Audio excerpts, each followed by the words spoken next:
Chapter 107. Laroque shouted loudly and quickly took a few steps back, avoiding Araka's attack. Under his command, the dozen or so exdet infantrymen on both sides of Laroque did not get into formation nor did they retreat. Instead, they charged straight towards the Fury Guards on both sides of Araka. Araka's expression darkened. Amidst the furious roars and the sounds of collisions, the extension soldiers firmly entangled the Fury Guards. Araka, who was charging forward, was instantly left alone. There was no one to protect him from both sides. 7 or 8 exdet warriors surrounded him with fierce expressions. Thale's expression changed drastically. Oh no. The reason why Araka could maintain an absolute advantage in the front and charge into the enemy's formation without any worries was largely due to the sacrifice and protection of the guards on both sides. Otherwise, Araka's speed would probably slow down after he killed 10 people. Then, he would once again fall into an impenetrable pincer and heavy encirclement. No matter how skilled a supreme-class elite was, he would still be exhausted to death in the end. Moreover, on the battlefield, facing an endless number of enemies, multiple attacks from multiple directions and multiple weapons, just like what Ida said, even supreme-class elites could not come out unscathed. Just like what Araka was doing right now, these wounds and exhaustion gradually accumulated. Araka looked at the situation in front of him and panted slightly. Cover him! Ida nimbly shuttled between the 3 exdet infantrymen who had great teamwork. However, she was obviously not used to the rhythm of swords and sabers on the battlefield. She could not escape for a while. Cover Araka! She yelled in exasperation. Otherwise, we will be dragged into a tight encirclement again. Wuxia was entangled by 2 enemies. He was injured and could not quickly break away from the battle. Putre, on the other hand, obviously did not have the same martial arts skills as the others. He could easily break away and cover for Araka. Behind them, the countless exdet infantrymen who were left behind due to Araka's conical impact formation's rapid breakthrough once again ran to catch up to them. Ralph's eyes widened. A strong gust of wind blew rapidly and used the scattered snowflakes to block the few exdet soldiers at the front row behind him.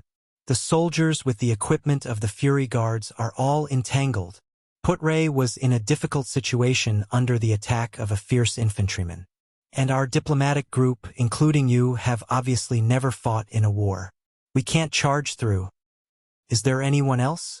Except for the Fury Guards and the diplomatic mission? Wuxia fought with the enemy with an extremely low efficiency. As long as I can break through this encirclement and get to His Highness' side. A young soldier and a veteran with a sword and shield suddenly turned around in the middle of the fierce battle. If there were members of the Fury Guards by his side, Araka would not have to worry about the threats from his sides and behind him. He could just face the enemies in front of him directly. But now he had to face threats from all directions. Asterisk clang. Asterisk Laroque's great axe landed solidly on the nail hammer that Araka had just snatched. Araka growled softly like a wild beast. Even Thales could feel the oppressive atmosphere. The next moment, the kingdom's wrath's eyes were bloodshot. With a jolt of the hammer that was propped up against the giant axe, the power in his body instantly erupted. Clang! As the flames flickered, Laroque gritted his teeth and retreated in a sorry state. Behind you! Thales shouted nervously. However, before Thales could finish speaking, Araka instantly turned around. With a furious roar, he deflected the sword that came at him from behind, ensuring that Thales would not be hit. The kingdom's wrath immediately turned around and avoided a spear thrust that came at him at the same time. When he turned around, the nail hammer in his hand had already flown out and pierced into the chest of the swordsman behind him. Without cover, Araka could not continue his attack. He paused and retreated, dodging the blade that was aimed at his vital left side. However, a wound was still cut open on his waist and blood flowed out. Maybe we should retreat and rendezvous with the guards. Thales endured the pain. His back was still cut by the sword just now. The beast-like man ignored the prince. With a low growl, he turned around and rammed his shoulder against the swordsman with the force of a volcanic eruption. The swordsman, who could not retract his sword in time, staggered from side to side. Then, he suddenly advanced with his elbow and knocked out all the teeth in his mouth. Rip. With a cold expression, Araka forcefully snatched his opponent's sword and slit his throat. Blood splashed all over Araka. Without any time to rest, the kingdom's wrath quickly lowered his waist and turned around. A broadsword that attacked him from behind from the side could only cut off a streak of blood from his shoulder. Araka then gave a low kick and hit his opponent's knee. Amidst the sound of bones breaking, the latter groaned and lost his balance. The kingdom's wrath's sword slid across his neck, and he caught the falling sword in passing. At this moment, the wind howled. Clang. The loud noise caused Thales's eardrums to hurt. Araka's legs sank into the ground. He raised his sword and blade above his head and blocked Larocque's great axe, which came slashing down at him with all his might. Precise control, perfect timing, and no wastage. Is that so, the supreme class kingdom's wrath? Larocque exhaled ferociously. We charged at you together, but you still managed to kill 3 of us. A long spear attacked Araka's heart. The kingdom's wrath blocked the great axe with both hands and turned his chest in an inconceivable manner to avoid the tip of the spear. He clamped the incoming long spear firmly under his left armpit. Another long spear pierced through the air and attacked him. Araka's power of eradication was instantly activated. He deflected the tip of the spear and stepped on the incoming long spear ferociously. Thales felt his skin crawl as he watched Araka stubbornly block the 2 spearmen who were gritting their teeth strenuously. Their faces were completely red. This is bad. As expected, the enemy did not give him any chance to catch his breath. 2 Extet soldiers with 2 long swords attacked Araka's chest, abdomen, and head. Araka slashed the sword that was aimed at his chest with all his might. Then he twisted the other sword tightly. Whoosh. The great axe pierced through the air and attacked again. But this is a battlefield. There has never been a one-on-one battle. The enemy's commander laughed savagely. The great axe drew an arc as it attacked. Even supreme-class elites have their limits. A few Extet infantrymen howled furiously. They appeared from behind Larocque and surrounded Araka. Thales touched his dagger in shock and shouted, "Be careful!" In the next second, the frightening sound of an axe piercing through flesh and a blade clashing against each other echoed. Splat. Clang. Thales felt a chill run down his spine. His eardrums were in intense pain. No, the prince panted and widened his eyes as he watched the great axe stop firmly on Araka's left shoulder. It cut through his breastplate, cut through his flesh, and stopped between his shoulder blade and collarbone. It was only an inch away from Thales's shoulder. Araka panted harshly. His dripping blood flowed all over Thales's shoulder. The sword in the kingdom's wrath's right hand had long since disappeared without a trace. He used only one hand to firmly hold the handle of Larocque's great axe. As he trembled slightly, he wrestled with the enemy's commander in a life-and-death struggle. And he was not alone. At the front end of the axe, a young Constellatiate soldier with black hair and brown eyes knelt on one knee beside Araka. He gritted his teeth and raised both his hands above his head.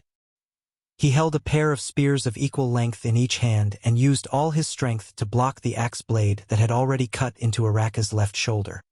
Damn brat! Larocque's eyes were bloodshot.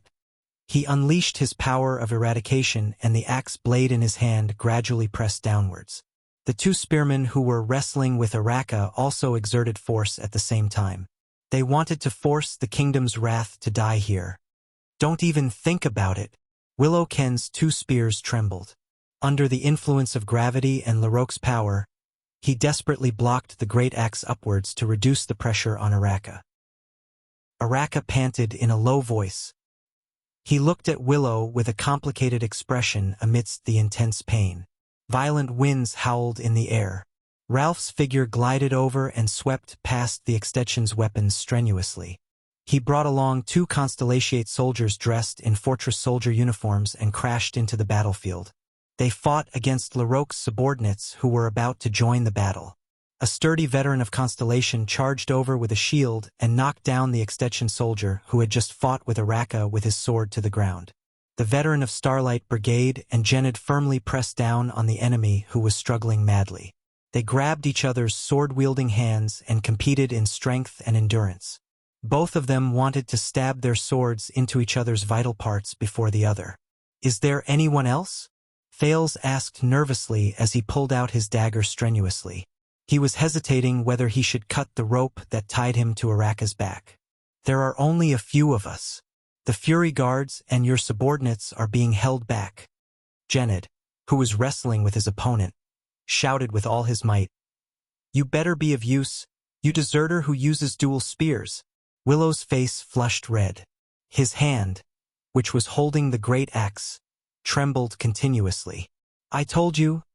The extension infantryman whose spear was clamped by Araka's left arm roared and lowered his spear. He pulled out a short blade from his back and rushed towards Araka, who was in a stalemate. Araka released his left arm and held Larocque's great axe with both hands. His eyes were filled with anger. "I am not a deserter," Willow hissed through gritted teeth. The soldier with the short blade rushed towards Araka and Thales in a frenzy. Thales trembled as he cut his own rope. "And I really know how to use." Willow pulled out his right hand that was holding the spear. He used his left hand to block Larocque's great axe strenuously. He shouted desperately, "Dual spears!" Willow's right hand suddenly thrust forward. The extension soldier with the short blade dodged the path of Willow's single spear with great experience. Thales felt a chill in his heart. This is bad. He did not manage to stab him. However, Willow's right hand suddenly trembled. The tip of the spear swayed and the handle of the spear left his hand. Shick. The extension soldier lowered his head in shock. The short blade in his hand fell down. Willow's spear had already left his hand. The tip of the spear had already pierced his throat. Thales heaved a long sigh and relaxed his mind. That was close. Willow, who had exhausted all his strength, panted.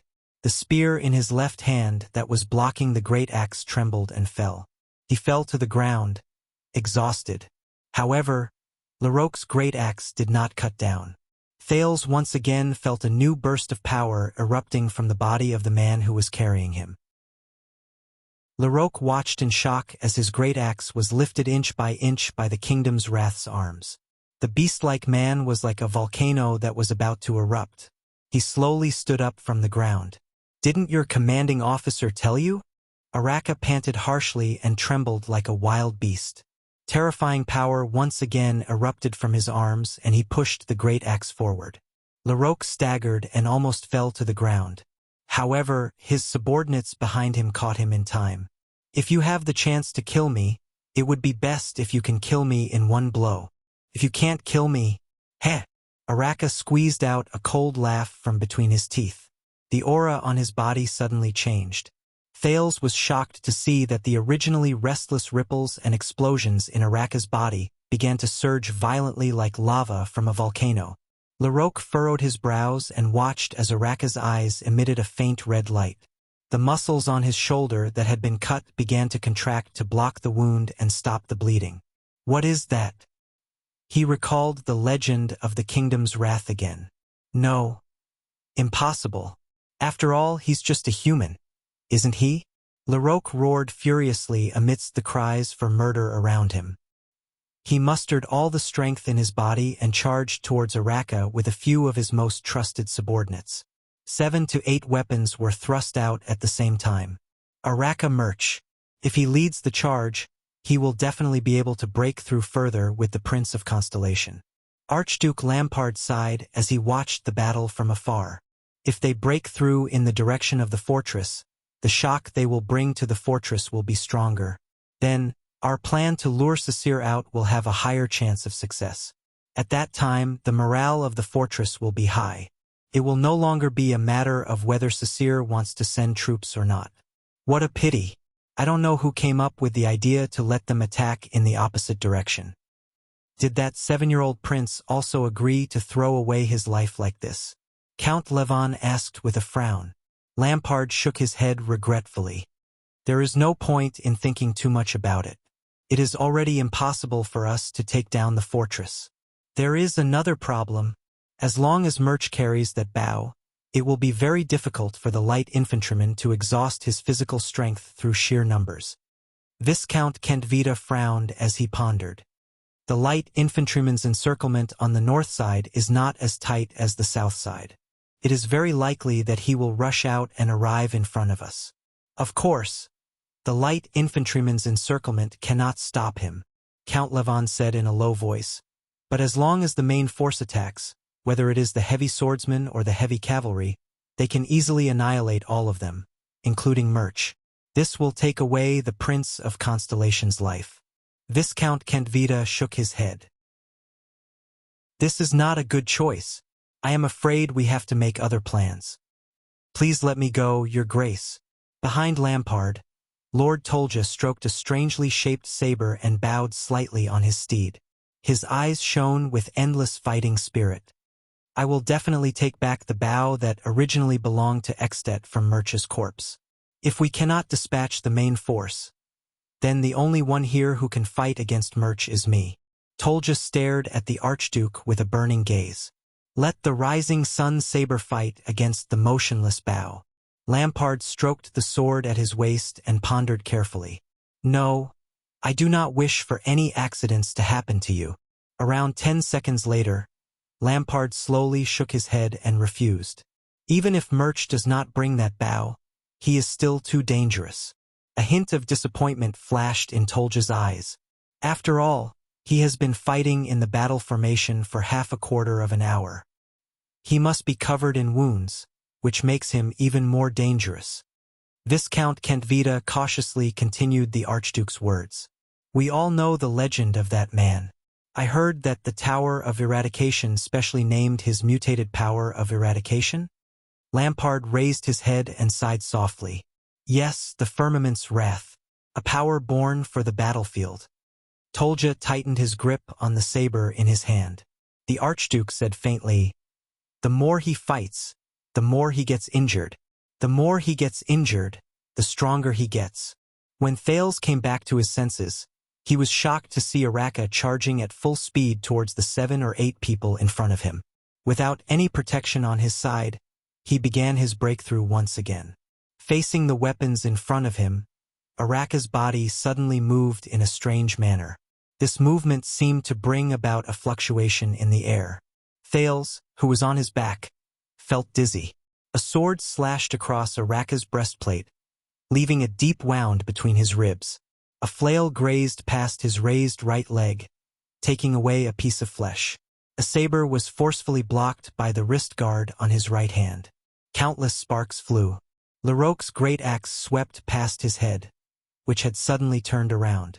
The wind from the axe swept past his ears. A spear barely grazed past his thigh by a few millimeters. The last saber slashed horizontally into his unprotected left biceps, but not much blood spilled out. It looked as if Araka had moved slightly, avoiding all the vital parts during the pincer attack. However, Thales knew that this was definitely not a simple, slight movement. Araka did not care about the number of wounds on his body. He only charged forward with a fanatical expression, until he squeezed between the enemies. Kill him! Larocque retracted his great axe and ordered furiously. However, the slightly panicked Extensions could no longer keep up with Araka's rhythm. In the next moment, Araka let out an earth-shattering roar. His right fist erupted with an astonishing heat wave, and he punched the swordsman's face. The clear sound of bones breaking was heard. The Extension howled madly.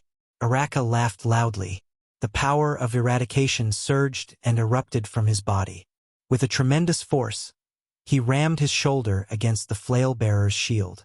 The latter let out a pained cry and flew backwards. The Kingdom's Wrath grabbed his opponent's flail, turned around and smashed it, knocking away a saber that was aimed at the back of his head. Without losing momentum, the flail flew back until it dented the enemy's head. As red and white splattered, Araka turned around again and accurately locked a saber with his chain. He pulled the next enemy in front of him and used his lower abdomen to block a long sword that followed closely behind him. The swordsman who accidentally killed his comrade was stunned for a second. Araka then grabbed his clothes and crushed his windpipe. 5 extensions instantly fell at Araka's feet. Larok roared furiously and swung his axe horizontally. Araka retreated at an astonishing speed and accurately avoided the trajectory of the axe. Thales, who was already dizzy from the battle where he dodged left and right, almost fainted. However, in the next moment, a shocking explosion came from within the kingdom's wrath's body. He kicked backwards with his right leg and instantly shot up like a flying swallow. He charged towards Larok, who could not retract his axe in time. Thales saw stars and his vision immediately became blurry. Araka pressed his hands on the long handle of the great axe. "I like your axe." Thales could vaguely hear the kingdom's wrath's laughter and Larok's despairing howl. When he raised his head again, he only saw Araka fiercely waving Larok's double-sided great axe and smashing it into the face of its original owner. The latter flew out like a kite with a broken string. "Follow me." Araka, whose face was covered in blood, waved his great axe and roared at his comrades behind him. Araka waved his double-sided axe and charged into the crowd in front of him like a ferocious beast. He opened up a bloody path. Wherever he went, blood splattered everywhere and limbs flew everywhere. The death of their commander and the ferocity of the kingdom's wrath caused the surrounding extensions to fall into chaos. However, in the next second, the kingdom's wrath's body actually swayed. He propped his axe on the ground and panted as he looked at the extensions who were still lined up in front of him with hesitant expressions. Thales was greatly shocked. "Hey, Baron Murch, can you still hold on?" Araka panted strenuously and said discontentedly, "I can't believe I have to use this thing to charge at a light infantry formation. If only I was 10 years younger. No, 5 years younger." Thales was stunned. At this moment, a feeling he had never felt before came from the touch of cold metal. It was that bow. The great bow on Araka's back. Following Araka's words, the silver-black great bow that was pressed against Thales' skin suddenly vibrated. Thales quivered. At that moment, Thales felt a sudden burning sensation erupt within his body. It was as if the great bow was suddenly charged with a weak electric current. It was as if it was repelling his touch. In the next moment, Araka, who was physically exhausted, took a deep breath and his entire body trembled. The extension infantryman watched in disbelief as the kingdom's wrath slowly stood up and waved his great axe in a relaxed manner, as if he was filled with strength again. What a nostalgic old time. Araka flashed a terrifying smile as he looked at the enemies before him, who had complicated expressions on their faces. The electric shock of discomfort slowly faded from Thales' body. Thales resisted the discomfort brought by the great bow with great difficulty and asked, "What is this?" Araka twisted his neck and revealed a murderous aura towards the enemies again. "This is the most incredible weapon in the world." He grinned and said, "Each one of them gives its user a corresponding ability." Thales was shocked. He scrutinized the silver-black, metallic great bow again. A legendary anti-mystic equipment? He suddenly realized that this bow did not have a bowstring. Yes, the kingdom's wrath nodded. The motionless bow. Then what is its ability? Thales asked in bewilderment, even though he already had the answer when he saw Araka's rejuvenated physical strength. Araka snorted. Perpetual motion. Thales was slightly stunned. After Genid dealt with his opponent, he pulled the exhausted Willow up and stood on either side of Araka. Ralph followed behind them with a complicated expression on his face. Larok's death brought chaos to the extension brigade. The Fury Guards finally broke through the infantryman's entanglement. A boy with 2 spears. Araka suddenly turned his head and looked at Willow. Willow shuddered violently. 3 days ago, this man wanted to send him to the gallows. "Looks like you really don't look like a deserter," Araka snorted softly. Willow's expression became joyful. "But your dual spears are terrible." Willow's expression froze again. "Don't mind him." Thales smiled behind Araka. This is his way of saying thank you. Araka snorted coldly. He swung his great axe and strode forward. Next time, change to a pair of long and short spears. The kingdom's wrath's voice came from the front. Spears of the same length. How stupid. Willow was stunned. He immediately smiled and followed closely behind. The extensions in front of them were no longer as densely packed as before. Lampard's military camp was right before their eyes. A member of the Fury Guards howled angrily and pierced his sword into the body of an extension soldier beside Araka. At the same time, he pulled out the blade of the axe from his lower abdomen.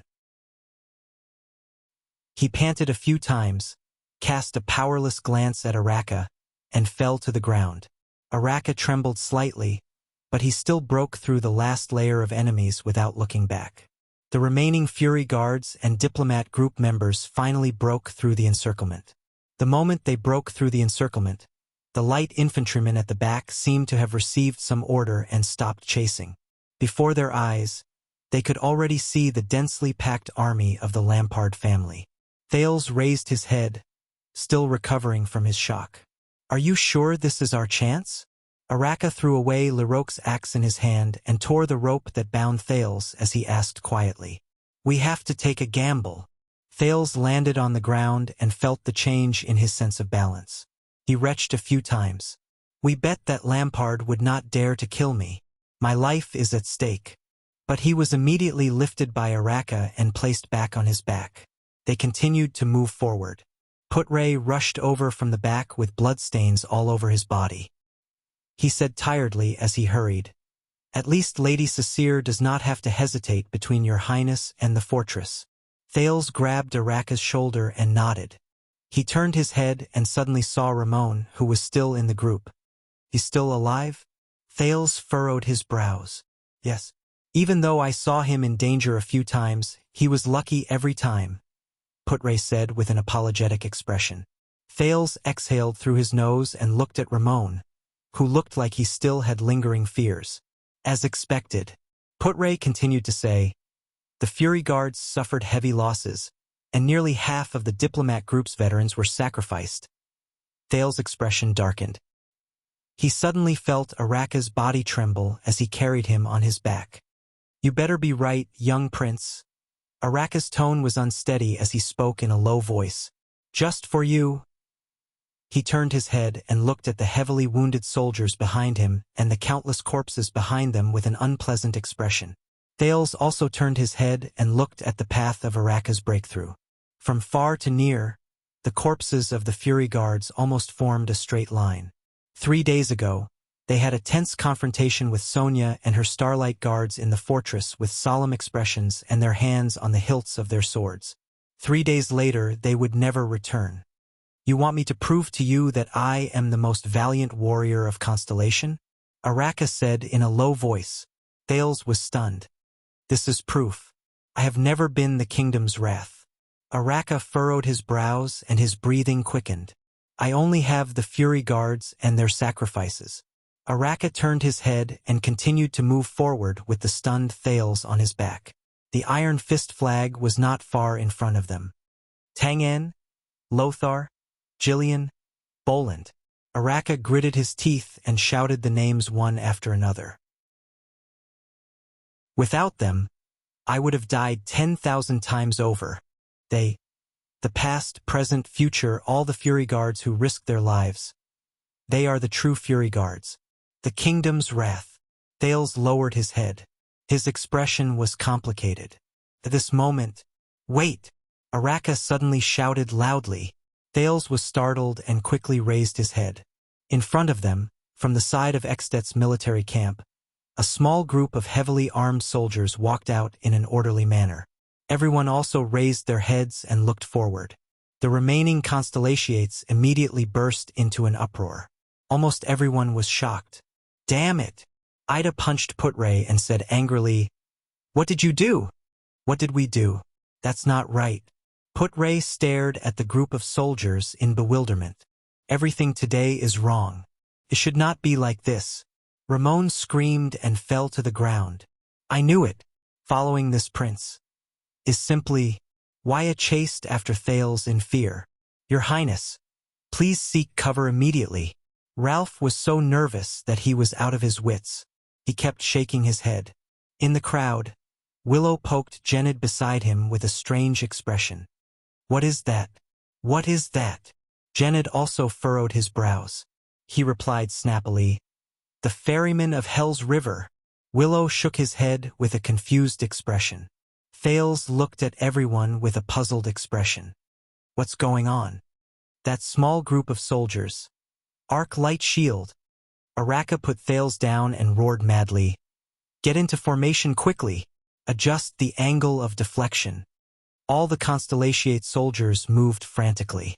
The Fury Guards and the veterans of the fortress quickly took out the shields on their backs, especially the ones that glowed with a strange metallic luster. The soldiers arranged themselves into formation layer by layer and raised their shields. Even though Constellation had inherited the tradition of the Empire and was accustomed to the infantry formation, it was different from the normal Constellation formation. This time, the formation was particularly dense. There was only one row of soldiers, some squatting or standing, and they blocked the direction of the small group of strange extension soldiers in front of them. Watching all this, Thales asked loudly in confusion, "What happened? Those soldiers, what are they?"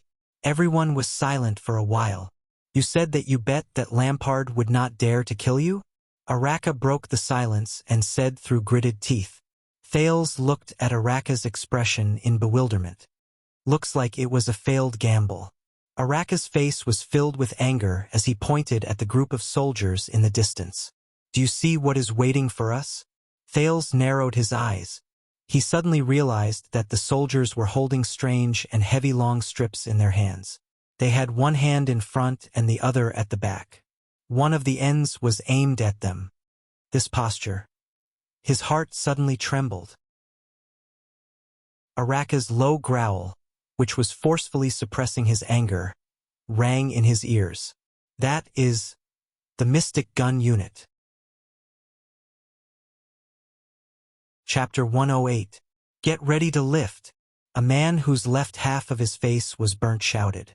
As the trainer of Black Sand Region's Mystic Gun Unit, Hardy watched with satisfaction as the 30 strong and elite soldiers under him wore heat-resistant gloves and glass goggles.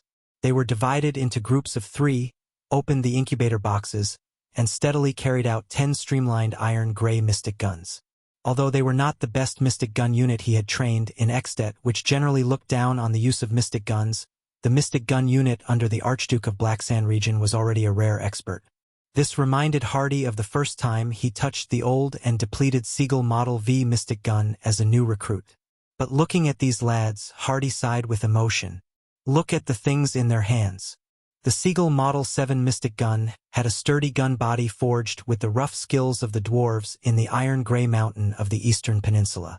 It was equipped with a barrel made of the finest crystal drops from the Snake's Belly Mountain, which was located at the border between the Hanbol dynasty and the Lagudan Alliance. It was also equipped with an oil storage tank made of dark copper mined from the seabed by Crystal Jade City.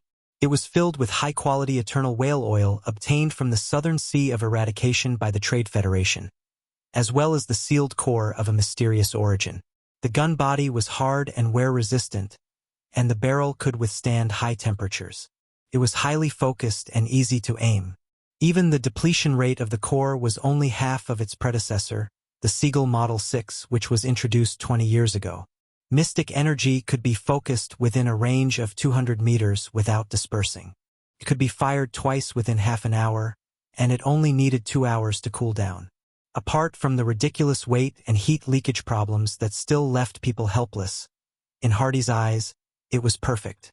The inferior mystic guns that were unknowingly sold into the underground black market through the country's arms trade but lacked maintenance were like wooden sticks to steel swords compared to this gun.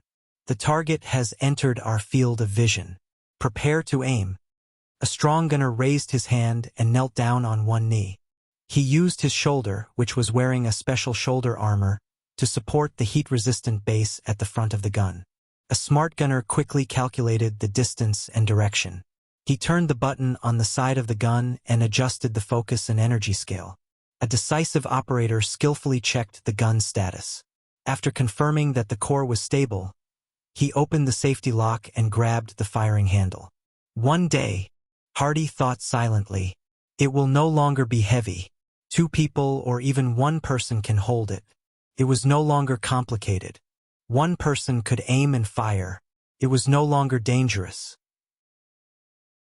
The core would not become the fairy bell of Hell's River that could endanger the gunner's life at any moment. It was no longer expensive, and every soldier would be equipped with it in battle, instead of being limited to a small team of a few dozen people. It was no longer mysterious. The nuclear core was no longer a mysterious item that was imported through special channels. Everyone knew its origin and principle. One day, Hardy gently looked at the mystic gun beside him that had entered firing mode. He subconsciously touched his broken left arm and felt the dull pain on the left side of his face. It would become the king of war, take away the pride of the power of eradication, and completely eliminate metal weapons and physical combat from the world. Even in the North, it would tell people how heavy the price of war was and how precious peace was. Unfortunately, I won't be able to see it. Attack position. Hardy solemnly raised his right hand and shouted the second last word. 10 shooters pulled on the handle with built-in springs, and the mysterious core at the back of the gun began to vibrate and make disturbing noises. Hardy looked at the group of Constellations who had just broken through the light infantry's encirclement. They heard that their newly found prince was inside. "Is that so?"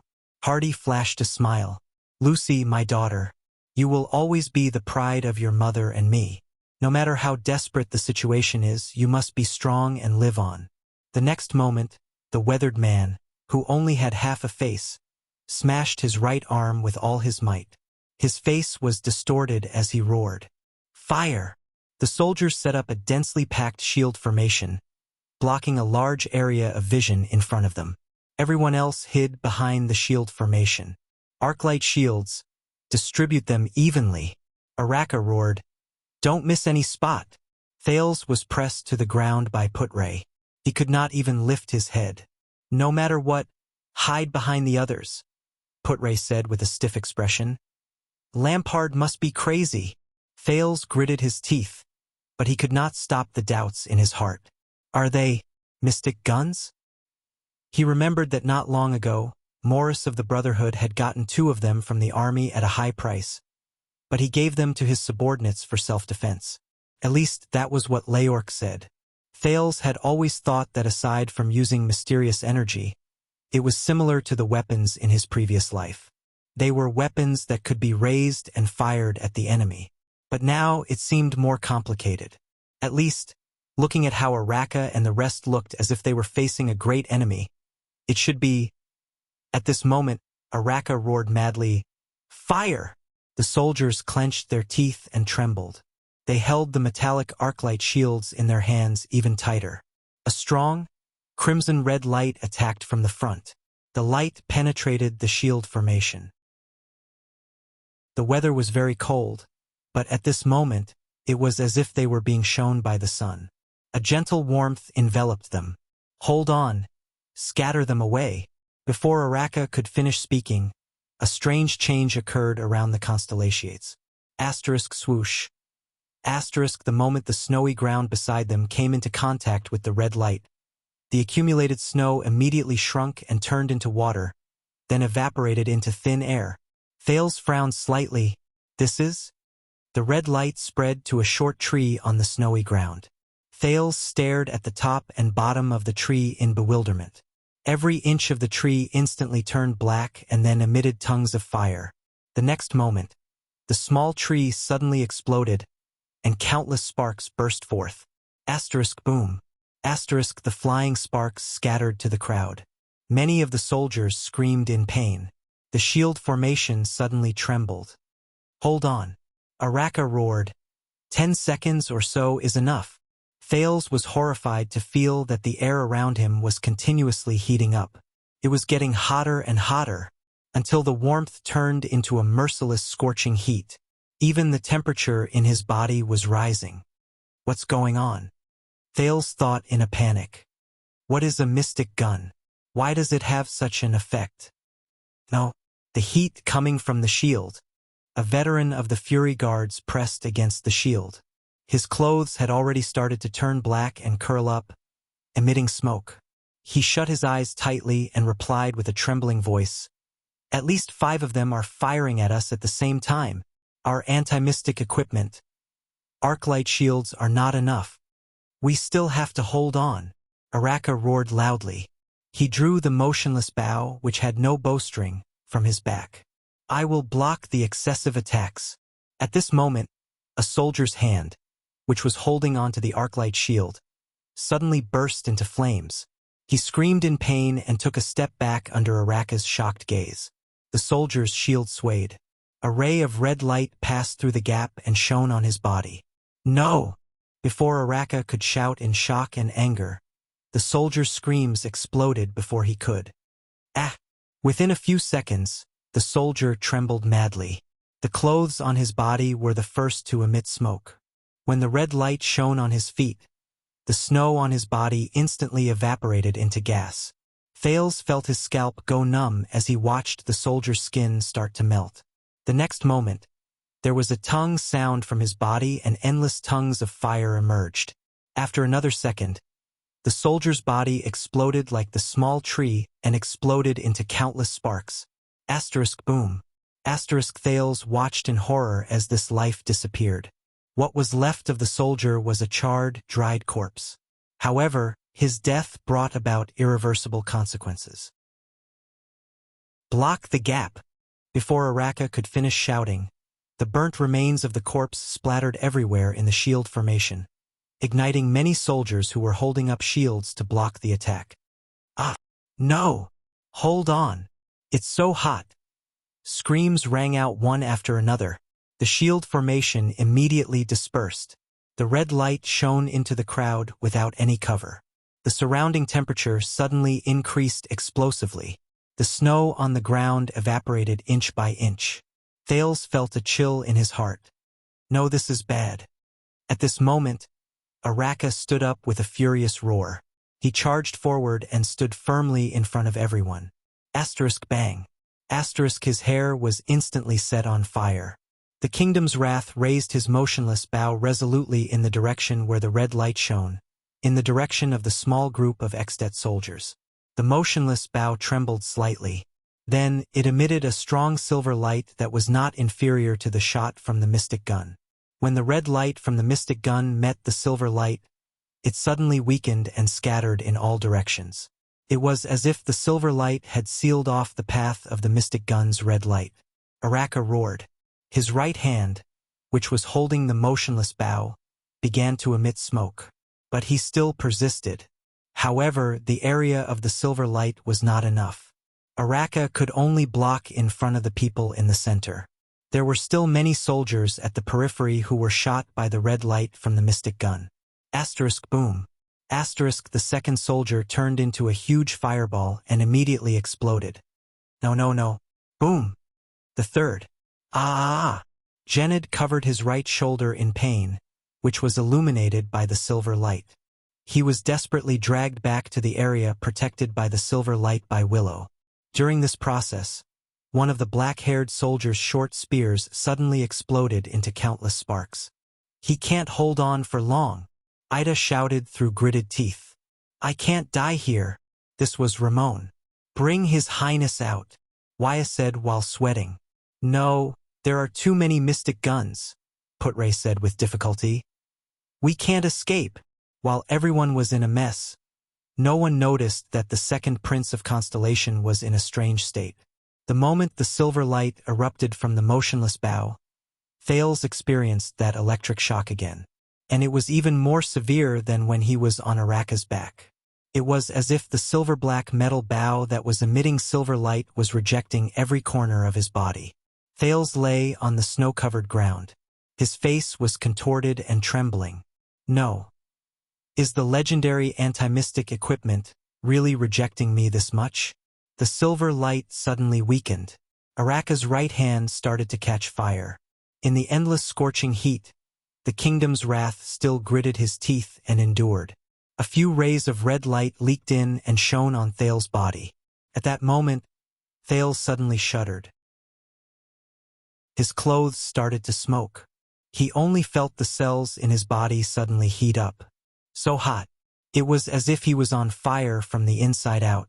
That familiar fluctuation surged through his entire body. Time seemed to have slowed down again. In the vision provided by the fluctuation, the red light and the silver light were like two pairs of enemies that were strangling each other, melting each other. However, where the light intersected, the silver light obviously had the upper hand. It was just that there were more red lights. However, at the same time, Thales only felt that his body was getting hotter and hotter. No. So hot. Thales closed his eyes in despair.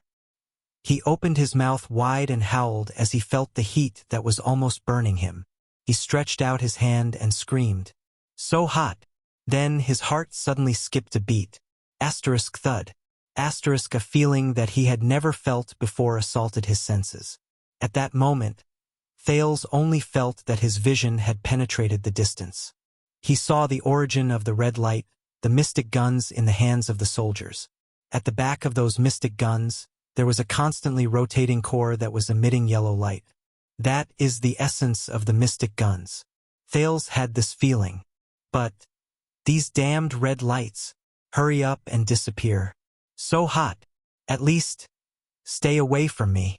So hot. Just as he thought that, in the next moment, in the vision provided by the mysterious fluctuation, the entire world before Thales' eyes seemed to shake violently. In his field of vision that others could not see, the crimson light from the mystic guns suddenly scattered as if it had a mind of its own. It made a turn in the air, avoided the constellations, and shot behind them. Asterisk swoosh, swoosh. Asterisk the snow on the ground a few hundred meters behind the constellations instantly evaporated. In the next second, the red light from the mystic guns disappeared before everyone's eyes. Araka knelt on the ground with a thud. However, he still fiercely raised his burning right hand and extinguished the flames on his head and hands. The constellations seemed to heave a sigh of relief and fell to the ground one after another. In the scorching air, many of the soldiers had already turned into charred corpses or were burned to death. One round of shooting has ended. It seems that their aim was not very accurate. Araka gritted his teeth and climbed up. He said, "But if they were using Seagull 7? At this moment, a shrill horn resounded through the sky. Asterisk beep. Asterisk Araka furrowed his brows. Putray and the other veterans suddenly trembled. We survived. Putray's lips trembled as he survived the disaster. He shut his eyes tightly. This is Extet's retreat bugle call. The hurried sound of hooves came from afar.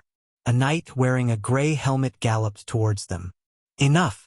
The kingdom's wrath. The knight wearing the gray helmet shouted from afar. There have been enough battles and deaths. Araka raised his head and laughed mockingly.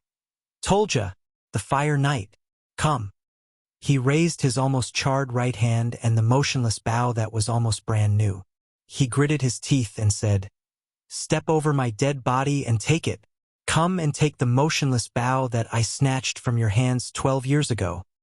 The battle between us has ended. With a solemn expression, Lord Tolja said discontentedly from his horse. One of the 10 co-rulers of Extet, the Honorable Archduke of Black Sand Region, Lord Chapman Lampard, has invited the second Prince of Constellation, His Highness Thales Jadestar, to meet him. Araka was startled. Are you messing with me? At this moment, Putray cried out in shock. Thales had no idea what happened after that. He only had one feeling now. Pain. Numbness from the pain. Numbness from the pain. This was the aftereffect of the previous time when he lost control. Now it struck him again. Intense pain erupted from all over his body in waves. It was even more severe than the last time. It was as if every molecule in his body was cracking and collapsing. Then, this pain was transmitted to every nerve in his body. What's wrong with him? Thales tried his best to open his eyes and saw a knight wearing a gray helmet in front of him. He lowered his head to look at the vigilant Araka. Maybe he's exhausted. After all, it's such a long journey. This was Putray's anxious voice. Oh God! His Highness is bleeding. No, no, his breathing is weakening. This was Wuxia, who was panic-stricken. Where's that doctor? Let him come here. The last thing Thales saw before he lost consciousness was Ralph, who was running towards him anxiously, and Ramon, who was dragged over by Ida. Those two voices again. Thales thought in a daze. It's like a dream. I'll probably forget about it once I wake up. Oh, it's him again? How long has it been? Just a few minutes? Forget it. This time it can finally stay, right? Yes, although the buoyancy of the soul is still strong. I can feel that its body is close to collapsing. Wait, it's different from the last time. Someone is stimulating the potential in its body and mending its life, and its life force seems to be exuberant, too exuberant. It can't be. When was the last time we encountered such a tough fellow? Thousands? Hundreds? Or decades ago? I can't remember clearly. I think it was that arrogant knight-come-wizard? Sigh, what does Mother think? Mother is still unwilling to accept it. I can only say that having a strong life force is a good thing. Even Mother is lenient. There's no point in thinking too much. Mother has her own plans. Do you still remember the Sovereign of the Abyss from a long time ago? He even had 3 of his hearts destroyed by that calamity. TSK, TSK. That scream could even be heard clearly from the lowest level. Mother was about to accept him, but he actually struggled and crawled back. Silence. Prepare to open the countercurrent gate. It's going back. Sigh, let's hope that the next time it comes down, it won't go back. In a dark thicket of unknown address, a delicate girl slowly stood up from under a tree. I thought Heilon would be the first to arrive. The blood mystic, Giza Streelman, smiled. Without turning her head, she said softly, "After all, I caused such a huge commotion. After so many years, it seems that she has become lazy." Right after she finished speaking, a man slowly walked out of the thicket behind her. "Do you know who I am?" Giza smiled charmingly and stroked her hair. The man did not speak. "If you knew, why would you dare to follow me all the way here?" Giza smiled sweetly and turned around. The man remained silent. It was as if he did not hear anything. This was a man who, no matter how one looked at him, was ordinary and unremarkable. Ordinary looks, ordinary clothes, ordinary figure, ordinary temperament. It was difficult for him to leave any impression on anyone, except for the left side of his waist. 2 weapons were tied to the belt there. One of the weapons was wrapped tightly in old sackcloth. It was barely visible that it was long. Giza raised her eyebrows slightly. Under the sackcloth, she sensed a hint of an annoying presence. And the man's other weapon seemed to be a sword. But the shape was not very regular. The man was still expressionless. But he moved. He held the irregular sword at his waist in a backhand grip. He slowly drew it out. "Are you sure you want to use a sword against me?" Giza exhaled softly. "You don't look like a commoner." The man still did not speak. He only raised the sword without changing his expression. It was as if he was doing the most insignificant thing. Giza smiled softly. In the next moment, she saw the sword in the man's hand. That sword. The blood mystic's expression darkened slightly. It's a strange sword. More importantly, from the hilt to the blade. A strange sword that was completely black. Chapter 109. All right, he's awake. Thales woke up amidst a chaotic crowd. The moment he opened his eyes, he saw Ramon's big nose. What happened just now? The mystic gun hit me. Did I lose control again? He panted. Ramon was squeezed out of his field of vision, followed by Putre's thin face, Waya's anxious expression, and Aida's half-face under the cloak. "What's wrong?" Thales asked weakly. "Get out of the way, get out of the way. Respect the doctor." Ramon's dissatisfied voice came from the side. "Give us an empty space. His Highness needs further examination." The 3 faces in his field of vision disappeared, and Ramon's big nose reappeared. "How am I?" Thales asked softly as he felt his entire body. "You are fine now. In fact, most people do not have your vitality and recovery ability. Ramon frowned and said with a disheveled expression, "But your body? All right?" Thales interrupted him and struggled to sit up. He exercised his right arm and observed his surroundings. Now is not the time to talk about this. Ramon clearly felt the abnormality in his body, but how could he talk about it in this place? However, Ramon did not seem to want to give up, and his next sentence made Thales clench his fists. "Listen, Your Highness." Ramon was bandaging his shoulder that was injured during the chaotic battle just now. He clenched his teeth and said softly, "The others might not know, but I can feel that those mystic guns did not miss their target. Instead, you did something to make them miss their target." Ramon wrapped up his shoulder that was injured during the chaotic battle just now. "What?" Thales tried his best to control his astonishment and not show that he was too shocked. What did he know? "I don't know what you're talking about," Thales replied bluntly. "I should get up and tell them that the prince is fine." But Ramon still chattered on with a dissatisfied expression. "Whether it's a psionic ability or something else, judging by their reactions, I guess this is not something that everyone knows. But it's okay. I'm not interested in your secret. There's just one thing." He lowered his head and said fiercely, "Let me go after we cross the border. I don't want to join your damn journey anymore. Or else what?" Thales turned his head abruptly and glared at him. "Use that power of yours that can bring people back to life to deal with me?" Ramon was slightly stunned. "You are not a doctor, Ramon," Thales whispered coldly. "Yes, I know this very well. You use another kind of power to treat people. I guess this isn't something that everyone knows, right?" He looked at Ramon's incredulous expression and tapped his forehead. "We'll talk about this later." Thales stood up, leaving behind the dumbfounded Ramon. The mystic gun troops in the distance had already retreated. The Fury Guards were cleaning up the battlefield, tying the corpses of their comrades to ropes. Everyone's face was filled with sorrow and anger. "Damn it," Thales sighed and clenched his fists. "If this is what I have to face in the future. Damn it." He lifted his head. Extet's military camp was right in front of him. What happened? He waved his hand to indicate that he was fine. "The Extensions? Let us go?" They retreated after the first round failed. Putre frowned and looked at Thales. "Are you sure you're all right?" "I'm fine. I was just exhausted just now. I feel very good now," Thales said in an unquestionable tone. "What exactly is a mystic gun?" Thales asked with lingering fear as he clutched his chest. "A powerful weapon for attacking and defending cities." Putre shook his head. "But each round costs a lot of money, is hard to come by, and is inefficient." "No, that's not right. It's not that simple, from the strange name to the mysterious working principle."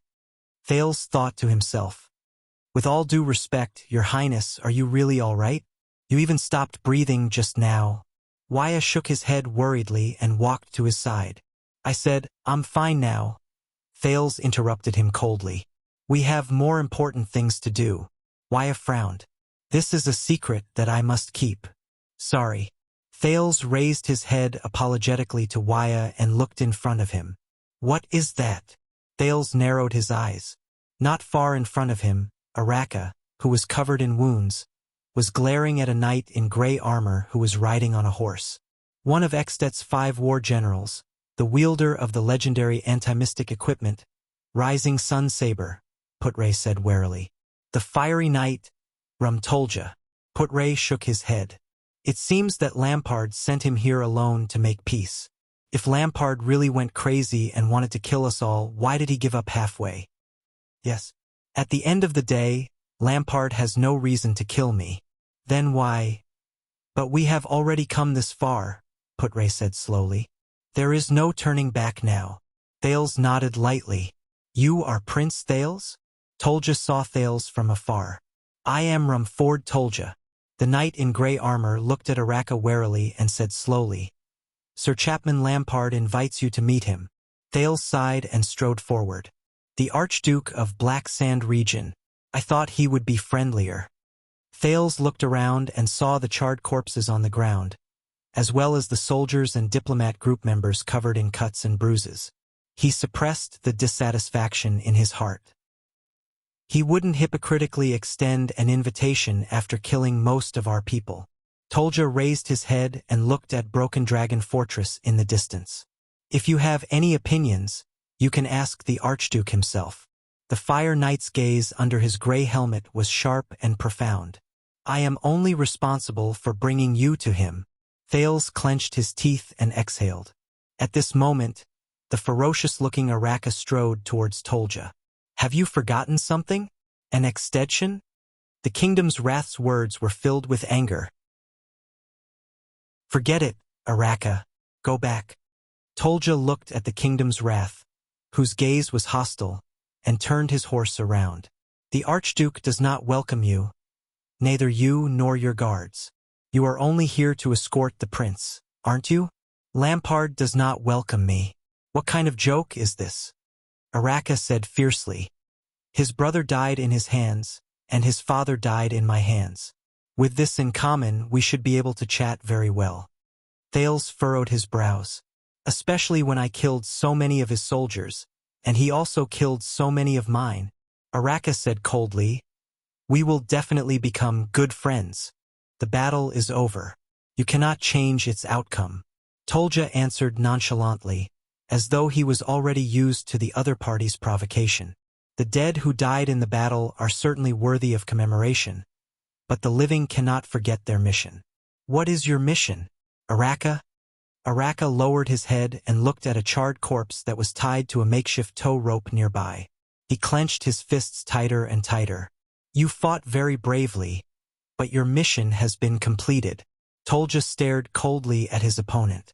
You should be glad that we did not take the opportunity to snatch the motionless bow. Why don't you try? Araka fiercely grabbed the motionless bow and stood one end in the snow. You brought that knife anyway, didn't you? One day I will. Tolja's eyes shone brightly. He shook his head.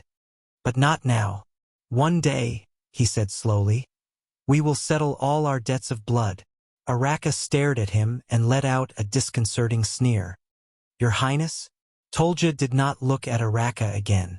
He nodded slightly on his horse and extended his hand in the direction of the military camp. Thales glanced at Putre. The latter gave him a supportive look. I think we do not have any other choice, right? Thales looked at the gray-armored knight. The latter smiled at him. All right. Thales looked at the messy battlefield and exhaled. He walked forward. Let us go and see the organizer of this welcoming ceremony. Thales looked at Araka, whose expression was hard to read. Thank you, Baron Murch.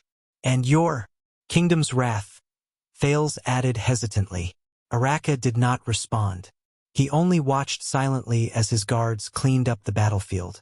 Thales sighed and lowered his head. He turned around and walked towards the military camp. Putre was the first to catch up with Thales. Waya and Ralph followed closely behind him. Ida looked at the corpses around her and walked to the back of the group. Willow supported Janet. Ramon, on the other hand, followed Thales in dissatisfaction after being pushed by a few soldiers. Child! Thales turned around in surprise. On the snow-covered ground, Araka lowered his head and put the motionless bow back on his back. More than half of my soldiers, including your diplomat group, died. The Kingdom's Wrath said quietly, just to send you here. Araka Murch raised his head. His eyes were filled with emotions that Thales could not understand. Do not let them die in vain. Thales was stunned. But the Kingdom's Wrath had already turned around. Araka grabbed a rope and dragged the corpses of 4 to 5 soldiers. Without turning his head, he walked back the way he came. Behind him were the remaining Fury Guards and the corpses of their comrades, who were either intact or incomplete, who were dragged along the snow-covered ground with ropes. His back was lonely. The extension's military camp appeared wild and crude. The camp walls were simply built from tree trunks cut from the coniferous forest beside them. The tents that the soldiers rested in were built from thick branches. But in comparison, the extensions left a deeper impression on Thales. They were really too passionate. Thales even suspected that if Tolja had not led his horse and led the way at the front, the Extettians would have pounced on them. The Extettian soldiers who were standing guard stared at the group of Constellatiates with hostile expressions. There was even a sentinel who spat fiercely at his feet. A group of cavaliers who had just returned to the camp passed by them. They looked at the constellation flag that they held high and let out provocative laughter at them. "Go back, Southerners!" An Extettian soldier who carried heavy armor and a great sword shouted at the diplomat group in disgust. "Northland does not welcome the people of the Empire. Just keep dreaming about the Empire." A half-naked burly man sat by the bonfire and sharpened a great axe. He pounded his chest and roared, "First, we have to spit out our territory. Northland only belongs to the Northlanders. They killed our prince, but sent a child to sue for peace." They walked past a circle of soldiers who were sitting on the left. A leading soldier pointed at the diplomat group and scolded, "This is the shamelessness of the Empire." The people around them responded angrily and glared at them. "Do you know why?" The soldier said loudly. "Because all the men in their country were killed by us 12 years ago." The people around him burst into laughter and echoed his words. "They should have sent a princess. A little boy is fine too," a soldier said mockingly. "As long as he's pretty enough, we don't care if he's in front or behind." Another round of laughter rang out. Thales raised his head and sighed. "Should I be surprised? Or is this how the Extettians say hello to the Constellatiates?"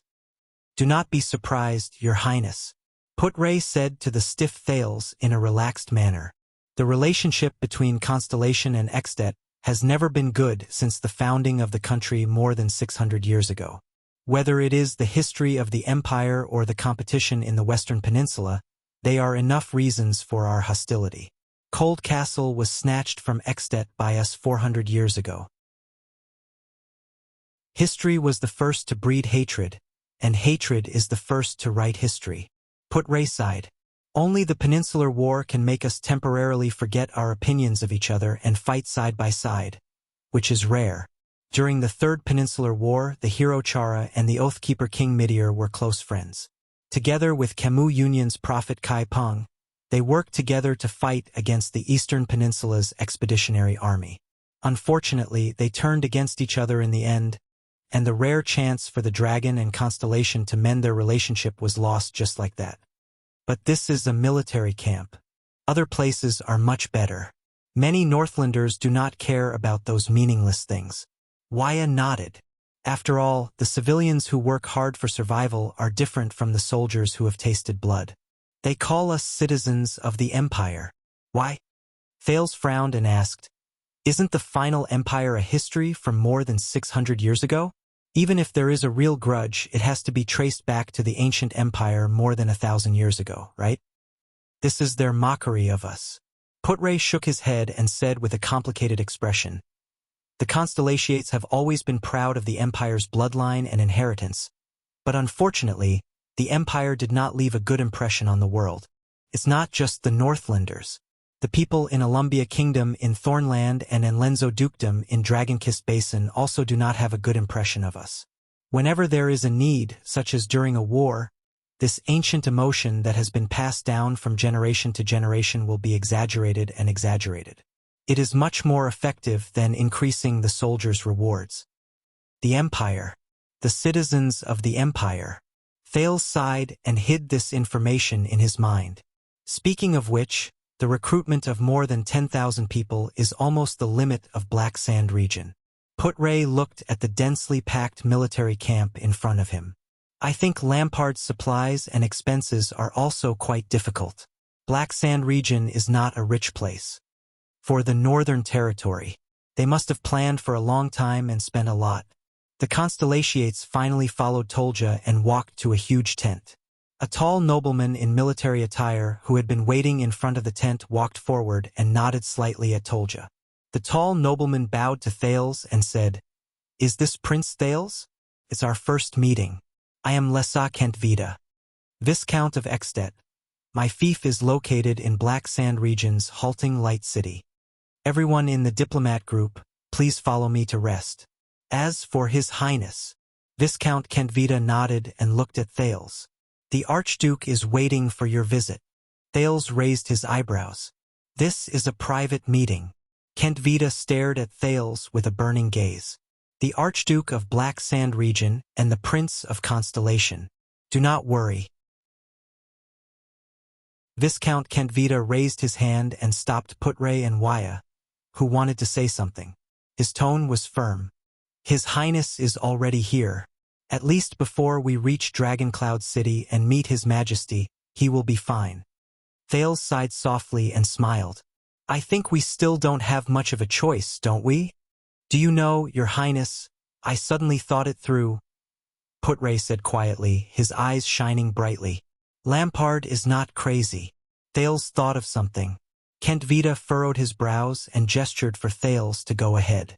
The Archduke's own tent was tall and spacious, but it was not bright. The ground was covered with a thick carpet, embroidered with the picture of a powerful iron fist. A rough-looking man in his 40s sat beside a thick square table filled with food. He had gray hair and blue eyes. His chin was covered in stubble, and he wore a chain armor with fine iron rings. He was chewing on a plate of roasted meat on the table. An iron brazier burned fiercely by the side, illuminating the man's face, making it look even more mysterious. Thales noticed that a saber with a polished leather scabbard was also placed horizontally on the table. He calmly stared at the actual ruler of Black Sand Region, Archduke Chapman Lampard. Lampard stuffed a ball of roasted meat into his mouth while staring at him, making Thales feel uncomfortable. You're calmer than I thought, the Archduke said slowly. Thales sighed. Perhaps. He walked to the table, climbed onto a chair, and sat down. But in the face of an enemy who owes me hundreds of lives, I really can't think of any other expression. Even anger seems unnecessary. Lampard picked up a wooden wine cup and poured the wine into his mouth. His Adam's apple bobbed as he swallowed. The Archduke put down the wine cup and wiped away the wine that flowed out with the back of his left hand. He grabbed a piece of hind leg meat and took a bite. According to the news that spread from Constellation, you really don't look like a 7-year-old child. When life isn't easy, you have to learn to mature earlier. Thales shrugged. Eat up, this is good venison. Lampard pushed a plate of roasted meat over. The Prince of Constellation can't starve to death in my military camp. Thales stared at the crudely styled roasted meat and frowned. All of you have guts. Your counterattack was indeed beyond my expectations, Lampard said coldly. Who made this decision? Maybe I should reward him properly. He ruined all my years of planning. You. Thales pulled the plate in front of him. Without raising his head, he took out his dagger and started cutting the meat. Lampard raised his eyebrows. This is your decision, Your Grace. Thales cut the venison and said calmly, You killed half of our men on the first day I stepped into Extet's borders. You forced us to choose the path that was most disadvantageous to you. How long have you been standing here and looking at the fortress opposite you every day? 2 weeks? 3 weeks? I guess it's not easy to maintain the supplies, food, and lodging for more than 10,000 people? Thales shrugged. I'm really worried about Black Sand Region's finances. He picked up a piece of venison the size of a thumb and put it in his mouth. Tastes good. Lampard stopped eating and drinking. He stared straight at Thales with a fierce look in his eyes. You know, the Archduke said slowly, I originally planned to spare your life and only kill the people around you. Thales frowned. His venison was not cut well. But we encountered the Mystic Gun Unit. That level of attack. Thales snorted softly and began to cut off a piece of meat. It was to kill me. That was an accident, Lampard said flatly. An accident. Thales was so angry that he laughed. He put down the dagger in his hand. Your mystic gun. But he was immediately stunned. Wait, Putre said that Lampard did not go crazy. So, Thales stared at Lampard in a daze. Could it be that was an accident? Thales asked in disbelief. It was an accident. Lampard placed his arms on the table, his eyes burning. Thales closed his eyes and exhaled deeply. After a while, Thales opened his eyes and said with certainty, "You did not send out the mystic gun unit." "I did not." Lampard put down his wine glass and shook his head slowly. "You did not intend to kill me either," Thales continued. "I did not." Lampard's eyes were burning. Thales clenched his teeth. "So that's how it is." He exhaled and laughed. "Someone else is commanding the mystic gun unit. Lampard had no reason to kill me from the beginning. The mystic gun unit is an uncontrollable killing weapon. No matter how stupid he is, he will not use this kind of thing against me." Thales sighed. Lampard closed the wooden plate with the venison, pulled it in front of him, and grabbed a piece of meat. "You are much smarter than I thought." Lampard's expression was unpleasant. He stuffed the meat into his mouth and narrowed his eyes slightly. "Do you understand why we met here?" "Yes, I understand." Thales wiped the dagger with his sleeve and put it back on his waist. He sighed and said, "But I really did not expect that the command of the Mystic Gun Unit under the command of the famous Archduke of Black Sand Region would be so easily tricked by someone." Lampard suppressed his anger. "That officer is called Hardy. He has been in charge of training my Mystic Gun Unit since 3 years ago. The commander of the unit fell ill this morning, so he is only temporarily in charge." "How is he?" Thales asked quietly. After the signal to retreat was sounded, he still ordered a second attack. "But there were soldiers who immediately questioned his orders," Lampard said gloomily. "Then, Hardy did not hesitate to slit his neck and committed suicide. We are still investigating the person behind him." "This also explains why you hurriedly blew the signal to retreat after only 1 shot." Thales sneered. "Even the command malfunctioned. Sorry, I really do not know what expression to use at this time." Archduke Lampard pursed his lips tightly and said nothing. "Their goal should be to use you to kill me, or to use my death to plot against you." Thales sneered. "I think the latter is more likely. My enemies are all in the country."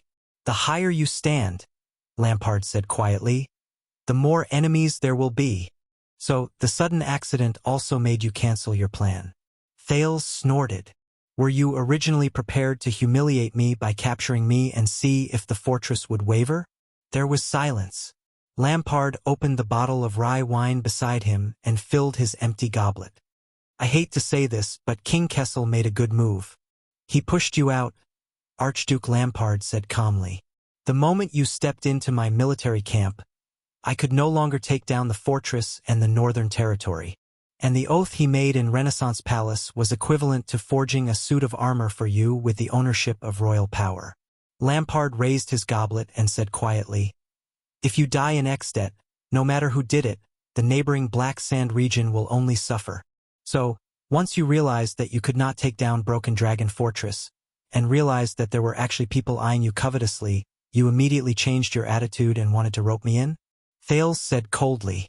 Lampard drank a mouthful of wine expressionlessly and said, "Kessel's oath dispelled some people's desire to take your life, but it also aroused the ambition of others to take your life. Today's mystic gun is just the beginning. We have a common enemy lurking in the dark, whether it is for the throne of Exdet or the throne of Constellation." The Archduke of Black Sand Region's voice was steady and solemn. "From the moment you stepped into Exdet and the Northern Territory, our interests were tied together." "Yes." Thales lowered his head. His voice was steady and indifferent. "My death in Exdet is not a good thing for either of us." Archduke Lampard's expression softened a little. "I will allocate 2,000 men, led by Kent Vida, my most trusted vassal, to escort you to Dragon Cloud City. You will arrive directly at the Walton family's territory. The king's emissary is already waiting for you. But my men died on the battlefield. They stood in front of me and were pierced by knives, swords, and spears." Thales raised his head with a gloomy expression. "We have also killed many of your men." Lampard closed his eyes and muttered to himself for a moment. Thales stared at him expressionlessly. "Those warriors, whether they were my soldiers or your subordinates, they will not have died in vain. They died a worthy death." Lampard opened his eyes. "It is precisely because of their sacrifice that we can understand each other. and that we can sit here and make a difficult choice for the future of our two kingdoms, even if it is extremely difficult. We have never been enemies. Our hostility on the battlefield was only forced by the situation, Lampard said softly. For the future, so that today's senseless bloodshed will not happen again, we should cast aside our past grudges. This is what we should do. War is for peace, isn't it? Thales suddenly smiled. Well said, Your Grace. He chuckled with an indecipherable expression. There are no eternal enemies, only eternal interests. As you said, from now on, we have no reason to be enemies with each other. The Archduke nodded and raised his wine glass. You have eaten my venison.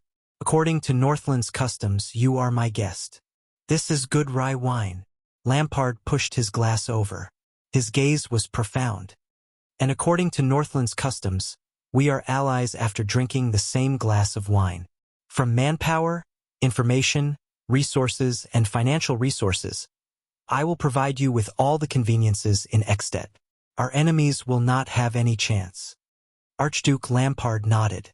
Until you leave Ekstedt and return to Constellation. Even until the day you... Lampard revealed a strange gaze. Lampard had a strange look on his face. To be crowned king. There was silence. Thales suddenly smiled. My experience tells me to be cautious with those who want to become your allies, no matter how sweet and sincere they are, Thales said flatly. And I cannot trust you, Your Grace. Humph. Archduke Lampard's expression darkened. He snorted coldly. Just because so many of your men died? Not only that. It's also because of the indifference and hypocritical coldness you showed towards the deaths and sacrifices of your subordinates, Thales said coldly. By forming an alliance with you, our alliance is destined to be betrayed. Compared to the possible benefits I might gain from carrying out the alliance, I can say with certainty that when the alliance is broken, the losses I suffer will far exceed the benefits I gain. And I am deeply touched by this. Thales looked at Lampard and watched as the latter's expression slowly darkened. Also, I hate what you said. Thales recalled Araka's lonely back. He clenched his teeth and shook his head. Those people on the battlefield, they died for your selfish desires. As for nonsense like, they died a worthy death, and war is for peace, I'll leave it to you. Thales grabbed his wine glass and sneered. There was silence. At first, I thought you were mature and steady, with wisdom beyond your age. Lampard snorted coldly and shook his head. But now, you are acting like a child. You are right, Thales said coldly.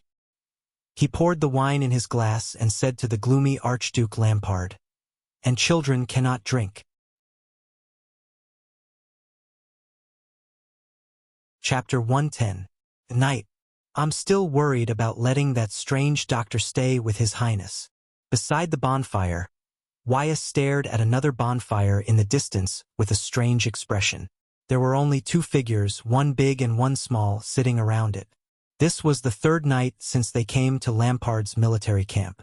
Ramon claimed that he wanted to examine Thales' injuries alone, and the strange thing was that the prince agreed to it. He's a prince. He can do whatever he wants. Putre smoked his pipe and exhaled a cloud of smoke. Beside him, Wuxia's expression darkened. Also, relax. Ramon's fear of His Highness is not an act. Also, there are so many Extension soldiers guarding the area. His Highness' safety is assured. Putre glanced at the hostile Extension soldiers who were either on sentry duty or patrolling around. He then glanced at Ida, who was not far away, and said slowly, also, if Ramon is really an assassin, he had too many chances on the previous battlefield. Don't forget, he was the one who saved His Highness. Wuxia recalled what happened on the battlefield and his heart skipped a beat. Speaking of this, what happened to His Highness?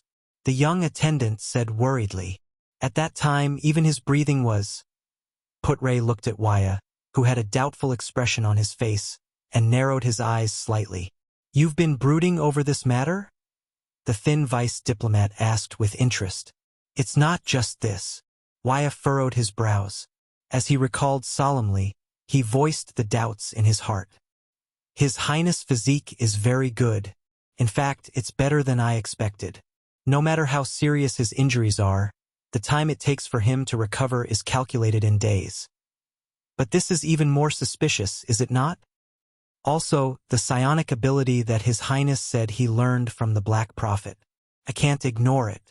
Wuxia lowered his head and glanced at the single-edged sword beside his hand. After all, that's the Secret Intelligence Department. Although His Highness, he's still just a child. It's not a good thing to be too close to the Secret Intelligence Department. Secret Intelligence Department. Humph. Putre raised his head and exhaled a cloud of smoke at the moon in the sky with a complicated expression. You think the Secret Intelligence Department is a scary place? The vice diplomat did not look at Wuxia. Wuxia pursed his lips and nodded. I've heard a lot of stories about that place. Some are ridiculous, some are bizarre, and some are unreasonable. The young attendant drew his sword, his voice filled with hesitation. But I have to admit, the mysteriousness of the kingdom's Secret Intelligence Department and the reputation of the Black Prophet are terrifying. I thought that with your age, you wouldn't have heard too much about the Black Prophet. Putre chuckled. After all, Morat has been in charge of the Secret Intelligence Department for more than 30 years. I even suspect that when the young 82nd was crowned, Morat was already working in the Secret Intelligence Department.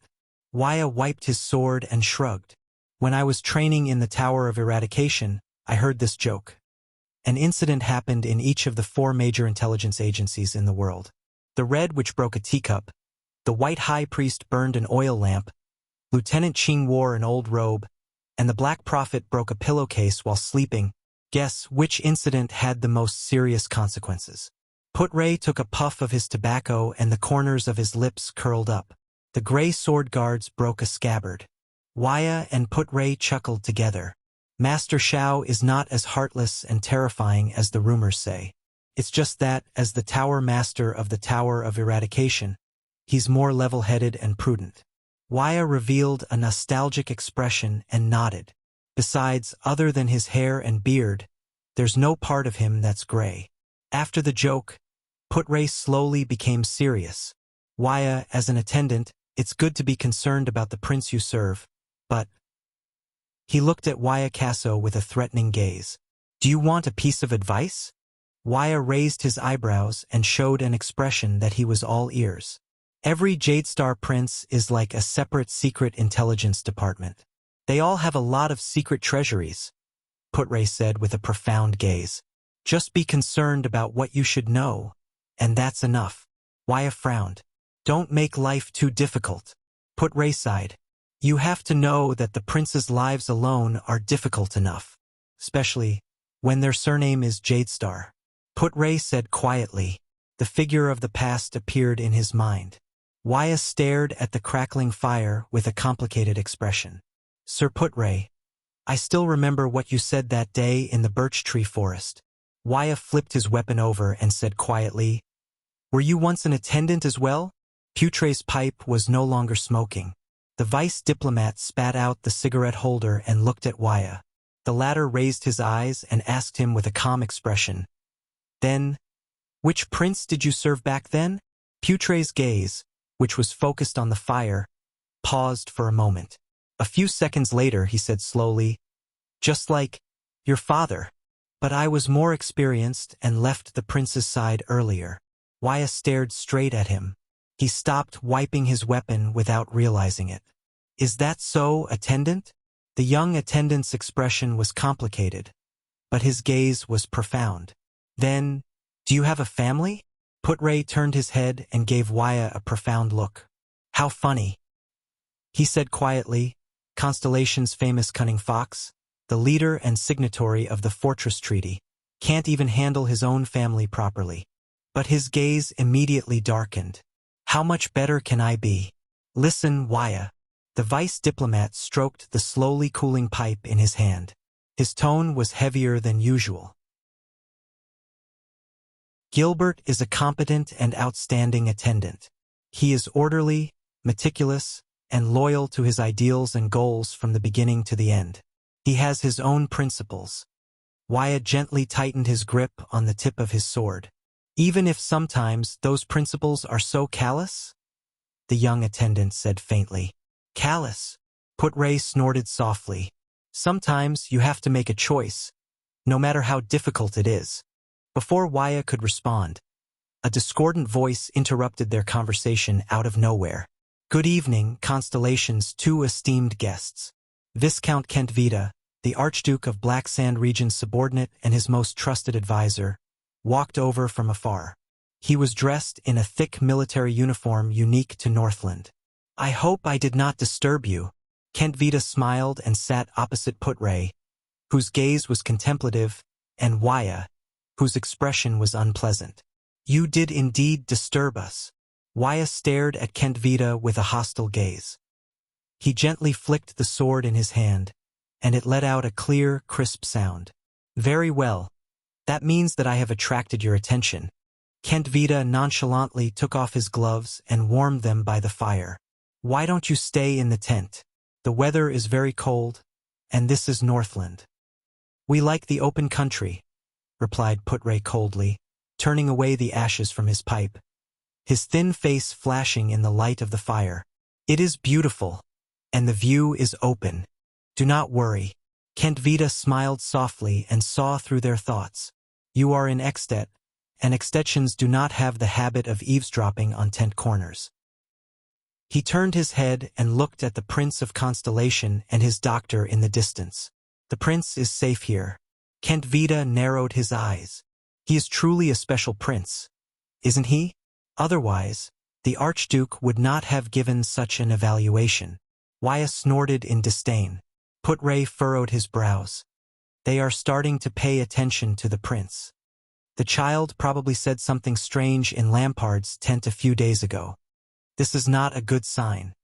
The vice diplomat pulled out his tobacco pipe, grabbed a handful of tobacco and said flatly, Looks like we will have to depart tomorrow. Wuxia raised his eyebrows. Kentvita's expression froze. He looked at Putray warily. You already know? It's written all over your face, and the soldiers who go back and forth through the night.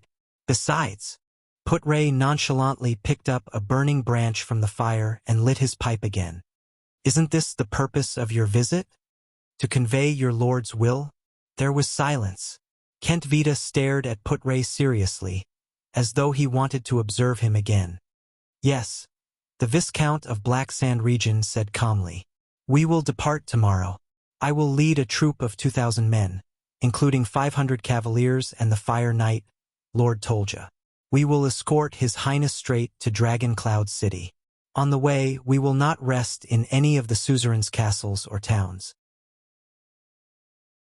At most, we will set up camp in the wild. 2,000 men and going around the castles? To ensure that no one will find an opportunity to plot against them? Putray chuckled softly. I am really worried for your lord.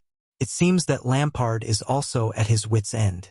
He has no clue about the mastermind who is plotting against him. Kentvita's expression changed slightly. And here I thought that keeping promises and being absolutely loyal was the glorious and proud tradition of Northland. Putray said softly as he puffed out a cloud of smoke. But look at this military camp right now. There's the smell of conspiracies and schemes everywhere. Who else can you completely trust? Kentvita's expression gradually stiffened. Do you know what this is called?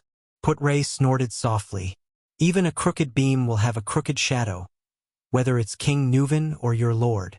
Kentvita grabbed a handful of snow from the ground and gently scattered it. He watched as it fell between his fingers. Do not comment on Northland's internal affairs, citizen of the Empire, the Viscount said coldly. At least on the land of Black Sand Region, accidents will not happen again. Wuxia sheathed his sword. He sensed that the atmosphere was not quite right. Accidents? That mystic gun trainer might have a different opinion. Putray put down his pipe and laughed. Let me give you a suggestion, Your Grace, clueless Viscount. Kentvita's gaze flickered. What do you know? Stop investigating Officer Hardy's connection with the Archdukes and suzerains. Your efforts are destined to be in vain. Frowning, Putray tested the temperature of his pipe to make sure that it did not burn well. Why don't you look for his business offline and start investigating the discarded mystic guns sold on the black market? Kentvita looked puzzled. Black market? Northlanders who look down on mystic guns. Put-Ray sneered. Compared to buying them directly from the Empire, the training of mystic guns is the most expensive. The usage rate of the core and the freshness of the spare parts are inversely proportional to the soldier's proficiency in operating the mystic guns. Kentvita revealed a contemplative expression. Beside him, Wuxia was baffled. The Archduke of Black Sand Region's mystic gun troops are very proficient. Their aim during volleys is also very good. Put-Ray glanced at Kentvita and flicked the metal rod of his pipe. Based on my experience, unless Archduke Lampard is willing to dismiss half of his knights and heavy cavaliers and allocate a large amount of gold coins every month to support the mystic gun training, he will definitely not be able to train such a troop within 3 years. Kentvita seemed to be deep in thought. He must find a sufficient source of income and maintain such a troop with a large amount of training. Only then can they be of use during critical moments. Fortunately, it's only 3 years and there's only one trainer. Put-Ray lit up his pipe and mocked. After 3 years, those troops will probably be able to carry out orders like, turn around and fire at the Archduke's location meticulously, won't they? Kentvita ignored Put-Ray's mockery. He continued to speak word by word. So, he must find his way to the black market. For example, he can use the mystic guns that have already been scrapped and should have been destroyed according to the agreement to exchange them for money, damaged parts, eternal oil, or even bribe the purchasing officers who go to the Imperial Kingdom to purchase mystic core cores. Put-Ray shrugged and lit his pipe again. I guarantee that his contact in the black market knows him a lot better than that group of soldiers. Kentvita exhaled and immediately asked, why can't the mastermind and financial backer behind him directly provide him with financial support? Kentvita exhaled and immediately asked, if that's the case, all of you would have found clues about his dealings with other forces a long time ago. Why would you have to drag it out until now? Put-Ray said disdainfully. Kentvita's face turned red. Over the past few days, he had been so troubled by this matter that even his basic judgment was affected. Wuxia frowned. He did not quite understand the conversation between the two. There was silence. Lord Put-Ray, the secret room provided you with information. Viscount Kentvita said slowly, having figured something out. I'm starting to believe their words. Oh, what an honor.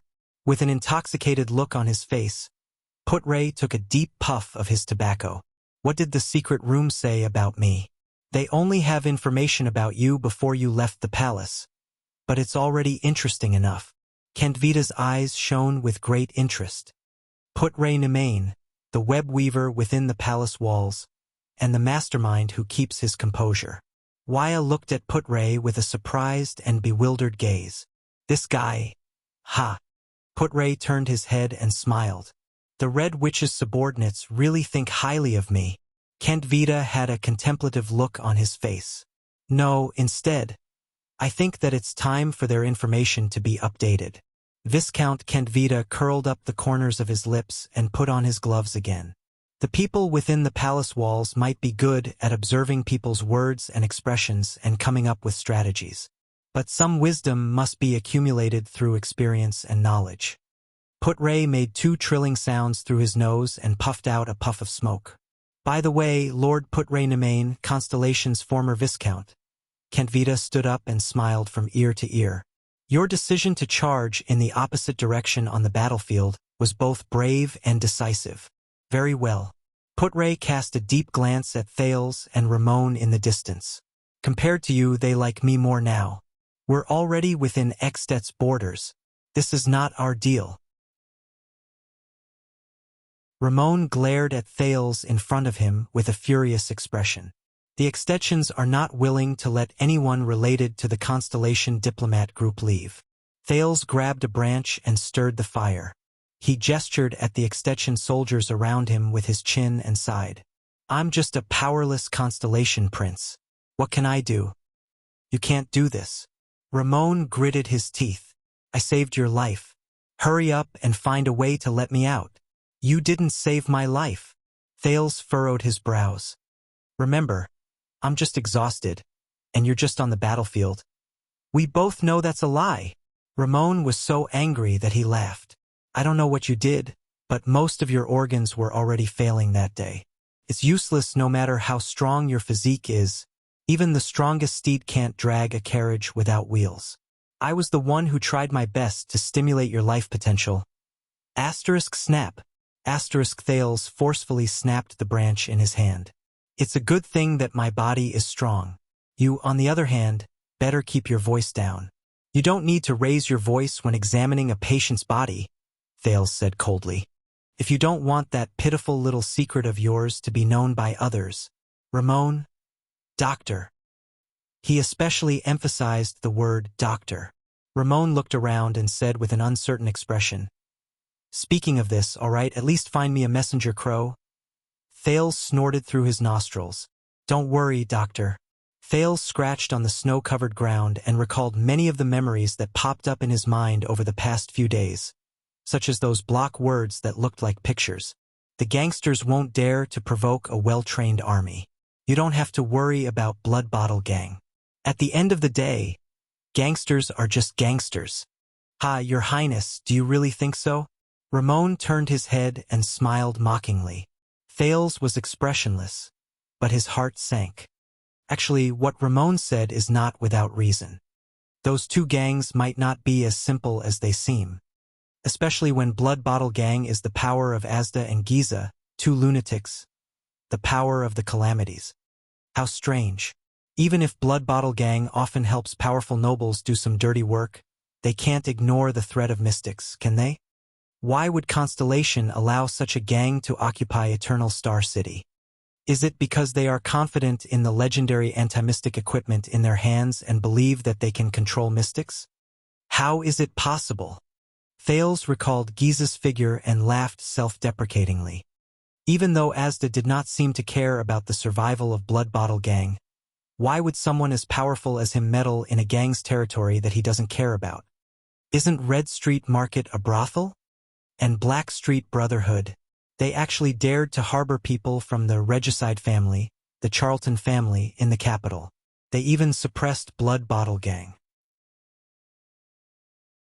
After all, Blood Bottle Gang was backed by both mystics and great nobles.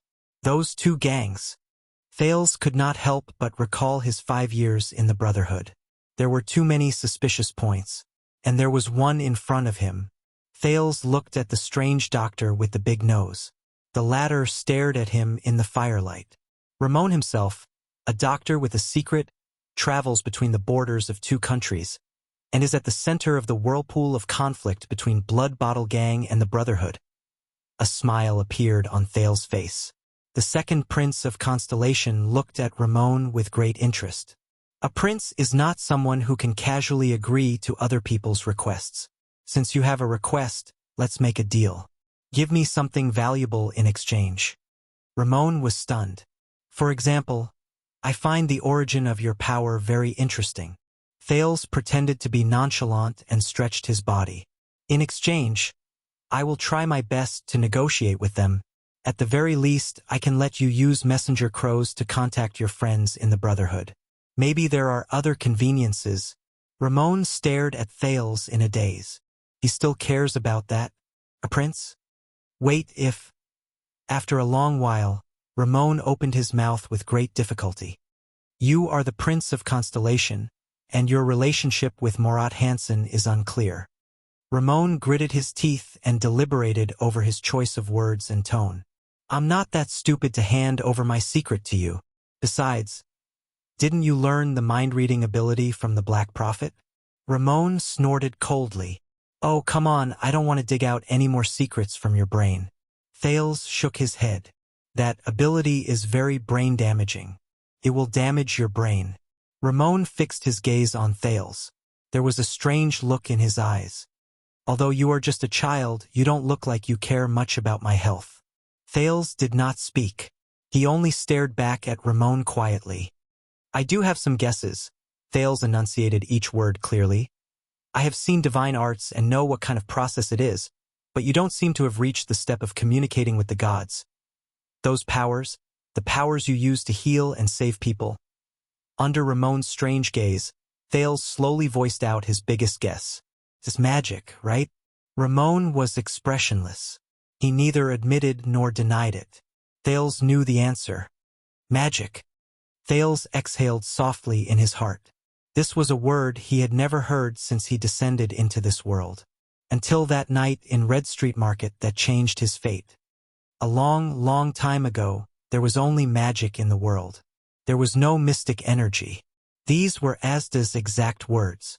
So, you don't even know the connection between mystic energy and magic. These were Giza's words. It was true that the extensions would not let anyone in the diplomat group leave. But Thales was the Prince of Constellation after all. If he insisted, it was not impossible for Lampard to relent and let the unimportant Ramon leave. But Thales did not do so, because Ramon might have what he wanted. Thales had to find a way to understand everything about himself. For example, mystic energy and the closely related magic. Ramon chuckled, until Thales frowned impatiently. The Black Prophet is not close to you, and you are not his student, are you? The strange doctor stopped laughing and asked slowly, Otherwise, it is impossible for you not to know about these things. Thales thought of something. He knew the crux of the problem. So, Thales looked at the extension soldiers around him. He glanced at the bored Ida at the entrance of the tent, then at Putre and Waya in the distance. Magic. Is this a secret that even the Black Prophet can't sit still? Ramon did not speak. He only stared at him. Thales suddenly smiled. I am a prince, and he is my father's vassal, the second prince said. He sometimes agrees to my requests, that's all. He did not tell me much. This is really interesting. Ramon widened his eyes. His expression was strange and fanatical, just like the first time he met Thales. The new Prince of Constellation is actually interested in that kind of thing. It is really interesting. Thales frowned. What do you mean? Is that something I should not know? Do you really want to know? Ramon widened his eyes and clicked his tongue. Murat will not be happy. Thales clenched his fists lightly. I am the future Supreme King of Constellation. When he said the word king, Thales felt his voice tremble slightly. Do you think I care whether he is happy or not? Very good, very good. Explaining magic to the Prince of Constellation and the descendant of the Empire. Ramon flashed a strange smile. He shook his head and closed his eyes. This is a good deal, and I can also get a lot of fun from it. Thales narrowed his eyes. Then can we begin? The prince said slowly. Ramon opened his eyes abruptly. How was your history class, your highness? How did humans fight against the ancient orcs, defeat them in the Holiness Exorcism campaign, and how did they negotiate peace with the ancient elves and dwarves in the battle for survival, and finally rise in the world's history? Thales blushed. All right, ever since he was brought to Mindy's Hall, he actually did not have much time to study history. Not much, Thales said slowly. But I know that in the history of humans fighting against the orcs, we awakened to supernatural powers, which is today's power of eradication, and the first batch of knights appeared. But Ramon interrupted him. So, it's not just magic. The strange doctor looked at Thales in high spirits. You don't even know the history of wizards and magic towers, do you? Thales furrowed his brows. So, Ramon chuckled and said, like most people in the world, you live in the kingdom of gods, the seven hells, and the human world. You live in a web interwoven with fear and lies to deceive others and yourself. Lies? Fear? Those history books said this, right? The glory of knights and the power of eradication brought about the rise of humans. The long swords of warriors and the neighing of warhorses allowed us to break free from the oppression and threat of the ancient orcs. Ramon said with a profound meaning in his words. Without waiting for Thales to answer, Ramon put on a disgusted expression and spat out a word resolutely. Lies. Shameless lies. A complete and utter lie. Thales was stunned. What allowed humans to defeat the orcs was not a knight, a superhuman, or a power of eradication. Ramon said with an agitated expression. It was wizards. Ramon spread his hands with a zealous expression and clenched his fists lightly in the air. It's magic. Thales frowned slightly. You mean that the supernatural powers, the Northland military sword style, and the knights are all fake? They are actually vulnerable in front of the orcs? The second prince questioned with great suspicion. The ones who can truly win the battle at the front lines are wizards and the magic they use? Thales pondered and asked slowly, magic? Is a power even stronger than the power of eradication? Ha, you actually compared magic to the power of eradication? You're no different from those ignorant and foolish people from 1,000 years ago. Ramon did not seem to be used to being interrupted. He snorted in disdain. Open up your narrow-minded mind a little. Your Highness, magic is not a type of power. It is on a completely different level from the power of eradication. Ramon shook his head. His eyes were filled with longing and reverence. It is a higher, deeper, and greater existence. Not power. Thales revealed a puzzled expression. Then what exactly is magic? Incantations? Energy? Knowledge? Elements? Molecules? Mental power? Psionic abilities that surpass ordinary people? Destructive power? Ramon stared at him quietly. The expression in his eyes was actually filled with respect, admiration, arrogance, humility, intoxication, and other contradictory and strange combinations of emotions. Thales had never seen that kind of gaze in anyone's eyes in this world. No! Thales was slightly stunned. Perhaps he had seen it before, in that dark chess room, that blue-robed figure. Magic! Ramon raised his hands and slowly spread them open, like a believer who was kneeling and praying to a god. He was so excited that he trembled. Magic is a type of meaning, an attitude, a belief, and a principle of life. The strange doctor stared into the void, as if that was his home and dream. Mages are practitioners of this principle. They believe that everything in the world is meaningful, that everything can be analyzed, and that it is necessary to be understood. In the process of understanding, we humans can become more perfect, greater, more progressive, and closer to the truth.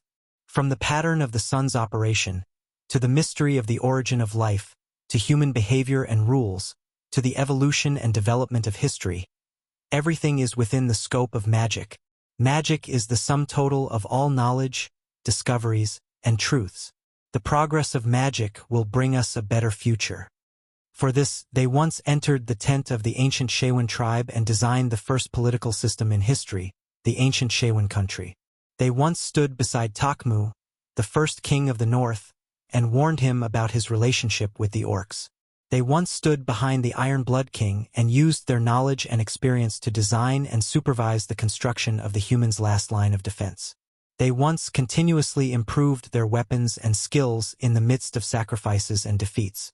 They summed up the experience and skills that every warrior came to understand on their own and perfected the first unified Northland military sword style in history. They once noticed the potential in the human body and researched the birth and development of that power day and night. They named it supernatural power. They once worked hard to advance in the battlefield of blood and fire. They worked hard to research the art of killing and improve the art of healing. They once studied iron and steel tirelessly and created stirrups and saddles for horses. They built the first cavalry and allowed the knights to possess the speed and power to charge in front of the orcs for the first time. Of course, they also developed their own power. They unearthed the truth of matter, interrogated the truth of spirit, drew the energy of nature for their own use, and converted the resources of the world to serve the humans. The power in my hands is only the most insignificant part of it. They even attacked together with the knights on the ice layer of Quaker Glacier. Time and time again, they charged without caring about the sacrifices and completely ended the legend of the orcs' heavy infantry being invincible. They made the Holiness Exorcism campaign the most magnificent scene in human history. They even questioned the existence of gods and challenged the emperor's authority. The three great magic towers once represented the wisest and most progressive existences in the world. They were aloof and independent. Even the Supreme Emperor and the powerful Bright God Church had to show their respect before the three great magic towers. Wizards made many people believe that the things worth pursuing in this world are not only power and status, but also truth. Ramon slowly put down his hands. There were already some tears in his eyes. This is what wizards are. This is magic. He choked with sobs and said, "In the history of the rise of humans, this is the most important, the most brilliant, and the most precious chapter that everyone has forgotten. And now," Ramon lowered his head and said desolately, "no one in the world remembers magic anymore. Only people like me, who are both unfortunate and fortunate, are left. Through books and scrolls, I struggle to burn the embers of magic." Thales stared at Ramon in a daze. He did not even know that the branch in his hand was burnt. He could not believe what he had just heard. He could only try his best to widen his eyes and open his mouth wide. Magic. Wizards. This was different from any version of magic he had heard of in his previous life. It was not those whizzing fireballs, not a transaction where one obtained an elemental response by chanting an incantation, not using oneself as a spiritual energy sponge, not a ritual to communicate with a certain existence, not a psionic ability that could be learned after birth, and not powerful for the sake of being powerful.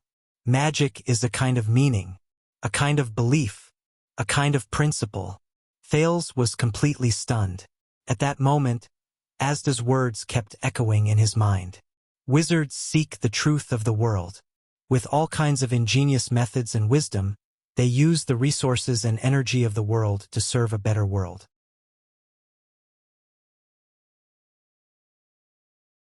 Chapter 111.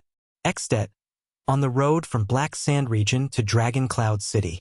Your Highness, I would still advise you to put away those two flags, especially the constellation flag with the double cross-shaped stars. Among the marching groups of Northland soldiers, Viscount Kentvita held the reins in his hand and rode to Thales' side, who was heavily surrounded. He ignored Putre and Waya's unpleasant expressions and said to the second Prince of Constellation. He ignored Ramon's and Waya's unpleasant expressions and said to the second Prince of Constellation. Although we have 2,000 well-trained Northland elite soldiers, it is obviously not the best choice to let everyone along the way know that the Prince of Constellation is here. Thales did not pay any attention to the snowy scenery on both sides of the road, the indistinct mountain range in front of him, and the occasional chimney smoke.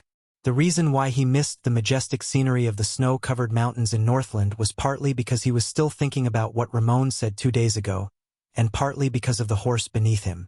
At that moment, he was riding alone, carefully controlling the horse beneath him to prevent it from swinging its back from time to time. Ralph followed nervously by his side, ready to use the wind to lift his little employer at any time. Even though Gines and Gilbert had taught him almost every trick in riding a horse during the 1 month he spent in Mindy's Hall, Thales seemed to have a natural conflict with horses. Regardless of whether it was the foal in Mindy's Hall, or the Northland noble's horse that was borrowed by Archduke Lampard, which was usually docile and obedient, and was specially equipped with a child's saddle, they all clearly rejected him from riding them or even getting close to them. Right, saddle? Didn't Ramon say that it was also invented by the wizards? So, magic can be said to be the science of this world? Then what's with mystic energy? Unfortunately, the conversation that day was soon interrupted by Kentvita. It seemed that he would have to find another chance. Thales watched in fear as the horse beneath him crossed an uneven snow pit. He breathed a sigh of relief. I thought it was international practice for the diplomat group to show their flags to show their identity. Thales turned his head and looked at Kentvita helplessly. At the same time, he carefully paid attention to his mount, which was chewing in dissatisfaction. Besides, an army of 2,000 people stretches for hundreds of meters. With such a huge commotion, even if I don't raise the flag, won't the people know that the Prince of Constellation has set foot on Extet's territory? Or perhaps Archduke Lampard feels that there is no benefit in appearing too close to the Prince of Constellation at this time. Kentvita smiled. Your Highness, please believe in the Archduke. But Putre interrupted him. He had no choice but to send 2,000 people to ensure that the prince would not die in his own territory, but he also had to appropriately display his hostility towards Constellation for his own people to see.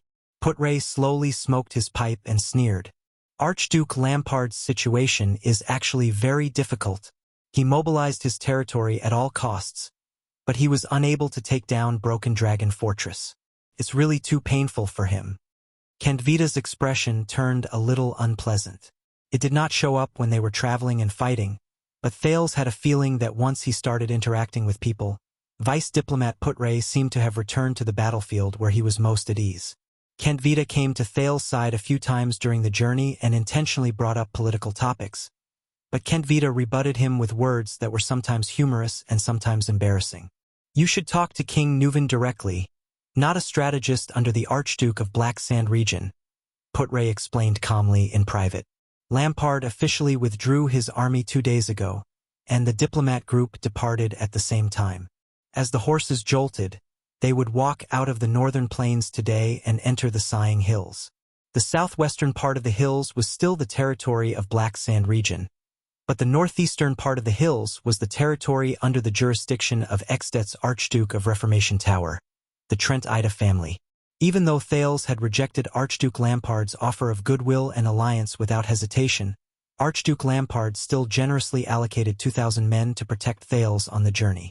The regular soldiers among them would protect Thales on the journey, while the conscripts would gradually disperse and return to their homes. Thales did not know whether this was the Archduke's generosity or hypocrisy, or a combination of both. At this moment, a knight in gray armor in front of them parted the infantry formation and rode to their side. Thales could sense that Ida, who was riding on the horse behind him, was slowly changing from a bored and undisciplined state to a nervous state. In fact, after being nourished by that wave of fluctuation, all of Thales' senses seemed to have been improved slightly, but definitely. It seemed that the fluctuation was not just something he could rely on during emergencies.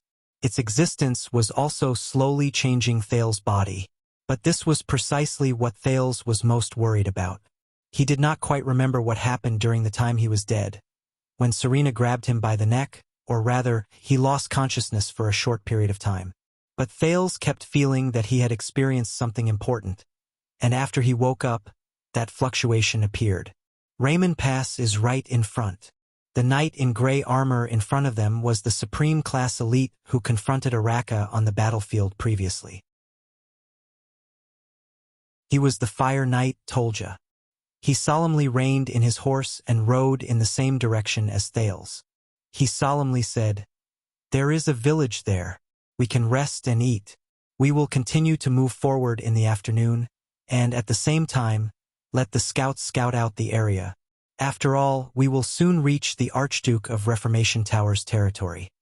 Thales acutely noticed that when Tolja said, "Raymond Pass," Putray and Waya's expressions darkened slightly, while Kandvita curled up the corners of his lips. "What do you think, Your Highness?" Without waiting for the others to speak, Kandvita smiled at Thales and said, "Regardless of whether it is due to practical needs or personal reasons, I suggest that you stop for a while at Raymond Pass so that you can recuperate or pay homage." Personal reasons? Pay homage? While Thales was puzzled, Putray rode to his side and heaved a deep sigh. Raymond Pass is the starting point of the southwest side of Sighing Hills. It is also the only way to enter the hills from the northern plains. The thin vice diplomat extinguished his pipe and furrowed his brows tightly. Beside him, Waya turned his head away. But that was also the place where Constellation's former second prince, Prince Horus, finally lost his life during the Bloody Year, Putray said with a displeased expression. Thales' expression changed. He understood why the other people's expressions had changed. As the Prince of Constellation, Thales lowered his eyelids in a timely manner and sighed. Of course, Horus is also my blood relative. However, he was also mumbling quietly in his heart.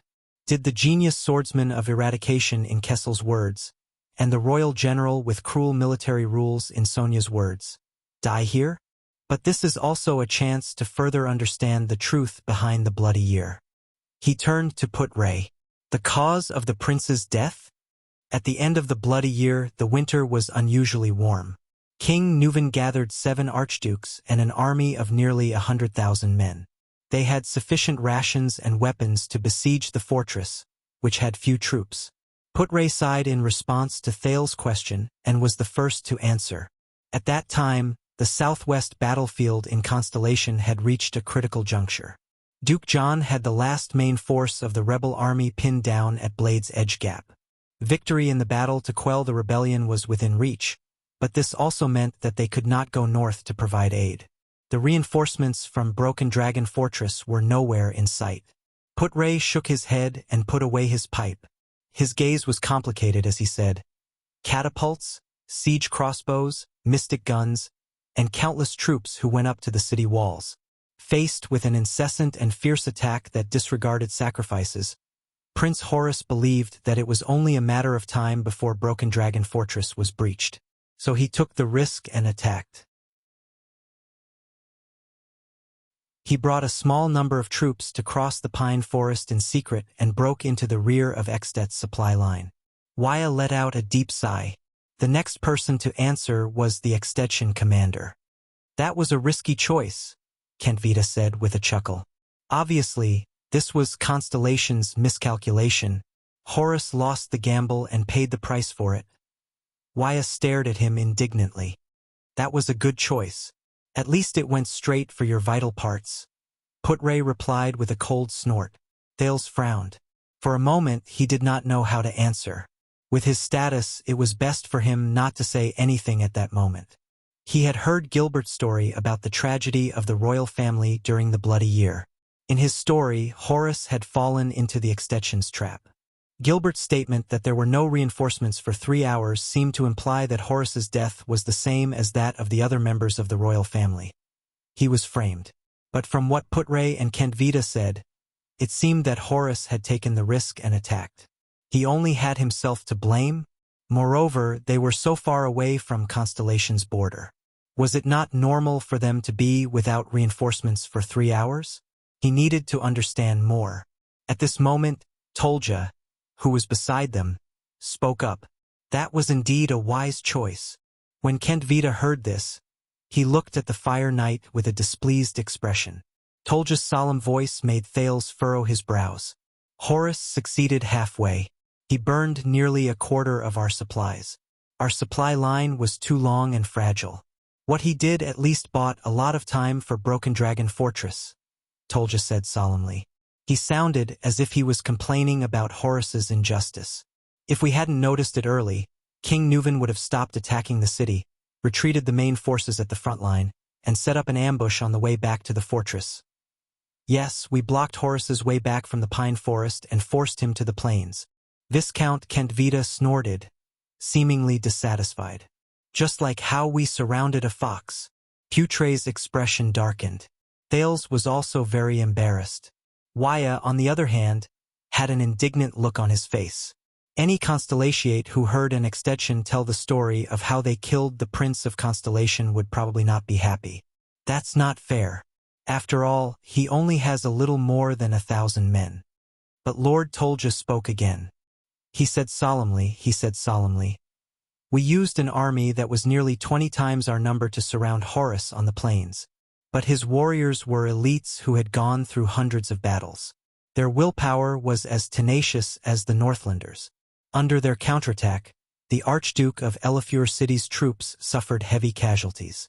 The Archduke of Beacon Illumination City and the Archduke of Prestige Orchid's war banners even wavered and retreated. King Nuvan had no choice but to use the rest of his troops and send the elite White Blade Guards under his command to block the gap. Only then did he manage to stabilize the battle line. The battlefield was terrible. The black smoke burned so much that even the fortress could see it. If Broken Dragon Fortress had sent reinforcements at that time, they might have had a chance to rescue your prince from the side of the chaotic battlefield. Putray gripped the reins tightly. Thales was stunned. But they did not send their troops? Thales recalled the scene of him being besieged under the fortress a few days ago. Puzzled, he asked, "The fortress did not send their troops?" "No, I still remember," Tolja said faintly. "From the afternoon until the sky turned dark, the people in the fortress watched Horus's troops fall one by one on the plains. There were no reinforcements for 3 hours." Thales recalled Gilbert's words and furrowed his brows. Regarding this, Putray said with a straight face. The fortress had its own reasons for choosing to do so. Enough of that. Kent Vida snorted coldly. Even us extensions feel bitterly disappointed when we see them leave us in the lurch. Leave us in the lurch? Thales gripped the reins tightly and gritted his teeth as he endured the jolt of the horse. Kent Vida cast Thales a meaningful glance. Of course, perhaps they were just as cautious as the fortress flower 2 days ago. Who? Thales turned his head and asked in puzzlement. Who? When Horus led his troops outside, who was the one who guarded Broken Dragon Fortress? Putray looked worried as he looked at Thales. Go on. Kent Vida chuckled. Tell your prince, who is responsible for Horus's death. This is not a secret. Thales suddenly realized that it was not appropriate to talk about this in front of the extensions. Putray glared at Kent Vida in dissatisfaction, but he still sighed and answered, the Northern Territory was in danger at that time. His Majesty the late king ordered the surrounding nobles to provide assistance, and the largest number of reinforcements came from the Land of Cliffs region. The Duke of Constellation's territory, which was the closest to the Northern Territory. Putray watched Thales' expression worriedly until he was certain that Thales' emotions did not change too much. And after Horus left, the commander of Broken Dragon Fortress was naturally the person with the second highest status at that time. The vice diplomat said slowly, the Guardian Duke of the Land of Cliffs region, Rudolph Nanchester. Thales was slightly startled. Putray furrowed his brows but continued. He was also the current Duke of the Land of Cliffs, the elder brother of the one-eyed dragon Koster Nanchester. Later, when Broken Dragon Fortress was breached, he was captured by Extet and died in prison. The moment he finished speaking, Thales' heart trembled. The former Duke Nanchester. Could it be that the brother of the current Duke Nanchester had something to do with Horus's suspicious death? At least, when Horus was besieged, the one-eyed dragon's elder brother stood by and did nothing to save him. Is that so? More importantly, does Kessel think so too? What about the one-eyed dragon? What does he think? What does he think of Kessel? And the one-eyed dragon's already dead elder brother? Could it be that? And the one-eyed dragon's words when I set off from Eternal Star City. Thales thought about the relationship between the two, and his brows furrowed. Putray patted Thales' saddle and shook his head at him. Don't think too much. Thales felt that this was what he meant. And at that time, Horus probably felt that he no longer had any hope of returning to the fortress. The Fire Knight, Tolja, stroked the sheathed blade on his saddle. With a nostalgic expression, he smiled bitterly and said, he made a decision that no one would have expected. Putray shook his head. His expression was desolate. Thales raised his eyebrows. What did Horus do? He no longer tried to break out of the encirclement in the direction of the fortress. A smile of admiration appeared on Tolja's face. Like all of you, Horus turned around and ran in the opposite direction. He broke out of the encirclement all the way to the north. Thales thought of something. Like us? He remembered what the man known as the Kingdom's Wrath said to him on the battlefield a few days ago before they broke out of the encirclement towards Lampard's flag. A long time ago, in a hopeless situation, a Jade Star told me, since there is no way to retreat, why not go forward with all your might? So, what Arrakis said was, after an entire day and night, they escaped here. We, the army of Black Sand region, also chased them here. Tolja's expression was complicated. He raised his hand and pointed at the snow-colored hills that had begun to rise and fall in front of them. Thales turned to look. They arrived at the end of the plains. A black mountain peak that was half covered in snow began to appear in front of them. There was only a narrow entrance between the two low mountain peaks. It was only as wide as the gallop. The Extet troops moved slower and slower until they stopped. We are here, Viscount Kent Vida said faintly. This is Raymond Pass. This is the battlefield from back then? Thales looked at the strange rocks covered in snow in front of him and asked Tolja, who was beside him, with a strange feeling in his heart. We held them in place and surrounded them once again. Horus's remaining troops guarded the area next to those rocks. Tolja nodded and said with a profound gaze, the former Archduke of Black Sand region lit a torch and personally led his guards to besiege them continuously. He also ordered them not to use crossbows. He wanted to obtain the glory of capturing the Prince of Constellation alive. Tolja nodded. Horus, on the other hand, personally wielded his sword and wore his black armor. He stood guard under his 9-pointed star war flag. No matter how the people around him fell one by one under the blades and axes, he never took a step back. The best warriors from both sides roared and pounced on each other. Then, one by one, they fell between the rocks. That night, even though we had the advantage in numbers, the 4 Supreme Class elites on our side were all injured.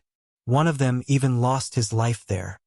When he talked about the history of the battlefield, the Fire Knight seemed to be filled with emotions. Kentvita, on the other hand, remained silent.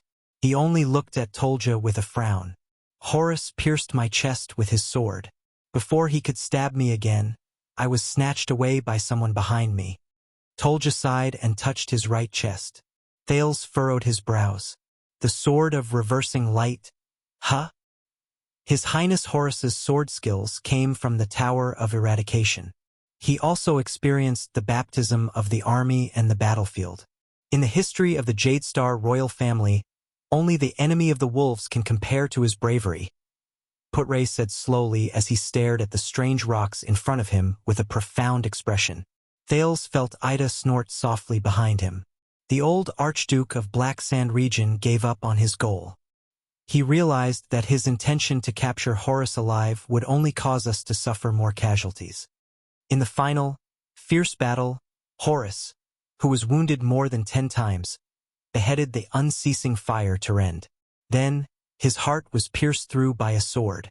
Tolja urged his horse forward and stared at a rock that was half the height of a man. He felt as if he had returned to that night 12 years ago, when the shadows of swords and blades flashed.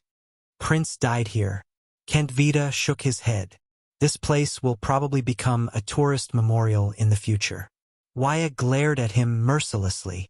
Yes, Putre replied sarcastically. All of you should build a statue for Prince Horus to commemorate his bravery and fearlessness, as well as his ability to kill his enemies. Thales sighed. He closed his eyes and lowered his head deeply at the strange rocks. Another group of people who were unfortunate during the war. When they saw Horus fall, the last of his soldiers also lost their will to fight. Just when we thought that everything was over, one of Horus's soldiers snatched the bow left behind by Tyrend in the chaos. Tolja continued to say faintly. Kentvita's expression suddenly changed. Thales raised his eyebrows. There was a hint of surprise in his voice. You mean? Tolja looked to the south and exhaled a long breath. That soldier carried Horus's corpse on his back. He carried that bow, and with wounds all over his body and a few crossbow bolts, he roared angrily like a madman. With the last few people, he rushed into the encirclement. For some reason, our people could not stop him, until he reached the old Archduke of Black Sand region, and then, Tolja flashed an indecipherable smile and snorted softly. In the chaos, the soldier disappeared into the night. From then on, Arakamerch was known as the Kingdom's Wrath. Tolja stroked his own blade. Endless fighting spirit shone in his eyes. Thales took a deep breath and stared at the strange rocks from afar. However, he could not tell that countless warriors had fallen here 12 years ago. A prince had also fallen here, and another legend had become famous from then on. No, I still have some doubts. Thales turned to Tolja. So, Lord Tolja, you personally experienced the war between the two kingdoms 12 years ago, including how to break through Broken Dragon Fortress? I participated in that war. The Fire Knight nodded. But as I said just now, thanks to Prince Horus's sword, I was injured during the early stages of the war. When I returned to the battlefield, it was already a few months later, during the later stages of the war. At that time, Sonia Sasir brought her Starlight Brigade and gathered the defeated soldiers along the way, including Merch. They fought a few battles against us in the north. Oh, a thought flashed in Thales' mind. You even fought against the Fortress Flower? Should I say, as expected of one of Extet's 5 war generals? No, I did not have the chance to fight against her. Tolja frowned. Because of a despicable person. Despicable person. Thales was stunned. Who? I do not know. Viscount Kentvita smiled and said, Constellation's little trick? Tolja has always been brooding over it. I do not know who? Brooding over it? Extet's fire knight Tolja snorted coldly. On the battlefield, a damned person disguised himself as one of us and hid behind my back. When I killed my way through the enemy's formation and was about to attack the center of Starlight Brigade's formation, that despicable person attacked me from the back. I was seriously injured again and did not have the chance to fight against Sasir or Murch directly. Tolja frowned. I still remember that when that damned, despicable assassin fled, he hid himself behind a strange purple mask and used a gray short sword. He came and went like a ghost and was extremely fast. Oh, Thales said with a strange expression and scratched his head. Disguised himself as someone else. Attacked the enemy from the back. Purple mask. Gray short sword. Came and went like a ghost and was extremely fast. These characteristics and habits. I seem to have heard of them somewhere before? Behind him, Ida snorted softly again. Is that so? Looking at Tolja's cold gaze, Thales frowned and nodded sternly. This method is really despicable.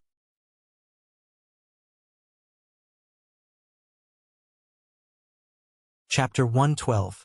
The undulating land you see in your eyes is the Sighing Hills. It is spread out on the western edge of the Sighing Mountains. Look, those snow-capped mountains in the distance that reach the clouds are the Sighing Mountains. Putray, who was riding on his horse, pointed at the mountains that towered into the clouds in the distance and explained the geography of Northland to Thales. Thales raised his head and widened his field of vision. He exhaled a breath of hot air in the chilly environment. The Sighing Mountains used to be the highest mountain range in the land during the era of the ancient empire. It is connected to the Quaker Glacier in the north and separates the Northland Province and Eastern Wasteland Province in the north of the empire. It gradually extends south to the north of Greenheart Province, which is now Constellation's Eastern Sea Hill and Duke Cullen's fief. The danger and difficulty of climbing the Sighing Mountains made travelers shrink back at the sight of it. They could only lower their heads and sigh. That's how it got its name. Putray put down the pipe in his hand and sighed softly with his head lowered, as if he was responding to his own words. When the ancient empire was still around, this place was famous for being a place of exile and chaos. After the empire was destroyed, the turmoil worsened until a group of elves moved into the mountains. They took root here for nearly 300 years and moved freely between the mountains. During their heyday, they formed their own kingdom. After the Battle of Eradication, the northwestern side of the Sighing Mountains belonged to the Western Peninsula, while the southeastern side of the Sighing Mountains was within the borders of the Eastern Peninsula's Hanbol dynasty. The elves in the Sighing Mountains? Wait a minute. I think it was mentioned in the War of Eradication. Heavens fall and earth rend? Speaking of elves, Thales could not help but glance at Ida behind him. What's wrong? Ida spread her hands in exasperation. I don't even know which generation of my relatives they are. I'm not good at history. Thales shook his head and turned around to continue listening to Putray's explanation. I can't count on this elf who can't even remember his own name, even if he's in supreme class. Archduke Trentida's Reformation Tower and the lonely old tower of the Fries family of Constellation are located on two different peaks, facing each other across a valley. Both sides are extremely wary of each other, but they are both easy to defend and difficult to attack. Further north and south of the mountain range are the fiefs of the Archduke of Extet's Horned Deer City and the Guardian Duke of the land of Starcliff. However, due to the precipitousness of the Sighing Mountain Range and the high temperature in the north, Extet's Horned Deer City and the land of Starcliff, which are located in the mountain range, are faced with the predicament of having territories near the Sea of Final Freeze and few ports. Putray took a puff from his pipe and looked at the mountain range in the distance with an intoxicated expression. Hence, during the First and Second Peninsular Wars, the Allied forces from the Eastern Peninsula crossed the Sea of Final Freeze and landed from Constellation's Eastern Sea Hill or South Coast Hill. It's because both constellations' land of cliff region and Extet's eastern seaport are situated on natural sea cliffs that are easy to defend and difficult to attack. It was only during the Third Peninsular War that the Eastern Peninsula Army pretended to attack Constellation's eastern seaport, but launched a surprise attack on Extet's coastline. With a small number of troops, they attacked the sea cliff and achieved amazing results. In the end, they broke through Elk City and entered the heart of Extet. Peninsular War? Another question popped up in Thales's mind. The war started from the conflict between the two continents, such as the whales in the Sea of Final Freeze. After the Battle of Eradication, we discovered that the eternal oil in their bodies is the best fuel, even better than charcoal. Putray answered Thales's doubts. Fishing rights, quotas, areas, and rest periods have always been the focus of dispute between the countries on both sides of the Peninsular War.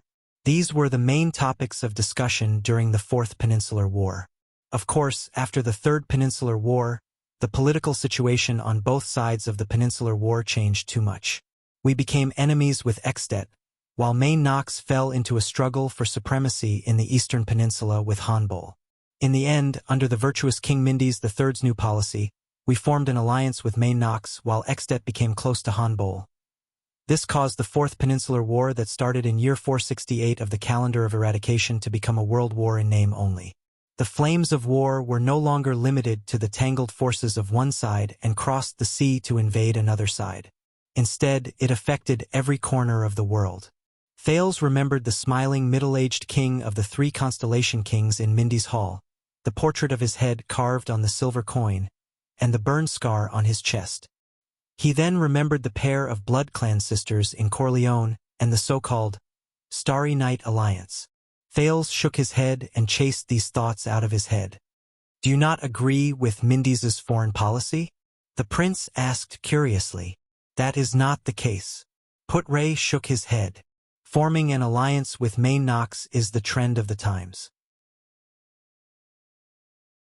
There is also an old Far Eastern proverb that says, befriend distant allies and attack nearby enemies. Although the scale of the Fourth Peninsular War was huge and the price was heavy, Putray said slowly as he pondered, in my opinion, the new political situation has also strengthened the connection between the two peninsulas. The conditions for the outbreak of a world war have all been eliminated in the increasingly complicated interconnected situation, such as the conflict between us and Extet in the Western Peninsula. Since the Fourth Peninsular War until now, we have not had a war that crosses the continents for 2 centuries. We have enjoyed more than 200 years of peace. Almost every century before this, we have had a peninsular war between the two peninsulas after the conflict between the two peninsulas accumulated to the extreme. Thales frowned. He had always felt that the so-called Peninsular War was a little strange with such a country's productivity and political system. Crossing the sea to conquer the peninsulas, how much manpower and logistical supplies do they need? Can the price paid by the various countries really be compensated with just a little bit of eternal oil? They moved forward under the gazes of the soldiers on both sides of the road. Soon, a village appeared in front of them. Thales raised his eyes. He noticed that the trees outside the village were tied with ropes. Many of them were tied with food such as jerky, bread, and so on. There were even deer, foxes, snow rabbits, and other prey. Is this a Northland custom? My soldiers have confirmed the safety of this village. At this moment, Kentvita followed them from behind. He passed the crowd, rode into the village, and got down from his horse. He handed the reins to a soldier. We will dismiss a portion of the recruits whose hometown is nearby. You can rest for a while in one of the taverns inside and enjoy lunch. With Ralph's help, Thales got down from his horse. He heaved a long sigh of relief because he could temporarily get rid of the horse. Then, he raised his head with great interest and observed the village next to Raymond Pass. This was supposed to be a quiet little village that did not even have walls. But at that moment, it was filled with burly men who were well-built and armed to the teeth. Even though most of the escort troops were stationed at the front and back of the village to rest, Thales could still see Northland soldiers bustling about under the eaves of the single-story houses built with bricks, wood, and earth. However, The strange thing was that these soldiers did not seem to disturb the peace of the village. They mingled with the men and women of the village, who were dressed in coarse sackcloth jackets. The square in the village was especially filled with soldiers and villagers. Wine glasses were being tossed back and forth, and their laughter was deafening. This time, I'm going to F***CK you up, Crandon. Two people sat beside a large wooden table that seemed to be used for selling goods.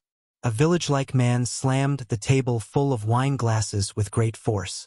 He looked at a soldier opposite him who refused to show weakness and shouted, "I can drink 10 glasses in a minute. We'll know soon whether you're bragging or not." The soldier threw away his axe, took off his breastplate, and similarly slammed the table indignantly. "Only the winner can get a rose's wreath." The onlookers in a circle jeered enthusiastically. A young lady holding a flower basket laughed loudly. "What nonsense are you talking about?" She put down the flower basket, lifted her skirt, and sat down in a forthright manner. She joined the drinking party at the round table. "Only those who can outdrink me can get my wreath." Thales could not help but chuckle. At that moment, he even somewhat forgot that it was this group of Extet soldiers who risked their lives to fight against his protectors on the battlefield and killed each other. Unlike the society that Thales came into contact with in Eternal Star City, where social classes and statuses were clearly defined, the rhythm of this rural village in Extet was wild and brisk. The atmosphere was warm and relaxed. The villagers were basically tall and strong Northlanders. They looked forthright and had hearty smiles. "Hey, toldya, how long are we staying here?" A bearded soldier who looked like a middle-ranking officer carried a warhammer in one hand and a wooden wine glass in the other. He shouted at them loudly, Please tell me that I can spend the night. We will depart in the afternoon." Toldya replied loudly in dissatisfaction. "Before that, tighten your pants, Ironhead Croc." "What a pity." The bearded officer drank a mouthful of wine with a disappointed expression. The wine flowed down his beard as he muttered, "I remember that there is a beautiful cook at Hero Tavern." Thales did not care about the soldiers and villagers who were pointing at him and gossiping about him. There was no lack of disdain and malicious gazes either. He followed Kentvita and Toldya forward, while the people from the diplomat group followed behind them. "Is the way for you to confirm that it's safe for the soldiers to enter the village and drink with the villagers?" The prince's young attendant, Wuxia, looked at the Northland soldiers who walked past them and laughed heartily with their arms around the villagers' shoulders. He placed a hand on the sword at his waist warily and disagreed. "If I were an assassin, I would blend in with these villagers. Don't be too nervous. This is not Constellation, it's Extet." Viscount Kentvita laughed loudly. "Almost all the people in this village are retired veterans. They can be trusted. In fact, out of honor and dignity, the prince, who is a guest, will only be safer among them." Wuxia, on the other hand, shrugged and pursed his lips to express his skepticism. "Don't worry." Thales nodded at his attendant. "The soldiers have all spread out and infiltrated the village. Even if they are assassins, they will have to consider the possibility of an assassination and the price to pay. This is Mountain Pass Village, isn't it?" Putray looked around with nostalgia. "I remember that there is a tavern here, and the owner is very famous. Hero Tavern. It was opened by a retired veteran 30 years ago," Toldya said flatly by the side. "And the rye wine inside is famous far and wide." Thales, who was curiously sizing up his surroundings, followed Kentvita and Toldya to a rather large stone house.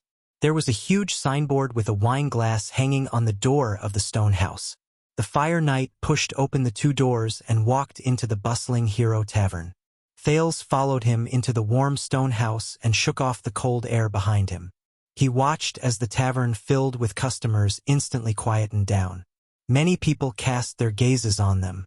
Thales recognized that there were quite a number of Northland soldiers among the customers, and it was obvious that they had just arrived. But a few seconds later, the lively atmosphere in the tavern returned, as though the people who entered were just a few ordinary people. "You didn't empty the tavern?" Wuxia said with a frown. "Then His Highness's."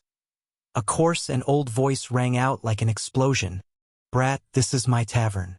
A sturdy, silver-haired old man with a frown on his face rested his elbows on the wooden bar counter. With a disdainful expression, he said, "Be it the king, the priestesses, the foreigners, or even the gods, no one can chase away my customers here." Wuxia frowned. The old man then narrowed his eyes and lowered his head to look at Thales. He put on a strange expression. "You have quite a lot of people here. I only serve customers who pay for the wine." Thales smiled at him. The prince could not help but notice that even though the weathered old man in front of him was a little old, at least 60 years old, his arm muscles were still well developed, his waist was thick and straight, and his gaze was direct and fierce. "Caslin, don't worry about the number of people and the money for the wine." Kent Vita laughed and sat down on the bar counter in a straightforward manner. He took out a money bag. "We have a lot of small golden round pieces with Raikuru's portrait here. By the way, the Archduke of Black Sand region asked me to send his regards to you." Thales' gaze shifted. A retired veteran and an ordinary tavern owner. How could the Archduke of Black Sand region personally greet him? But Kent Vita obviously did not receive the response he deserved. Each cup of rye wine costs 6 extet copper coins, and the price for nobles is 60. The tavern owner, the old man Caslin, glanced at the money bag with a cold expression. He then pushed it back and snorted coldly. "Also, I don't accept gold coins. Especially the gold coins from Lampard, who killed his own family." Kent Vita's expression immediately froze. Thales was also shocked. Killed his own family? Kent Vita spread his hands at Tolja, who was behind him, and put on a resigned expression. That was a duel for the right to inherit the throne in accordance with the ancient rites. Tolja walked forward and calmly took out a bag full of extet copper and silver coins. He said flatly, "The Archduke defeated his eldest brother, that's all. The casualties were just an accident. Let him quibble all he wants. Killing his own family is killing his own family." The old man Caslin took the money bag in disdain. As for the so-called ancient rites of duel, that was something the Empire used to make us kill each other. The Archduke of Black Sand region killed his own brother and seized the right to inherit the throne, and it seems to be following some kind of duel ritual of the ancient empire? Thales silently stored this information in his heart. And Thales looked at the boorish old man in front of him. This tavern owner's identity is not simple, and he doesn't seem to be on the same side as Lampard. Maybe I can gather some information from him? So it's 1, 2, 3, 6, 7, 8. Caslin weighed the money bag in his hand and counted the number of people in front of him. "Wait!" Thales had a brainwave and spoke at the right time. "The Archduke of Black Sand region's money belongs to them, but the few of us will pay for our own. We have about a dozen people." Caslin's eyes darted around and he noticed Thales again, who could not even reach the bar counter. Kent Vita furrowed his brows and looked at Thales thoughtfully. Thales nodded at Putray. The latter raised his eyebrows, then walked forward and took out a few silver coins. "I recognize this portrait. King of the Oath Keepers, Midier, right?" Caslin took the silver coins and scrutinized the picture on them. He then raised his head and chuckled, revealing his yellow teeth. "You're from the Empire?" "No." Thales smiled and shook his head. "We're from Constellation." Beside him, Wuxia's expression changed, while Putray seemed to be deep in thought. "I know, brat. You're the Prince of Constellation, and you're here to apologize." Caslin stared straight at him. What a long and arduous journey. Thales shrugged. "All right." Caslin snorted. "There's no reason to say no to money." "Hey!" Kent Vita protested. "Aren't Archduke Lampard's gold coins money as well?" "Hey, Brian!" The owner of Hero Tavern ignored the Viscount. He raised his voice and knocked on the wooden window behind him. 20 glasses of ale. Normal ones will do." A tall, black-haired man in his 30s walked out from behind the bar counter. There was a burn scar on the left side of his face. He snorted coldly. The tavern assistant raised a thin wooden stick with a displeased expression and turned towards the cupboard behind him. With a shake of his arm, he skillfully skewered the ears of a dozen or so wooden wine glasses and pulled them up like skewers. With another shake of his arm, the dozen or so glasses hit the bar counter at the same time. Brian deftly pulled out a wooden stick and lifted a large wooden wine barrel. He began to pour wine into the wine glasses that were lined up in a row. As he poured, he stared at the crowd with an unfriendly expression. He even glared at Thales fiercely. This is not something that can be done with arm strength. Wuxia watched the assistant's movements and his expression changed. He said in a low voice, "I bet he's an expert swordsman. Don't be offended." Caslin laughed. "My buddies here are all uncouth men who served in the army." "Of course, Hero Tavern," Tolja said flatly. "The gathering and distribution center for retired soldiers in Northland." Thales sadly realized that he could not even reach the chair at the bar counter. It would be too awkward for him to speak directly under the watchful eyes of the crowd. At this moment, it was especially important to have a guard who knew sign language. Ralph carried Thales to the high chair at the bar counter. Wuxia, the attendant, who realized that he had lost his job again, furrowed his brows again. Kentvita and Putray sat on either side of him. The people from Constellation and Extet were divided into two distinct groups. They sat at two round tables respectively. The soldiers glared at each other fiercely. "My God!" Willow looked at the rowdy Northland drinkers around him and said in high spirits, "I've never come to a place so far away to drink. Hold on to your guns." The veteran Genid furrowed his brows and said, "They might pounce on us at any moment, Sir Caslin." Thales curled up the corner of his lips and brought out his ability to strike up a conversation with people from his memory. "When did you open Hero Tavern? Why is it called this?" "It's been 30 years. Caslin watched lazily as Brian filled the wine cups and brought 3 of them to the bar counter. He let Brian serve the other one on a plate. "After I retired due to an injury, I returned to my hometown and opened the tavern. As for why it's called Hero Tavern, it's a boring name my wife gave it." "Oh, right." Thales touched the wooden wine cup that was half the height of his head. Rationally, he decided not to touch it. "When I entered the village, I found all kinds of food tied to the tree at the entrance. What's going on?" "The day before the bitter cold winter is coming." Caslin yawned and served a few plates of black bread that did not look appetizing. "That's a gift from the mountains." Tolja and Kentvita grabbed the black bread habitually and ate it with ale. The latter looked like he was watching a show as he stared at Wuxia, who had a distressed expression and did not know what to eat. "It's best if you eat more," Kentvita said flatly. "We still have to continue our journey in the afternoon. We'll only set up camp at night." "A pampered constellatiate," Kentvita chuckled in his heart. "This is Hero Tavern's signature dish, the common coarse grain of the Northland villagers."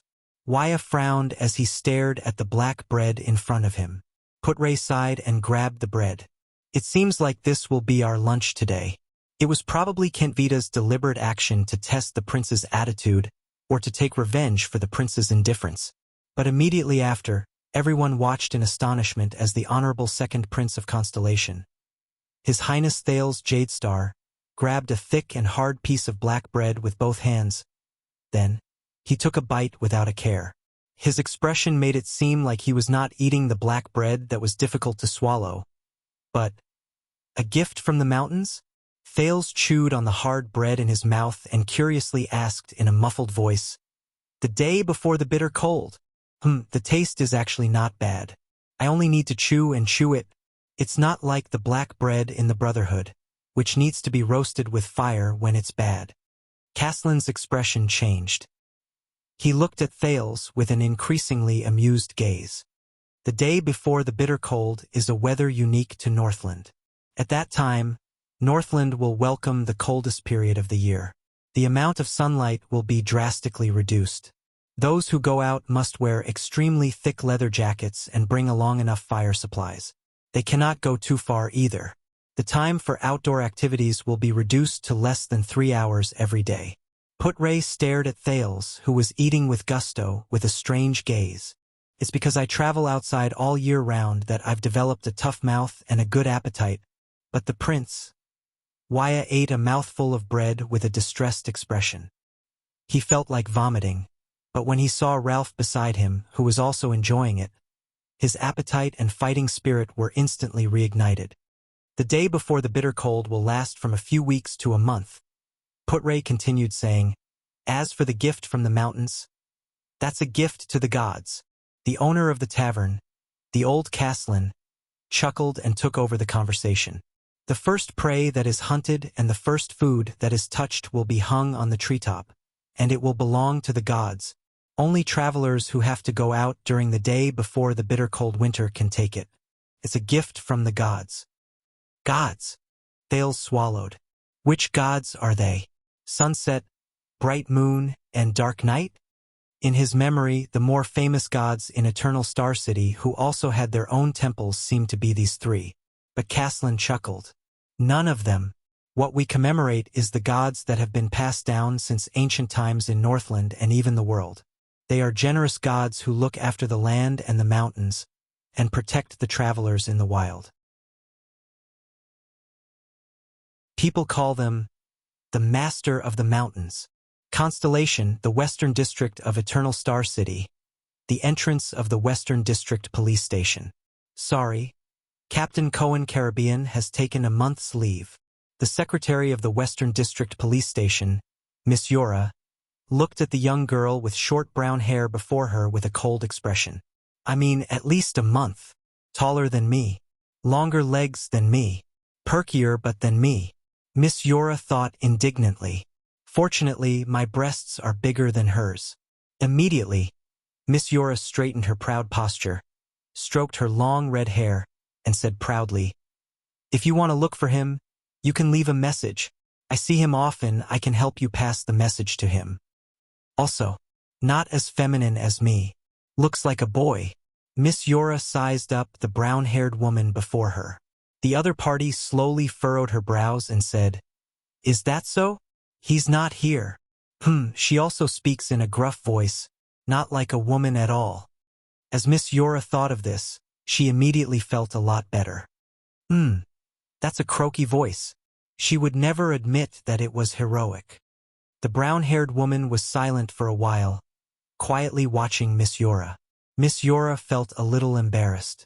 The brown-haired girl immediately lowered her head and looked at the emblem of the Twin Tower longsword on her right hand. Her lips curled up into a smile. All right then, please leave a message for him.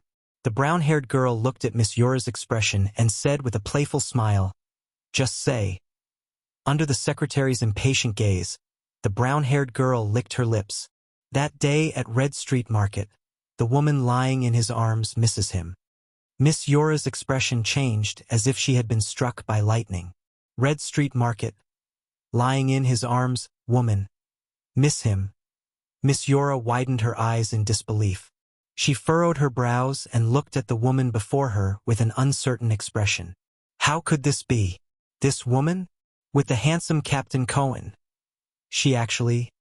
Jayla Charlton snickered. Ha ha ha. All right, I'm joking. Under the secretary's murderous gaze, the descendant of the assassin's flower stroked her abdomen and waved her hand with a smile.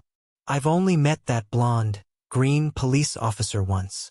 I just happened to save his life. You like him, have a crush on him, love him to death, and want to give birth to a child for him. Jayla shook her head under the secretary's strange gaze. I don't care about any of that. I'm not your competitor or rival in love either. I'm just asking him for a favor. Don't worry, he's not my type yet. The former bartender flashed a bright smile. The secretary blushed, which was rare for her. She looked at Jayla's sincere gaze and was momentarily at a loss of what to do. She was speechless. The silence lasted for more than 10 seconds. Miss Yura finally exhaled. All right. Miss Yura turned her head away in embarrassment. The blush on her face had yet to disappear. She said helplessly, actually, Captain Cohen has returned to the Tower of Eradication, and we can use messenger crows to contact him. You can write him a letter, and then... Jayla smiled. All right, I'll write him a letter. The young former bartender nodded and thought about something. Thank you, Miss Yora. Actually, if it's not too troublesome, the secretary said a little embarrassedly, maybe I can help you. After all, you're Cohen's friend. Although I am just the secretary of the director, I know a lot of people. For example, my brother is serving the royal family. He can come into contact with a lot of important people. This way, you don't have to look for Captain Cohen. Miss Yora clenched her fists in her heart. Do you think it's over just because you don't like him? What a joke. Don't look down on a woman's persistence, whether it's for yourself or for your rival in love. Jayla looked at Yora in astonishment, then broke into a smile. You can't help me with this. Jayla shook her head in resignation. You're still too. Jayla suddenly stopped talking. She seemed to have remembered something. Miss Yora revealed an expectant gaze. Maybe you can really help me? She said slowly. Yora, you're the secretary of the police station. You can see all cases, wanted posters, and intelligence. Can you help me pay attention to some information? Miss Yora smiled and nodded. Of course, if it's not a secret. What do you want to know? Jayla exhaled and said in a low voice, I want to investigate the locations of large arms smuggling cases from Constellation to other countries over the past few years, especially those related to Blackstreet Brotherhood. There's a guy called Rhoda. Miss Yora took out a pen and paper. Jayla hesitated, but in the end, she still said, also, I want to find 3 children. Their characteristics are very obvious. They might have been abducted by the Brotherhood, but they are not in Eternal Star City. Miss Yora raised her head in puzzlement. A 10-year-old boy called Sinti. He's a little bigger than the average child. A little girl with a circular burn scar on her face called Korea. She's about 4 or 5 years old. A 7 or 8-year-old boy called Ryan. He doesn't have a right hand. That's it? Miss Yora nodded. I'll go back and look at the recent case reports regarding the crackdown on human trafficking. Wait.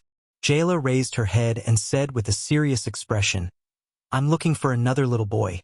He went missing near Red Street Market. He might have fallen into the hands of Blood Bottle Gang. Black hair, gray eyes, about 7 or 8 years old. He's a... Jayla's gaze darkened. A child who doesn't look like a normal child. Miss Yora raised her head in astonishment. He's a little too smart and mature. Jayla lowered her eyes and continued to explain. Is that so? Precocious child. The secretary shrugged and lowered her head to continue taking notes. My brother said that he's seen 2 similar children, a boy and a girl.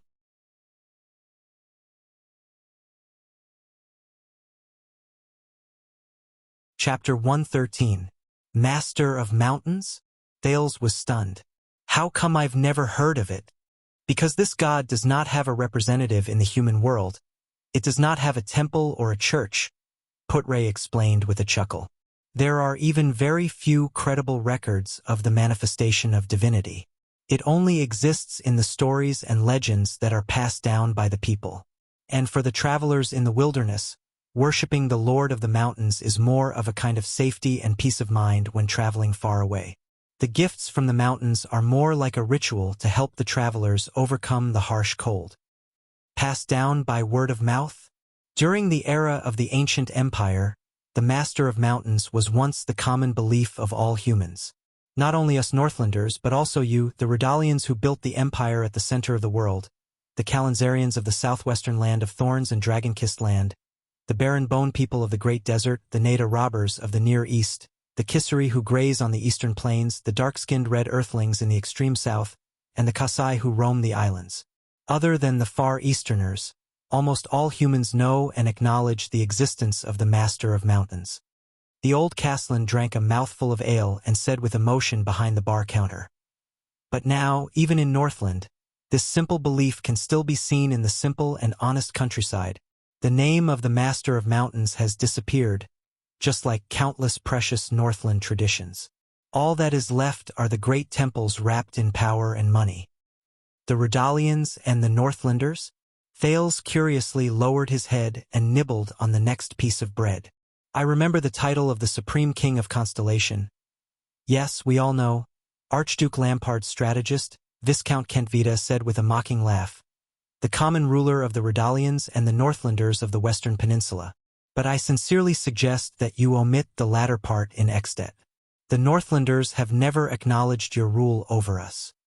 As far as I know, Putre retorted sharply, 2/3 of the Northland province during the era of the ancient empire was in Extet, while the remaining 1/3 was in the northern territory of Constellation. Those Constellations also called themselves Northlanders and acknowledged the Supreme King's rule over them. This is where the problem lies. Viscount Kentvita tapped the bar counter thoughtfully. Northland has always belonged to Northlanders. Why should it belong to Constellation? Why should it belong to the rule of a Redalian king? Thales suddenly understood. Northland referred to the Northland province during the era of the ancient empire 1,000 years ago.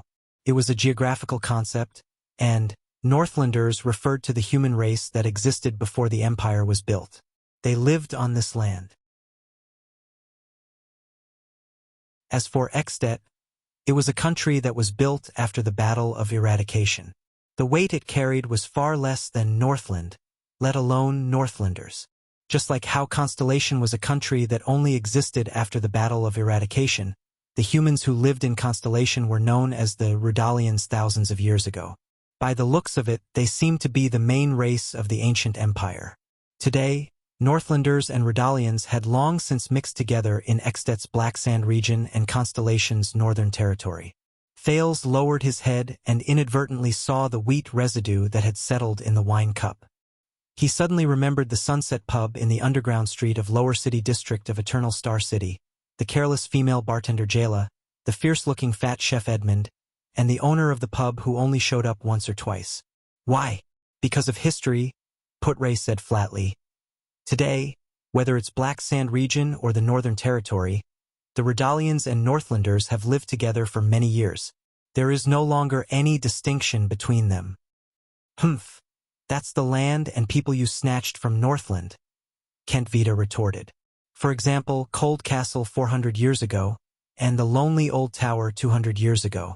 Your Northern Territory is our southern land. As the owner of the pub, Caslin listened to the argument between Kentvita and Putre. He could not help but let out a loud laugh that no one else could understand. Thales felt a chill in his heart. So this is how Extetians think? He thought of the soldiers' attitude and behavior towards them when they first entered Lampard's camp. He immediately understood. Constellation wants to protect its northern territory, while Extet wants to recover the Northlanders' territory. Both sides are fighting for justice. How ironic. These are all voices I can't hear in Constellation, right? When Putre said this, he chuckled softly. If you really want to say that Northland only belongs to Northlanders, the Arund family of Constellation's northern territory used to manage the entire Northland province for the Emperor, and they were a dukedom family for as long as 1,000 years. Humph, Constellations are pointless proud. Viscount Kentvita snorted coldly and said, in the end, all of you still want to go back to the ancient empire that perished a long time ago, don't you? Are you still reminiscing about the supreme authority and glory of the Pegasus throne, the emperors who could make the entire world tremble with just a wave of their sleeves, and the era where the map of the country could be spread from one end of the room to the other? The empire is undoubtedly the most precious legacy in human history, the most glorious page, and the most powerful existence. Putre answered coldly. Even though it no longer exists, its glory has been passed down to this day and has never faded. Ha! I almost forgot. Kentvita raised his hands and laughed mockingly at Thales. As long as Constellation exists, the empire will last forever, right, Your Highness? Thales shrugged and responded to him with a smile. Don't make fun of the royal family, Putre said coldly. His bloodline once stood at the top of the world and witnessed the rise and fall of mankind. Bloodline? Kentvita snorted with a nasal voice. Northlanders do not believe in bloodlines. A hero who can shoulder the burden of the country and its people will naturally become a king. The next moment, The Viscount of Extet narrowed his eyes and said sternly, "And listen carefully, Your Highness. The empire ruled by the so-called imperial family that you were born in has only left the world a nightmare of chaos." Thank you for your reminder." Thales scratched his head awkwardly and laughed dryly. "What a novel point of view." "Novel?" Kent Vita stared at him and said flatly, "Have you heard of Quisso Lampard's story, Your Highness?" Quisso Lampard? The ancestor of the Lampard family? The king of rebellion? Thales answered excitedly. "You don't need to hear it from the subordinate of an archduke." Putre was about to speak, but he noticed that Thales had raised his hand with great interest and stopped him from speaking.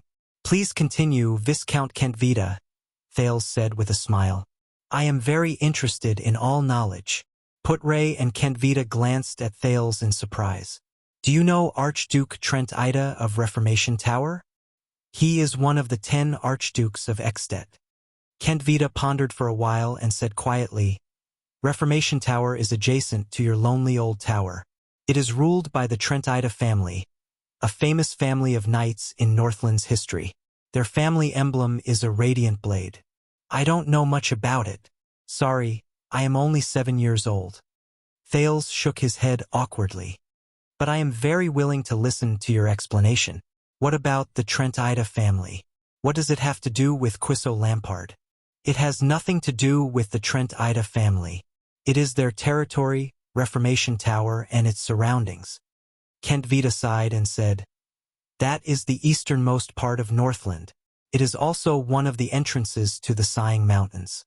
During the era of the ancient empire before the peninsula was split apart, Reformation Tower was once synonymous with barbarism and chaos.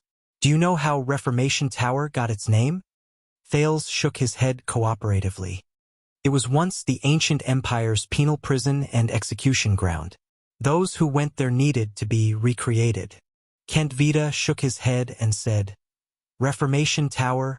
Unfortunately, most of the prisoners inside did not come out alive and their lives were recreated." Thales nodded as if he was deep in thought. "And during the ancient empire, there was a famous person imprisoned there, Quisso Lampard." Thales frowned slightly. Quisso Lampard. He knew this person. At least, he was mentioned in the world history that Gilbert made up for him. Quisso Lampard, Northland's king of rebellion. He was the man who started the first civil strife in the ancient empire. However, in the books, he was a forest bandit who roamed the Northland pine forest. During a robbery, he accidentally killed an official of the empire, so he was captured by the empire. His accomplices attacked the execution ground and rescued him. The desperate Quisso knew that he could not escape the empire's pursuit forever, so he decided to go all out. Taking advantage of the Northlanders' dissatisfaction with Duke Arun's harsh governance, he spread rumors to divide Northland, stirring up a storm of chaos in Northland, and completely embarked on the path of rebellion against the empire. In the end, his rebellion was easily extinguished by the empire's army at Lonely Old Peak. However, the empire's first civil strife also broke out because of this, and it became more and more intense. However, today, Kent Vita told him a completely different story. Kent Vita said faintly, "It is said that the Lampard family is the descendant of Takmu, the first king of the north, during the uncivilized era before the orcs invaded. More than 1,500 years ago, Quisso Lampard was just an ordinary lumberjack in the Northland province of the ancient empire. However, he was highly skilled, forthright, and righteous.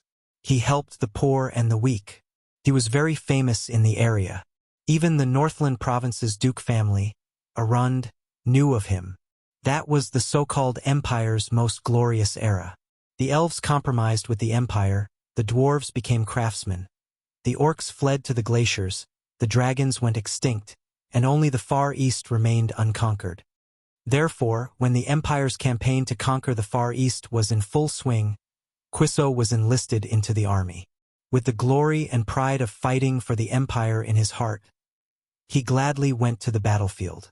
He fought bravely and was good at fighting. Due to his prestige in the hearts of the Northlanders, he was promoted all the way until the empire conferred him the title of count and appointed him as the general of the Northland army. Thale's heart trembled. This story was completely different from the one he had in mind. With the hard work of Quiso and the other armies, the Far Easterners retreated in defeat and were trapped in their isolated city. Only the Chilean holy capital, which was about to fall, was left with no soldiers and food supplies. The empire's magnificent feat of unifying the world was about to be realized. The emperor's desires became more and more excessive. His demands were endless. He never stopped conscripting laborers, and the amount of taxes increased. The Northland province, as the best source of soldiers, was the first to bear the brunt of it.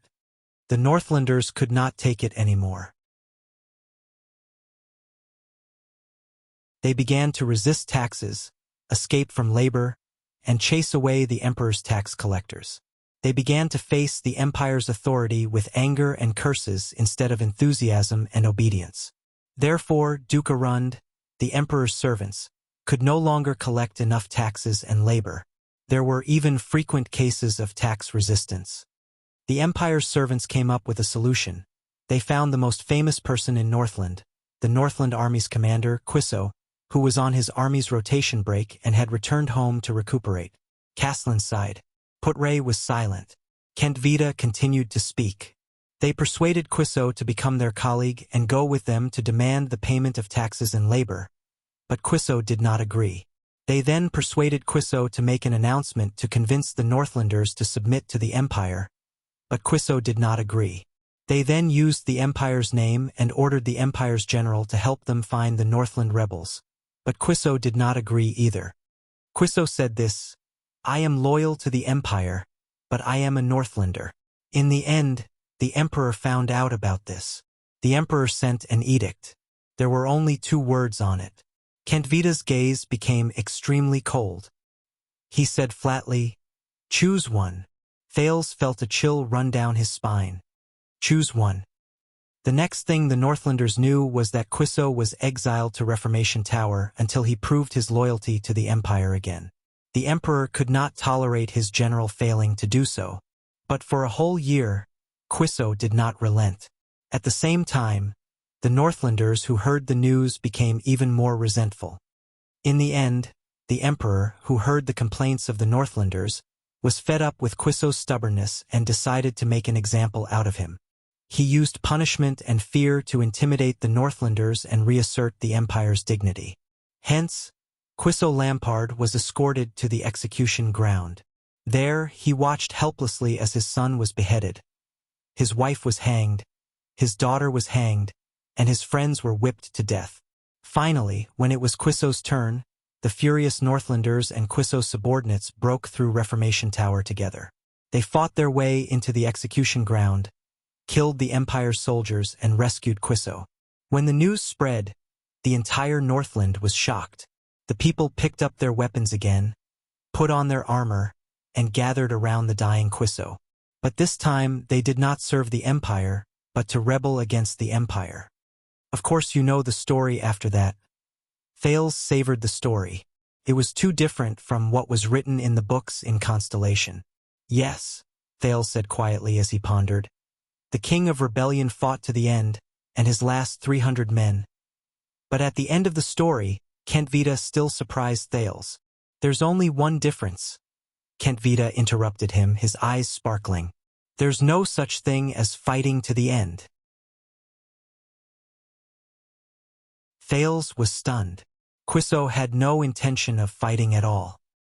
He dismissed most of the revolutionary army, and only led the last 300 men who refused to leave and launched a final charge against the 3 great armies from the side of Lonely Old Peak. This is more like a complaint against the emperor, not a rebellion against the empire he was loyal to all his life, isn't it? After he died, every Northlander lit candles in every household and honored him as king according to the ancient rites of the Age of Kings. This is the story of the King of Rebellion. Many extensions are familiar with it. Do you understand now, Emperor's descendant? Kentvita said flatly. What the empire left for Northland? Caslin watched Thales' reaction with interest. Fortunately, the others were sitting at a round table some distance away from them. Otherwise, Thales reckoned that there would soon be another tavern brawl between constellations and extensions. A story that has been meticulously embellished. Put-Ray snorted and laughed. I'm curious, though. How did you know the Emperor's edict so clearly? Are you sure that you didn't miss a single word? Go ahead and be sarcastic, citizen of the Empire. Anyway, your mind is only filled with the glory of the Empire. Kentvita's gaze was filled with disgust. He continued, what did the Empire give the world? Endless military conquests, unreasonable and harsh taxes, greedy and corrupt high-ranking officials of the Empire, cruel and oppressive rule by the ignorant people, ugly and dark religious oppression. Do you know that primitive beliefs like the Master of Mountains, the Maiden of the Sea, the Father of the Grasslands, and so on disappeared under the ancient empire's ban and the conspiracy of the Emperor and Bright God Church? And the Temple of Knights in the north that was forcefully demolished by the Emperor 1,000 years ago. That was the cradle and sacred land of the Knights, the legendary place where humans fought against the ancient orcs together in Northland. Citizen of the Empire. Kentvita took a sip of wine and sneered. Stop lying in the glory of the past and wallowing in it. You have no idea how ugly your positions are. Continue to hold on to that thought, but history cannot be changed. Even now, Put-Ray said in disdain. I only see your carriages running on the roads built by the Empire. Your currency is minted according to the gold, silver, and copper standards set by the Empire. No matter how many languages you speak, your northern accents and habits are still derived from the ancient and common language of the Empire. Your armies follow the Empire's system of regiments, brigades, guards, and squads. Your nobles follow the Empire's system of dukes, earls, viscounts, barons, and lords. Your paintings, poems, and music all draw nourishment from the glory of the Empire. Without the Empire, I'm afraid that Northland would still be a piece of scattered sand, backward and barbaric land. What can that prove? Kentvita interrupted him rudely. If we call the things that the Empire imposed on us with violence a gift and feel complacent about it. Imposed? Put-Ray seemed to be enraged as well. The Knights of the Northland Kings joined the great Emperor Camelot-Carother almost at the same time as the chauvinistic King's army. You are the great Emperor's earliest supporters, the most active swords and blades when he built the Empire. Very well, Kentvita said coldly. Now we, the children of the Northern Wind and the Dragon, no longer need that evil Empire. We are self-reliant. Please put away your pride in the Empire, citizens of the Empire. I have seen a lot of Northern Wind, Put-Ray said flatly. As for the dragon, if you are referring to the one embroidered on Extet's flag, the material is not bad. The significance of the dragon on Extet's flag does not lie in whether it exists or not. After all, we do not rely on a legendary beast to protect this country, Kentvita said solemnly. But it represents the beliefs and temperament when Extet was founded. That is the revelation that Raikaru, the Northland hero, left to us during the Battle of Eradication. Strength, patience, strength, tenacity, pride, persistence, and Kentvita glanced at the people from Constellation, then picked up his wine cup and took a big gulp. With a rather profound smile, he said, Never surrender, even if it is a colossus like the Empire. And what is left of all of you? Kentvita sneered and said, Constellation is just an antique. There is no meaning to its existence at all. The reason for its existence is only to testify to a piece of past history, to summon the soul of a country that has perished for a long time. Put-Ray was about to answer, but he heard Thales heave a long sigh at that moment. Do you know? Kentvita and Put-Ray turned to the second prince of Constellation at the same time. Be it Put-Ray or Viscount Kentvita, Thales sighed deeply and said, Even though one of you is a Constellatiate and the other is an extension in your unpleasant encounter, I found the two biggest similarities between the two of you. Put-Ray and Kentvita were stunned at the same time. So what are they? The one who spoke was the owner of the tavern, Caslin, who had been watching the show from the side. He tapped his chin with great interest and asked Thales, Similarities? Thales raised his eyebrows and shrugged. When the two of you meet each other, Even if you speak from your own standpoint, your minds will only be filled with the same thing. The most unoriginal thing. Putre revealed a puzzled expression, while Kent Vita frowned slightly. The Empire. Thales said softly. He took the last bite of the bread. Putre and Kent Vita were stunned at the same time. Ha ha ha ha. Caslin clapped and laughed loudly. What an interesting conclusion. What about the second similarity? The second, Thales bit into the black bread and mumbled, even though the two of them talked so much about the Empire. But in truth, none of them have actually seen the Empire with their own eyes, whether it was the final Empire 600 years ago or the ancient Empire more than 1,000 years ago. Caslin's laughter grew louder. Putre and Kent Vita's faces darkened at the same time. Well said. The second Prince of Constellation. Caslin slammed the table in extreme joy and laughed loudly as he looked at Thales. They have never seen the Empire. Thank you for your support. Thales shrugged. On one hand, it shows that the Empire's influence is indeed far-reaching. On the other hand, he stared at the two quarreling men in resignation. Both of you are arguing with each other's imaginations. Really? Putre and Kent Vita turned their heads at the same time and no longer looked at each other. Get over it, boys. The old Caslin shook his head. Who else remembers ancient legends, glorious past, lost history, and sacred traditions, other than the nobles who boast about their families and the stinky scholars? But this thing... He pointed outside the door.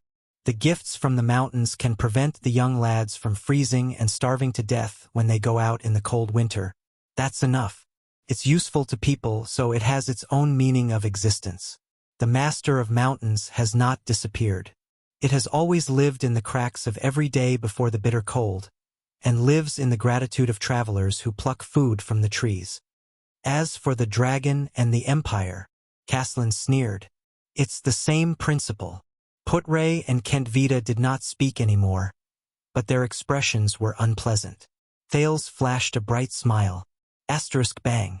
Asterisk Caslin slammed a wine glass with a different color on the bar counter and pushed it in front of Thales. High-quality rye wine, specially provided by Hero Tavern. Under Thales' astonished gaze, the old man said casually, My old comrade in Prestige Orchid region provided it with rye. There's a daily limit. It's not for the crude stuff they drink. This is for what you just said. Thales widened his eyes. He looked at the white-haired old man, then lowered his head to look at the wine in the glass. Don't hesitate, boy. Drink it up. Caslin showed off his powerful and vigorous right arm muscles, which did not show any signs of aging. The standard to judge a good warrior is, firstly, whether he can swing his axe with enough strength, and secondly, whether he can drink to his heart's content. I'm only 7 years old. Thales stared at the wine glass that was the size of his head. He widened his eyes and said awkwardly, You know, kids can't drink. It's not good for their bodies. That's nonsense.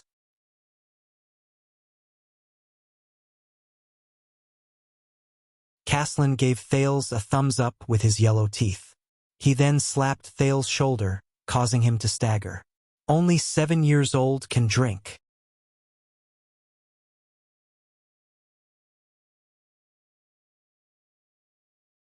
Chapter 114. After Thales tried his best to reject the cup of rye wine, he breathed a sigh of relief under old Caslin's regretful gaze. They rested for a quarter of an hour. Viscount Kent Vita turned his head and nodded at the Fire Knight. Tolja. Get ready. Tolja ordered his soldiers. We're ready to depart. We must reach Prestige Orchid region before tomorrow night. Upon hearing their commanding officer's words, Extet's officers and soldiers stood up in unison. They left behind their wine money and walked out of the tavern. The Constellations looked at Thales. Thales glanced at Putre, shrugged, and jumped off the bar counter. But just as he waved at old Caslin and was about to leave, Brat, wait! Caslin left the bar counter and walked towards Thales. Thales only then realized that this old man was extremely tall. Caslin was almost 7 feet tall. He had to raise his neck to an angle that he could barely look up at him. Fortunately, Castellan squatted down in front of him. "You want to apologize to King Nuven, don't you?" Old Castellan said slowly. "And I also heard that it is to repay Prince Mariah for his misfortune in Constellation." "Yes." Thales exhaled. "Let's see if King Nuven will be interested in my head." Castellan's gaze on him changed slightly. The old man sighed. "When I was your age, I only knew how to chase sparrows behind my brother's butt." Thales smiled faintly, but before Thales could speak, Castellan continued. "Damn those messy political schemes of the nobles. They never show mercy, don't they? I don't care if you are 7 or 17. God knows how Prince Mariah died. It's a pity he was a good lad." "This?" Thales looked surprised. "Thank you for your understanding, Sir Castellan." "Listen," Castellan said flatly. "I once served under Nuven. To a certain extent, I am quite familiar with him." "This tavern owner knows King Nuven?" Thales was slightly stunned. He turned to look at Kentvita, who was not far away. "Why did they bring me here? Is it really to rest in the middle of the journey?" Castellan sighed softly. "He was a good king when he was young, a typical burly Walton man. I still remember Nuven Walton standing at the 38th century ground, swinging his flail at the attacking orcs. At that time he was generous, tolerant, and just. He could stand in front of an orc's axe for a nobody. Every warrior thought it was an honor to die for him." "Oh!" Thales' eyes brightened. "That's good. It looks like at least he won't be a king who will simply order me to be beheaded." "But people change." The old Castellan exhaled. His gaze became misty and unfocused. "Nuven is also human. He will grow old. There will come a day when he will be bewitched by slander and women, and be controlled by desires and impulses. Although he has the blood of Rikaru Extet, he is not a perfect dragon or hero. Especially, he's a father who lost his son." Thales could not help but be stunned. Castellan lowered his head and stared at Thales. "Be careful. Constellation's second prince. Extet uses the great dragon as its flag, but for the past 600 years, we have only worshipped the great dragon's strength, learned the great dragon's pride, and cast the great dragon's wisdom to the back of our minds. Although we claim to be the children of the northern wind and the dragon, the shackles of the empire on our shoulders are no less than constellations." "What do you mean?" Thales widened his eyes. "Do you mean that Extet's domestic situation may be worse than we think?" "Child, take care." Castellan only shook his head and gently placed his hand on Thales' shoulder. "Since you paid but did not drink, consider this a bit of advice from me." Thales could only spread his hands. "Thank you for your advice. Unfortunately, it's useless. What will come will come. No matter what, he had to face Nuven VII. Right?" Castellan hesitated for a while and suddenly exhaled. He smiled and said, "If you run into any irreversible crisis in Extet, when even King Nuven can't save you—" "King Nuven can't save me?" Thales was puzzled. "What does that mean?" "There is a butcher shop on Dragoncloud City's westbound road. The signboard is a dagger." Castellan snorted. Under Thales' furrowed brows, he said in a low voice, "The boss is a Far Easterner with the surname Gu. He owed me a favor in the past. He is an extremely daring fellow and often does things that violate the law. If you want to ask him for help, just say $6.50. Under Thales' astonished gaze, the old man Castellan slapped him hard on the shoulder again. The second prince staggered again. As Thales grimaced in pain, the old man before him slowly stood up and laughed heartily. "The next time you come, remember to drink my rye wine. That is the symbol of a man." Thales smiled awkwardly and left before Putre revealed a murderous gaze. Kentvita frowned as he watched Thales and the Constellations leave. Then, he slowly walked to the bar counter and turned to the old man Castellan. "You saw it, right? The next king of Constellation." Kentvita's gaze was cold. "You saw how different he is. He has matured and changed. What were we doing when we were 7 years old? What was King Nuven doing when he was 7 years old?" The old man Castellan stared at the door of the tavern and said slowly, This child's gaze is indeed different from other people's. He could not see reverence or nervousness in the child's eyes, only interest and curiosity. There was also an enigmatic confidence and determination, as if they had never wavered. This is not the gaze of a child who is thousands of miles away from home and afraid. This is the next opponent that Extet will face. I am almost certain that when he grows up, he will definitely become Extet's greatest enemy. Kent Vita curled up the corners of his mouth and knocked on the bar counter. Unfortunately, the Archduke cannot attack him directly. When did we Northlanders become cowards who would scheme against and fear even a 7-year-old child? Caslin said disdainfully in a low voice, maintaining a country amidst conspiracies and fear. This is something that only a shaky empire would do. Of course, Archduke Lampard's strategist said softly. For this, we need a better king, not an old and muddle-headed person who does not enjoy his position and does not have to be a hot-blooded person who is still wet behind the ears. Humph. Caslin grabbed 2 wine glasses and placed them in the window of the kitchen. So, Chapman Lampard is really a good candidate? I believe that you still love Extet and the Dragon's Kingdom deeply. Kent Vita fixed his gaze on him. Even though King Nuvan chased you out of the White Blade Guards. Hey! The old man seemed to be particularly dissatisfied with this sentence.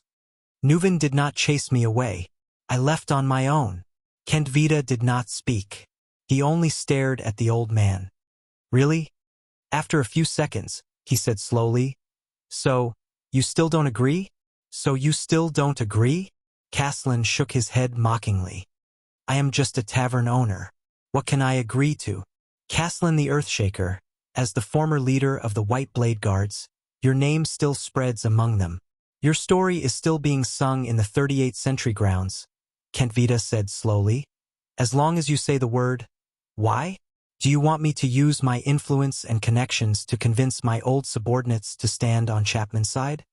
Caslin snorted in disdain. I believe that you will make the best choice for Extet.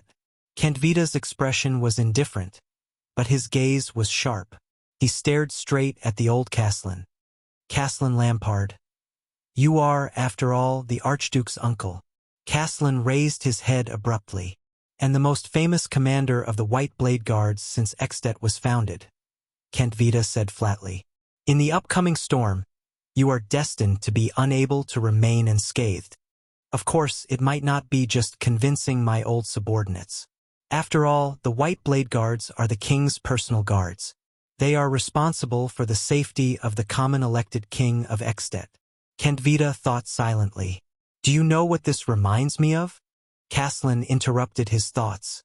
Kent Vita curled the corners of his lips politely into a smile. The old man stared at him coldly. Quiso Lampard was asked by the Empire to convince his fellow countrymen to cooperate with the Empire, pay taxes obediently, and stop resisting. If I say no, will that brat Chapman exile me to Reformation Tower as well? Kent Vita frowned. Go back and tell my nephew, Caslin said slowly but firmly. Go to hell with Lampard. Go to hell with Rumba. Kent Vita sighed and shook his head as expected. Then you should at least be able to help me with the second favor. Caslin snorted coldly. All of you are always concerned about benefits, aren't you? Kent Vita narrowed his eyes. This time, it has something to do with that prince. Caslin put away a few cups again and ignored the Viscount.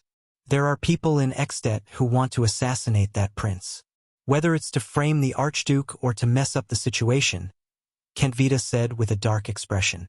They even used the officer spy lurking in our mystic gun unit. You know that I hate these dirty politics the most. Caslin raised his head and said bluntly, I don't want to know anything. What happened next is related to you. Kent Vita interrupted him in a deep voice. The Archduke sent a letter yesterday saying that we found a clue about the officer spy in the black market, but it was intercepted halfway. What does it have to do with me? Caslin said rudely.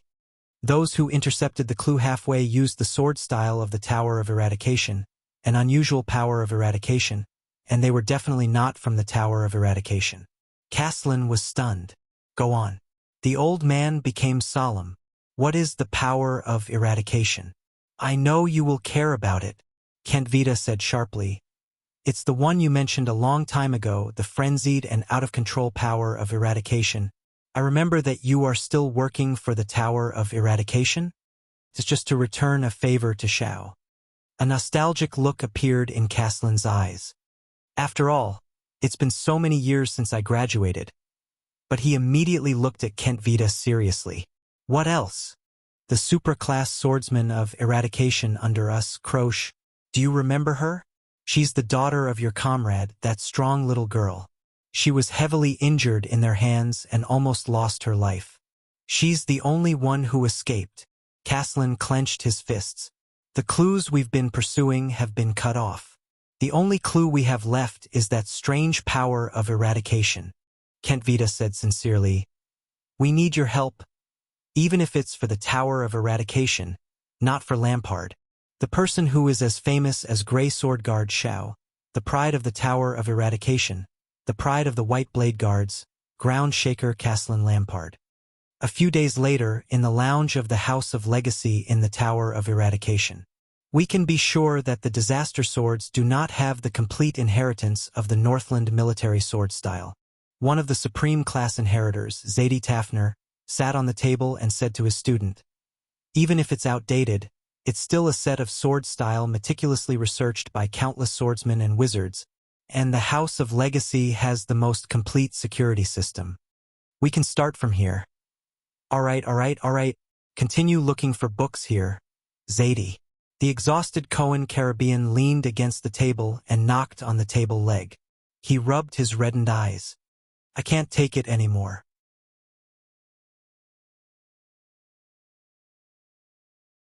But I'll remember these good times, the days when I sneaked into the Truth Library with my teacher every night.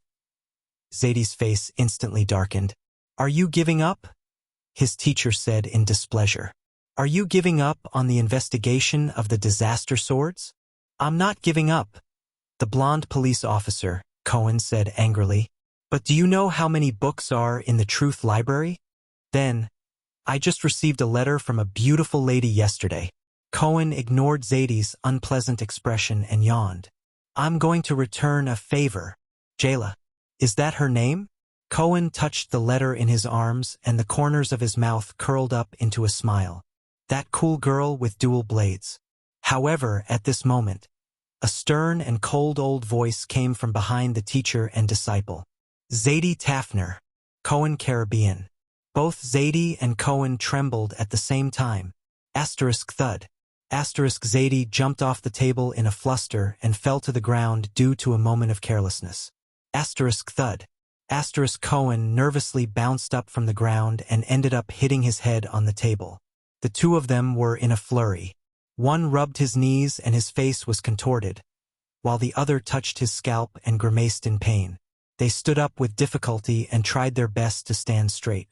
They put on their most obedient and friendly smiles and looked at the cold, gray-haired old man from the Far East who had appeared out of nowhere with a sword hanging from his waist.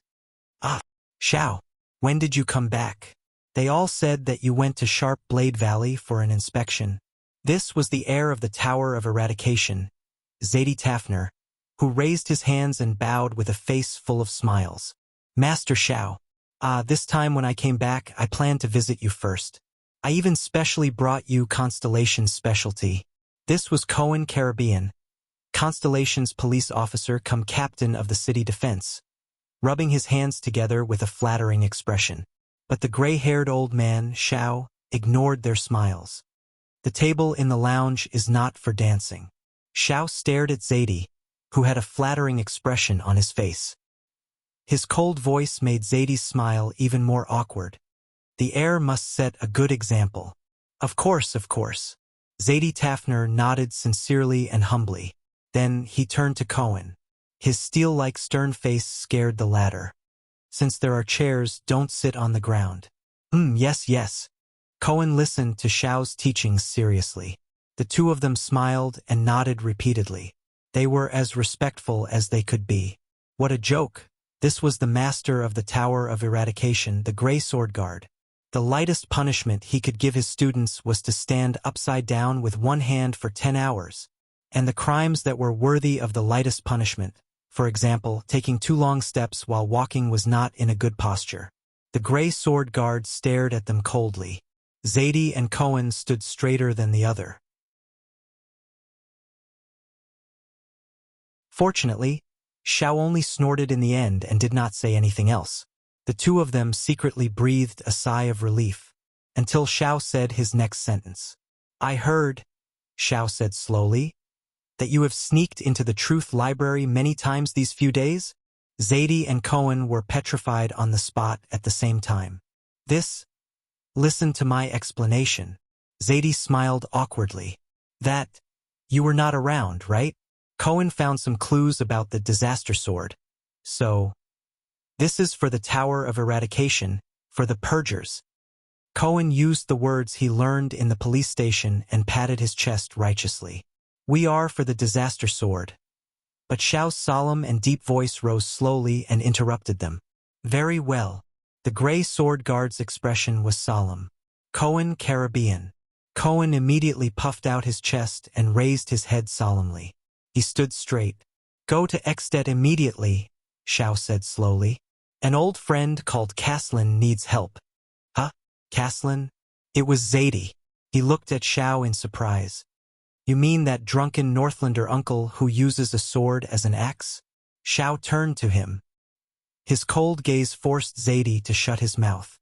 "But," Cohen scratched his head awkwardly, "I have to return to Constellation to help a friend first." "Croche, do you remember? She was in the same batch as you," Xiao said in a low voice. "She was injured by the disaster sword. She might never be able to use a sword again in this life." Cohen looked up with a stunned expression. "Croche?" The image of a Northlander girl with a buzz cut holding a sword and gritting her teeth under the scorching sun appeared in his mind. And her white teeth. "All right." The police officer turned around without hesitation and said firmly to the two scions, "I will go and prepare immediately. How serious is the situation? Do I need to bring my family's private army?" "Bringing a Constellatiate noble's private army into Exdet," Zadie said in a low voice. "Are you out of your mind?" Cohen nodded in realization. "You will not be the only one," Xiao said in a low voice. "There is another person who will meet you on the way. She has just joined the Purgers." Cohen was instantly stunned. "Broken Dragon Fortress. Be careful on the way. Although Lampard has retreated and the war has not started, it is still Exdet." Sonia Cecere, the fortress flower, looked at Miranda Arund, who was ready to go. She chuckled and said, "Although I really want to suggest that you bring the Arund family's private army." "This is the border between the two countries," Miranda said softly. "It is impossible to cross the border with the army. Moreover, Arund."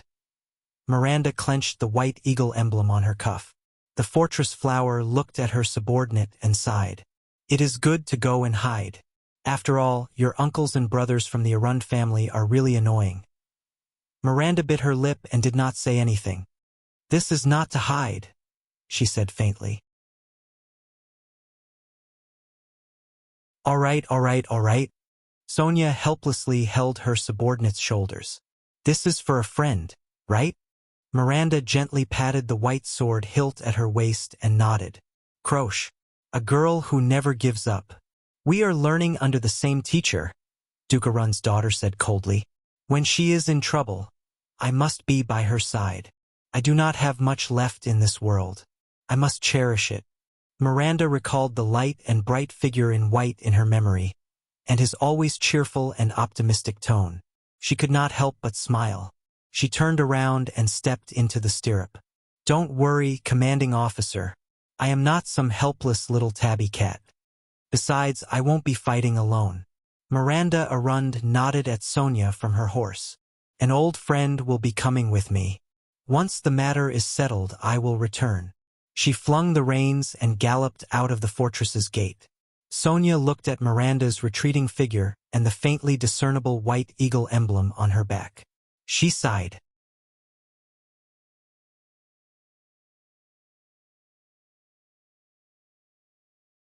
Chapter 115. Somewhere in Eternal Star City. It was in pain. The air here was cold and moist. Its skin was wrinkled. Its 6 limbs were weak. Its abdomen was shriveled. Its lips were trembling, and its teeth were blunt. Only the darkness around it made it feel at ease. It raised its right hand, trying to change its position, but inadvertently hit the metal cage. A sharp pain came from the surface of its skin that had just touched the metal. It opened its mouth and let out a meaningless howl of pain. This damned cage. The magic seal on it was rigorous, meticulous, comprehensive, perfect, and flawless. It was the standard product of the Alchemy Tower. It did not know whether it was the work of the Confinement Research Institute or the Spell Laboratory. It was probably the former. In the extinct Alchemy Tower, only this faction that had been in decline for a long time would study this kind of magic cage with a single function. For example, the cage that was currently trapping him here. It did not know how long it had endured such days, and even its sense of time had become numb. It even suspected that, if it went on like this, it would one day even forget its own name. It was fed once a month, given a fixed electric shock every month, and had to complete work all the time. Under such circumstances, it began to miss its main body. It still remembered the pain when it was cut off from the main body, and the heart-wrenching wails and screams from the main body's mind. Even many days and nights after that, even when it was its turn to be cut off, the pain was not comparable to the excruciating pain of being separated from the main body. It really wanted to return to its main body. If it remembered correctly, the main body should be locked up in the City of Triumph, the dam capital of the human empire. The country had already been torn apart, leaving only a small piece of territory. It was so weak, but that group of humans still shamelessly called themselves an empire. Did the weak not deserve to die? Thinking of this, its mind, which was a little muddled because it did not know how long it had been locked up, suddenly moved. That's right. Hasn't it been a while since the main body sent anything over from Victoria City? Whether it was letters or items, there was nothing. The mental connection between the main body and the main body seemed to have been broken for some time. Humans no longer used it? Impossible. It did not believe that those evil humans would let it or the main body take a break. They would only endlessly, without knowing the bottom line, squeeze its value dry. Did something happen to the main body? This thought flashed through its mind. No. Although the main body was also imprisoned, at least it was intact in the City of Triumph. The Empire knew its value, and the Imperial Prince had even tried to communicate with the main body. But how could the prideful main body respond to a lowly human's request for a trade? So they were still using itself to communicate. Although the Empire wasn't as powerful as it was in the past, the humans would definitely protect the main body. As long as Victorious Return wasn't destroyed overnight, the main body would be safe. One day it would return to its main body. At that time, it would once again be as powerful as it was in the past. Then, it had to carefully hide itself and strengthen itself. Most importantly, it had to find a way to restrain those mystics. It did not want to experience the humiliation of being captured and imprisoned as a slave a second time. Especially that damned mystic. Giza Streelman. If the human outside the cage door had not mentioned this name recently, it would have almost forgotten about it. It gritted its teeth with a heart full of hatred. It would never forget the feeling of its flesh boiling and exploding in front of the mystic, the feeling of groveling at the mystic's feet. At this moment, a familiar swelling sensation came from his abdomen. It's here, thought. The humiliation of being a slave and being forced to work as a slave surged into its heart once again. It did not know which severed limb it would be this time. At the top of the metal cage, the bell rang violently and urgently at the right time. Asterisk clack. Asterisk the metal cage door opened.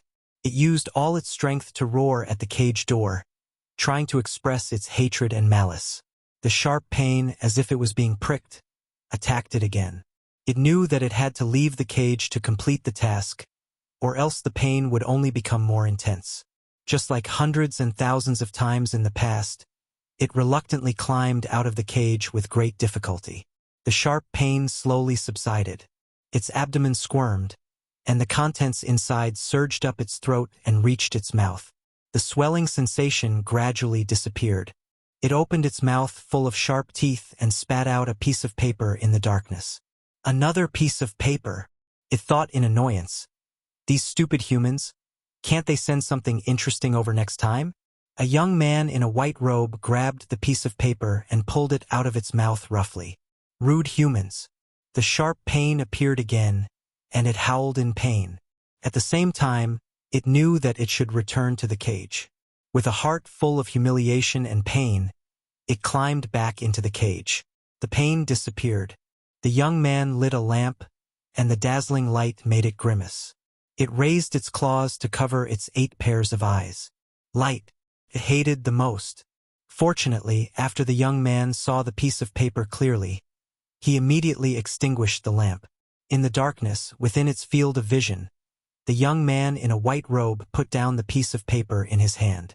He spoke in a much more solemn voice than usual. Things are somewhat beyond our imagination. Oh, an old and hoarse voice rang. It remembered this voice. During the years when it was brought away from the City of Triumph, many humans were in charge of managing its cage, but this old voice seemed to have been in charge for a longer time. First, the prince was intercepted by Lampard at the border, but it seemed to be a daunting experience, and now the diplomat group is heading to Dragon Cloud City under Lampard's escort. You know I don't care about this, the old and hoarse voice said faintly. What about that homicidal maniac? Giza Streelman did not go with Blood Bottle Gang to besiege Ramon according to our plan, even though we used various channels and hinted to them countless times about Ramon's importance to the Brotherhood. The young man said quietly. Giza Streelman. All the nerves in its body were stimulated by that familiar name again. My enemy. The mystic. The enemy of life that runs amok in flesh and blood. What happened? The old and hoarse voice rang again. She made a public appearance. According to our informants in Broken Dragon Fortress, Giza seemed to have endangered His Highness' safety on the way, the young man said.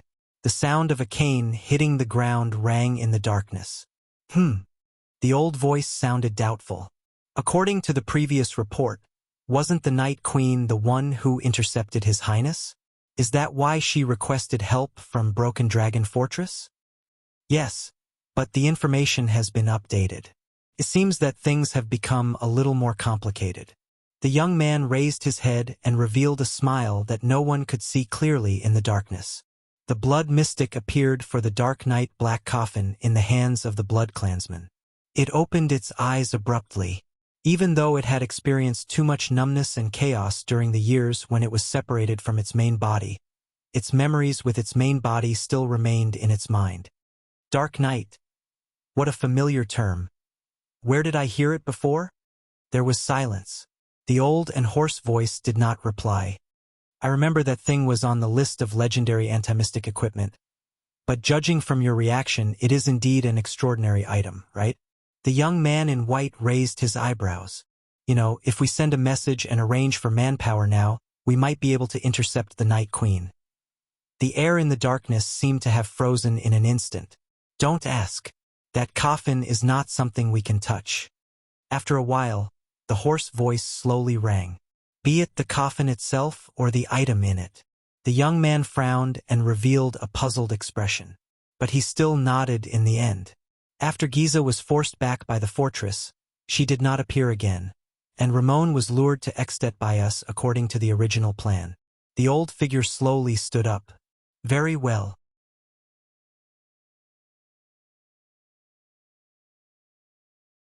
If Blood Bottle Gang still can't find Ramon, we will remind them again. No matter what, we must lure the Blood Mystic over. In fact, this is the next thing I wanted to say. The young voice interrupted him. Your last test seems to have worked. The owner of the old voice, the Black Prophet Marat Hansen, slowly raised his head in the darkness. Even though the Brotherhood's headquarters did not make any moves under our surveillance, but Black Sword appeared at the border between the two countries. The young man curled his lips. I think he went to save Ramon. It seems that there is indeed something wrong with that Ramon, and his value to the Brotherhood is probably far beyond our imagination. There was another strange silence. Then, Morat's sinister laughter slowly rang out. Hee hee. The Black Prophet laughed softly. Heh, I was almost fooled by my own student and that old woman. There was a moment when I really wanted to dispel my suspicions about Ramon's identity and remove him from the blacklist. But no matter how meticulous his disguise is, he can't beat your suspicion that is stronger than that of Broken Dragon Fortress. Teacher. The young man in the white robe, Raphael Lindbergh, raised his head in the darkness and chuckled sarcastically. Let the news out. Morat did not care about Raphael's mockery. He stopped smiling and said in a low voice, The prince should have already entered Extet, right? Raphael nodded. They are on the last stretch of the road in Black Sand region. Let Cora come back. The Black Prophet nodded and took a deep breath. Since he has completed his mission and successfully lured Ramon to the prince's diplomat group. Raphael crushed the paper in his hand and gently sprinkled it on a strange pattern on the ground. After the shredded paper came into contact with the pattern, they burned and disappeared in a bizarre manner. Do you want to proceed to the next step? The young man asked flatly. Yes. It is time to send a big gift to the secret room and the Brotherhood. The Black Prophet tapped his cane. Get ready to depart. This is your first big test before you take over as the head of the Secret Intelligence Department. Make sure that Black Sword and Giza enter Dragon Cloud City at the same time and find Ramon. Raphael flashed a bright smile. Black Sword against the Blood Mystic. I'm sure it will be a big scene. Morat took a deep breath and sat down again. What an exciting scene. So you are in charge of luring away the two legendary anti-mystic equipment in Dragon Cloud City. Raphael curled up the corner of his mouth. A fearless mystic in the capital of a country. It is secondary whether the scene is big or not, but it will definitely be ugly. Are you sure you want to do this? Especially to all the intelligence agencies. He is a notorious homicidal maniac. Raphael had a smile on his face, but he said in his heart, treat it as Constellation's return gift to Extet. Avenge the losses that His Majesty and I have suffered over the past few months. The Black Prophet sighed emotionally. After all, this is also to more efficiently deal with the threat of the Blood Mystic. I really want to see how that old woman in Dragon Cloud City is going to deal with such a situation. Also, Morat thought, with the tacit approval of the kingdom's secret intelligence department, the Blackstreet Brotherhood has been in the limelight for too many years. Since the Blood Bottle Gang has been dealt a heavy blow, Asda and Giza have been forced to appear. It is time for the Brotherhood, including the hand behind it, to pay the price.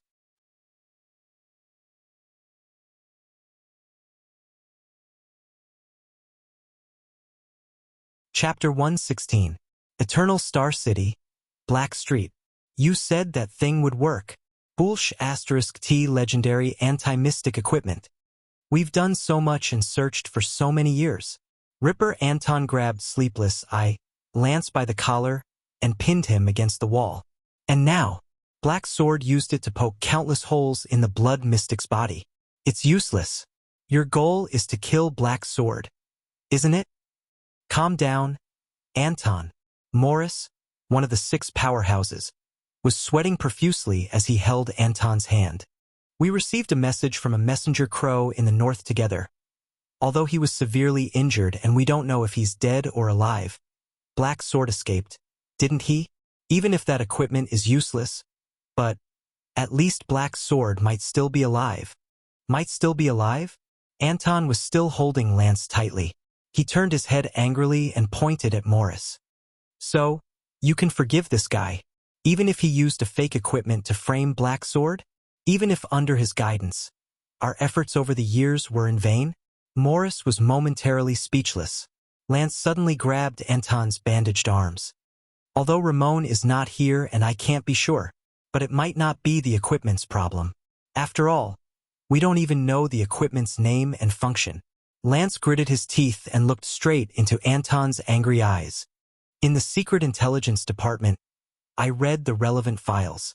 The Blood Mystic is rather special. It can't be sealed by ordinary legendary anti-mystic equipment, but this doesn't mean F*** your files. I won't believe a single word from the Secret Intelligence Department ever again. Didn't you see the message? Anton scolded agitatedly. That so-called legendary anti-mystic equipment that you said could seal mystics is ineffective. Just 2 days ago, Black Sword almost died in the hands of the blood mystic.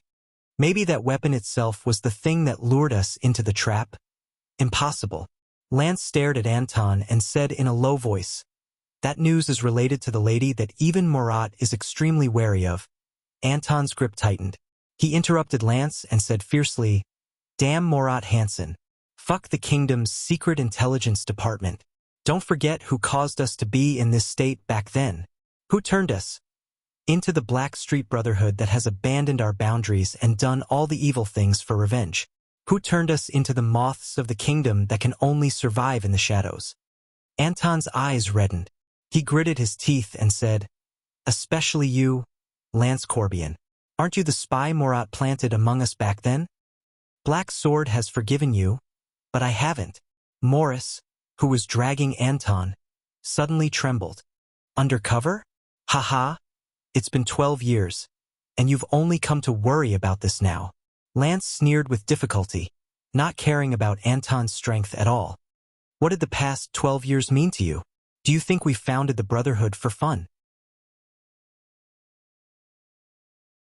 The past 12 years? Was it fun? Anton seemed to have been triggered. The veins on his face bulged as he flew into a rage and roared crazily. Son of a bitch. Do you think I'm willing to manage a bunch of scumbags like thieves, robbers, and rapists? Working with lunatics like Shandar Aroda and Lazanche Vassaux? Being smugglers and murderers every day? Lance's expression changed. He could not help but clench his teeth as his eyebrows continuously twitched. What kind of life have we been living for the past 12 years? Anton continued to clench his teeth and said, how much have we sacrificed for that illusory news of yours? Then kill me here. Take my head to comfort the dead. To comfort that lord. Lance roared and interrupted Anton. Treat me as your greatest enemy. Treat me as if you have already taken your revenge. Treat it as if you can go back and live a good life. Enough. An even louder roar came from the side. Anton and Lance were shocked at the same time. Both of them turned to look at Morris. Lech Malone. Cabra Greteley. Delecto Ellsworth. Morris trembled. He lowered his head and clenched his fists. Names came out of his mouth one by one. Curdimo Finwë. Kyrster's Desmond. And that lord. Both Anton and Lance were shocked. Do you still remember them? Do you remember these names? The oath we swore together that year. Find all the true murderers and avenge the dead. Morris raised his head. His eyes were red at some point in time. At all costs. Do you think you're the only one suffering in silence? Skinny. Morris roared. Over the past decade or so, we, who originally knew nothing about gangs and organizations, have worked hard to conquer territories, build our power, infiltrate the underground world, rope in all the people, fight against Blood Bottle Gang, evade the Secret Intelligence Department's pursuit, treat all suspects as enemies, track down Charlton and Shadow Shield, and investigate the truth of what happened that year. Isn't it all for the same purpose? Asterisk bang. Asterisk Morris punched the wall with all his might. His lips trembled. I've never killed a child before. But in the past 12 years, there were a total of 154 children from the age of 4 to 12 who died in the abandoned houses. This does not include the many child beggars killed by that son of A.B. Tch Rhoda and his family 2 months ago. These are all my blood debts. I buried every single one of them with my own hands. I can almost remember every single one of their faces. The most recent one was just a year ago. A boy who ran away. In order to show our toughness and ruthlessness in front of our negotiating opponents, I used my psionic ability to suffocate him to death. Morris could not suppress his emotions. His psionic ability was slightly out of control, and even the air around him became unstable. God knows what we've sacrificed for the past 10 years, and what we've become. Anton closed his eyes, bit his lower lip and lowered his head.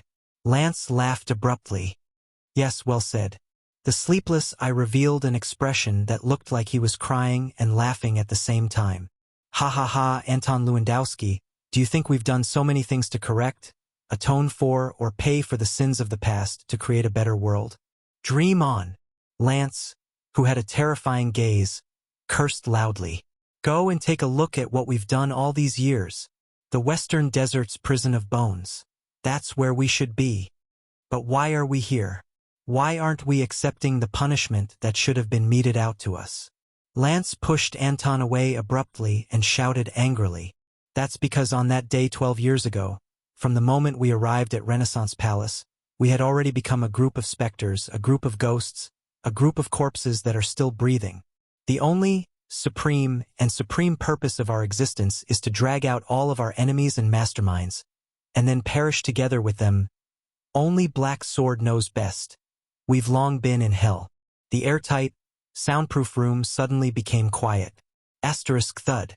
Anton kicked the wall forcefully, then walked to the side of the table, pulled out a chair and sat down heavily. Morris covered his face. His fist, which was pressed against the wall, was already bleeding. Lance stared fixedly at the ground, his gaze unwavering. In the silence, only the suppressed, trembling, and hurried breathing of the three men could be heard, until Morris was the first to break the silence. We have to believe in Black Sword.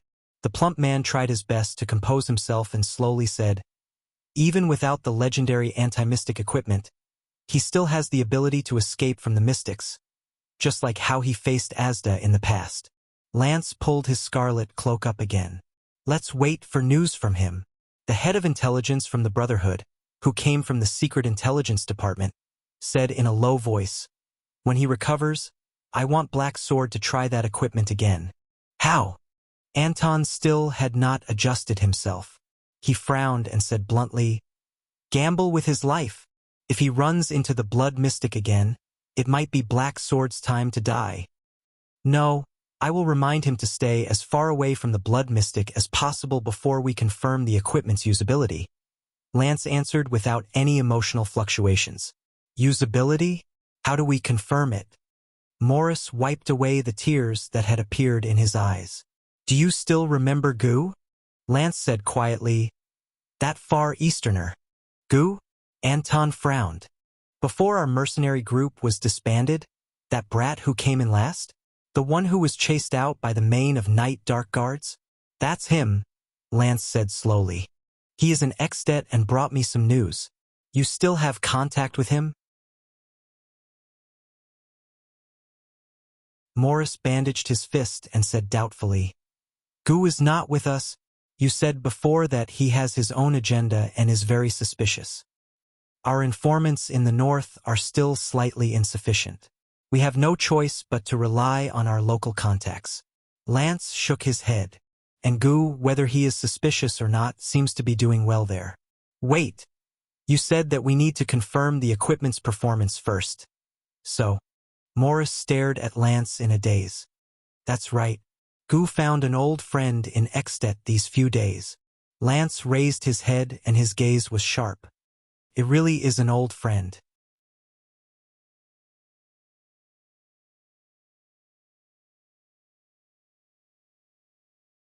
Chapter 117. The further north the diplomatic mission traveled, the colder the weather became. Snow began to fall more frequently, even obscuring most of their vision. If not for the cold-resistant trees planted on both sides of the road, perhaps even the most elite scouts would get lost along the way. So, you don't know what kinds of spells there are and what's special about them? Thales tightened the cloak he put on a day ago and covered his head and face tightly as he asked Ramon. This was the second time they set up camp and rested.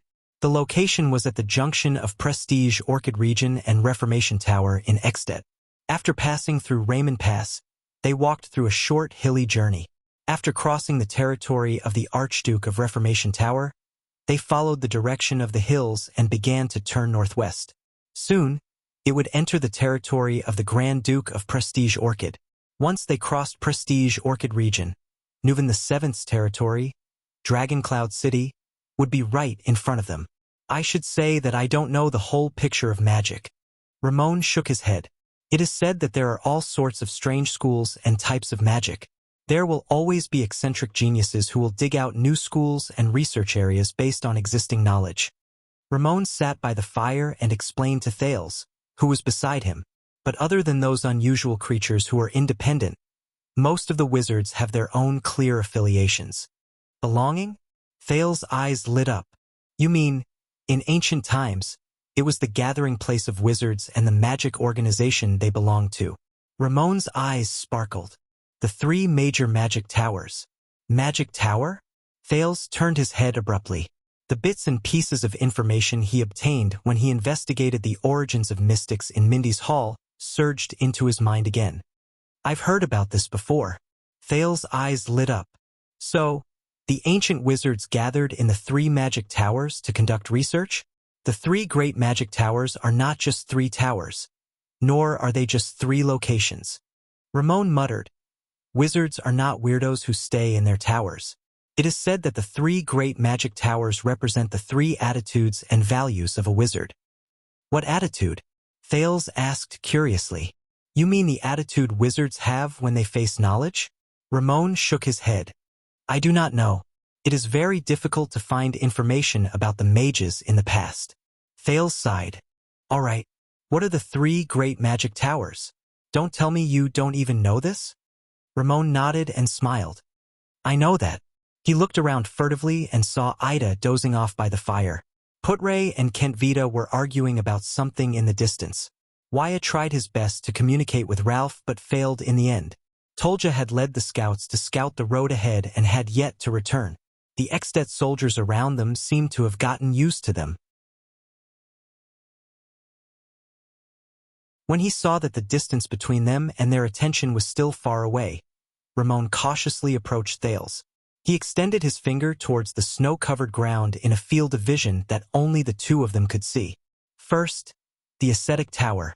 Ramon gently drew a square on the ground that was turned 45 degrees, with one corner facing downwards. He then connected the diagonal lines of the square and drew a cross inside. According to the information I've read, they are the most ancient group of mages. Even before the Holiness Exorcism campaign, the ascetic tower had appeared, but they are also the most mysterious. I don't know what they are doing. I didn't manage to find out much about them. Thales frowned. Next, the alchemy tower. Ramon drew a circle. Then, he drew 2 triangles on the left and right sides of the circle. Each of them had a corner pointing outwards. The side of the circle where the triangles were near was an arc, matching the arc of the circle. Ramon then drew a small circle at the center of the circle. Thales recognized that the pattern looked like an eye. Ramon continued, as the name suggests, it is said that the alchemy tower is an important aid for humans to defeat the orcs. Their creations are all prepared for war or practical use. Some of their products have been passed down to this day and are still usable. They are rare items that only a few people possess. Finally, the soul tower. Ramon then drew 2 shapes. The upper and lower semicircles of the 2s overlapped. The pattern was especially strange and its meaning was unknown. There are all kinds of strange information about them. One moment, they are said to be the protectors of the secular world. The next moment, they are said to have an agreement with the Empire. Or, they are said to be on bad terms with the other 2 magic towers. There are even some who say that their existence has brought a lot of chaos to the world, and that they are practically the source of all evil. I am also unable to understand the things that they are researching. Obviously, they are different from the other 2 magic towers. Ramon looked at Thales. The latter nodded to show that he remembered it. The doctor quickly extended his hand and nervously wiped off the 3 patterns, leaving nothing behind. That's all I know. As for the rest, I know nothing about the 3 great magic towers' inheritance, characteristics, history, and origins. Knowledge regarding magic has been completely banned. Ramon sighed. Also, you must never draw these 3 patterns in front of anyone, such as Morat. There will be trouble. Thales raised his eyebrows. Then, you drew them in front of me without any worries? Am I that trustworthy? Ramon turned his head and revealed that strange expression again. Trust? Heh. Ramon chuckled softly. His big nose twitched. I think you are not interested in magic for no reason. The ability to deflect mystic guns. Thale's pupils trembled. Damn it, he still cares a lot about it. I keep feeling that it is not a psionic ability. Ramon chuckled. It should be some kind of magic, but I just don't know what it is yet. That's why you are so thirsty for information about magic, right? Some kind of magic? To be precise. Thales said in his heart. Your deduction is correct. Thales fixed his gaze on him. Constellation's new prince come the next king. Not only is he interested in magic, he even possesses some sort of magical power. Ramon beamed with joy. His haggard, dignified face made Thales feel nauseous. Just thinking about it makes me excited. Thales let out a long sigh and carefully pondered over the knowledge he heard from Ramon over the past few days. So, the 3 great magic towers no longer exist? The prince said quietly. Ramon's smile froze. He clasped his hands together, lowered his head, and hunched his back. The strange doctor wiped off a snowflake on his nose and sighed. It is said that this is the case. Do you know about mystics? They are not the slightly stronger warriors that ordinary people think they are. In fact, Thales did 3 somersaults in his heart. Found it. On the surface, the second prince said without batting an eyelid. As a member of the royal family, I know some things about mystics. They are the undying calamities. Ramon looked at Thales with a solemn gaze. Exactly. It is said that from the governments of various countries, to the churches of the gods in heaven, and even the demons in hell, all of them fear them. They are afraid that one day, they will make a comeback and launch a second battle of eradication. If that is the case, the calamities are the main cause of the destruction of the magic towers? Thales asked in a daze. Ramon straightened his collar and his expression became extremely solemn. I do not know whether the calamities were the ones who destroyed the magic towers, Ramon said in a low voice.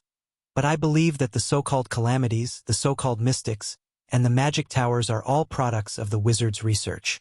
Thales said in disbelief. So, everything related to magic in the world, including inheritance, knowledge, and history, were all intentionally banned? Ramon exhaled deeply. Yes, I guess that someone did not want to see the emergence of a new calamity. Thales frowned deeply. Magic brought about an unmanageable risk, so they simply shut down and banned the existence of all magic? This is too stupid. Thales sighed. Because they were afraid of the possibility of mystics appearing and their power, they banned magic. What a short-sighted and stupid decision. I agree with you on this point. Ramon clenched his fists. It is precisely to fight against the mystics and their harm that we need to seek possibilities from magic. Isn't it? Although the 3 great magic towers were destroyed, their ruins should still exist, right? Thales stroked his chin. You didn't go there to try your luck? Ruins? Ramon curled up the corner of his lips and said with an unpleasant expression. This is the worst part. Those damned countries, they looted and destroyed almost every single bit of information related to magic, wizards, and magic towers. I can't even find out where the ruins of the magic towers are. Ramon curled up one side of his mouth and said with an unpleasant expression on his face. Thales frowned deeply. Maybe I can wait until I return to the country and check the records of the royal family. Ramon snorted coldly. Don't mention it, especially Constellation. Your ancestor, the great king of Renaissance, Tormund I, personally ordered that all traces related to magic in Constellation be completely wiped out. Thales was stunned. And more than 600 years ago, the kingdom's secret intelligence department was the one who carried out the ban on magic. Ramon said hatefully. It took me a lot of effort to find some traces in Extet. They called this plan to purify the world. Thales stared at the snow in a daze and pulled his cloak tighter. How did they do it? The prince raised his head. If magic is really as important as you said, Thales was stunned. They did it. Ramon raised his head. His eyes were filled with hatred. In the decades after the Battle of Eradication ended, the various countries imprisoned all the remaining wizards and plundered all the books, scrolls, records, and artifacts related to magic. They even investigated all the people who had close contact with the wizards. The most important thing was that they wiped out all traces of magic from history.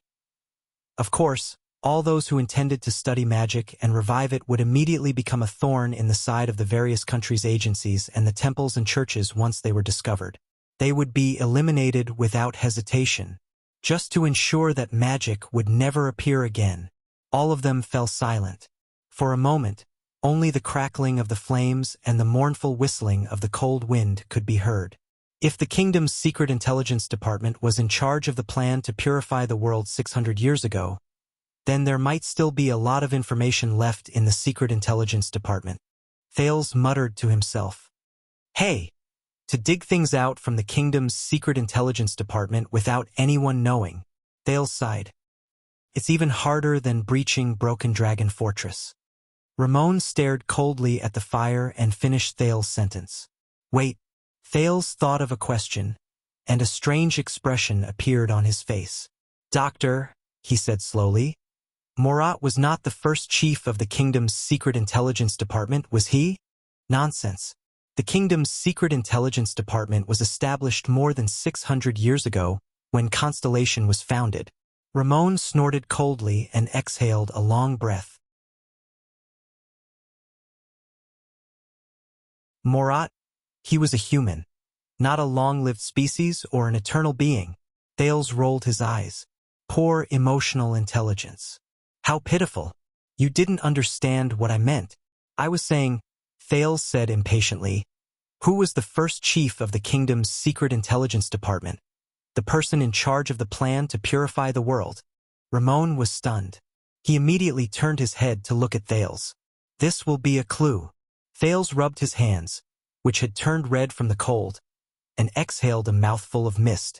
No matter how terrifying and mysterious the kingdom's secret intelligence department is, no matter how precise, efficient, and meticulous it is, as long as it's an organization, it must rely on its members, which is the behavior and psychology of humans. And humans are always complicated. Thales blinked. Do you understand what I mean? Ramon frowned. Two. What? Thales asked, puzzled. Ramon looked around vigilantly again. He turned his head around and said, 2 people, 600 years ago. The strange doctor lowered his voice. In year 38 of the calendar of eradication, 2 people led the kingdom's secret intelligence department and were responsible for the specific implementation of the plan to purify the world. Very good, Thales said quietly. Even if 600 years have passed, we can always find out about their past. Who are those 2 people? Ramon chuckled and uttered 2 names. The first name made Thales' expression change. Leinster Covendier, the first chief of the kingdom's secret intelligence department. Ramon put on an expression that said, I knew it, and said with great interest.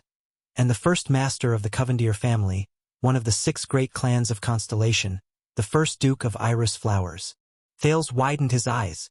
Ramon continued, as well as his deputy, Halva Caribbean, one of the 13 distinguished families, the first master of the Long Sword of Twin Towers, the first Count of Walla Hill, and later the wise Prime Minister of the kingdom.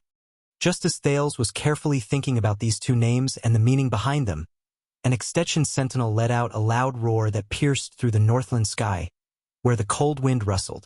Be on guard. The elite Extension soldiers around him immediately drew their weapons. Countless sounds of metal being unsheathed rang simultaneously. The atmosphere was tense and somber. Unlike the group battle formation of Constellation, these Northlanders had stern expressions, but they were not flustered. They formed groups of 2 with their backs against each other. They stood scattered around the perimeter of the camp, facing the cold wind and fluttering snow around them. The light cavaliers mounted their horses together under their commanding officer's command and rushed to the perimeter. The heavy cavaliers and heavy infantrymen immediately began to put on their armor. Ida instantly dashed to Thales' side. Waya and Ralph rushed over as well. Be alert, the elven protector, whose age was unknown, said in a grave tone. How unlucky! It's another army. Army? The second prince thought of something. Under the moonlight, Thal's sharp vision, which had been modified by that fluctuation, allowed him to quickly see the source of the threat clearly. To the north of the camp, the figures of countless fully armored cavaliers appeared amidst the indistinct falling snow. Light armor, gray robes, white horses, and masks. They were swift and silent. They almost blended into the snow around them. In this kind of weather, Putre, who rushed over from behind, frowned. They're elites. These cavaliers, who did not look like good people at first glance, suddenly dispersed when they were 100 meters in front of them. They moved towards them in a messy but orderly manner.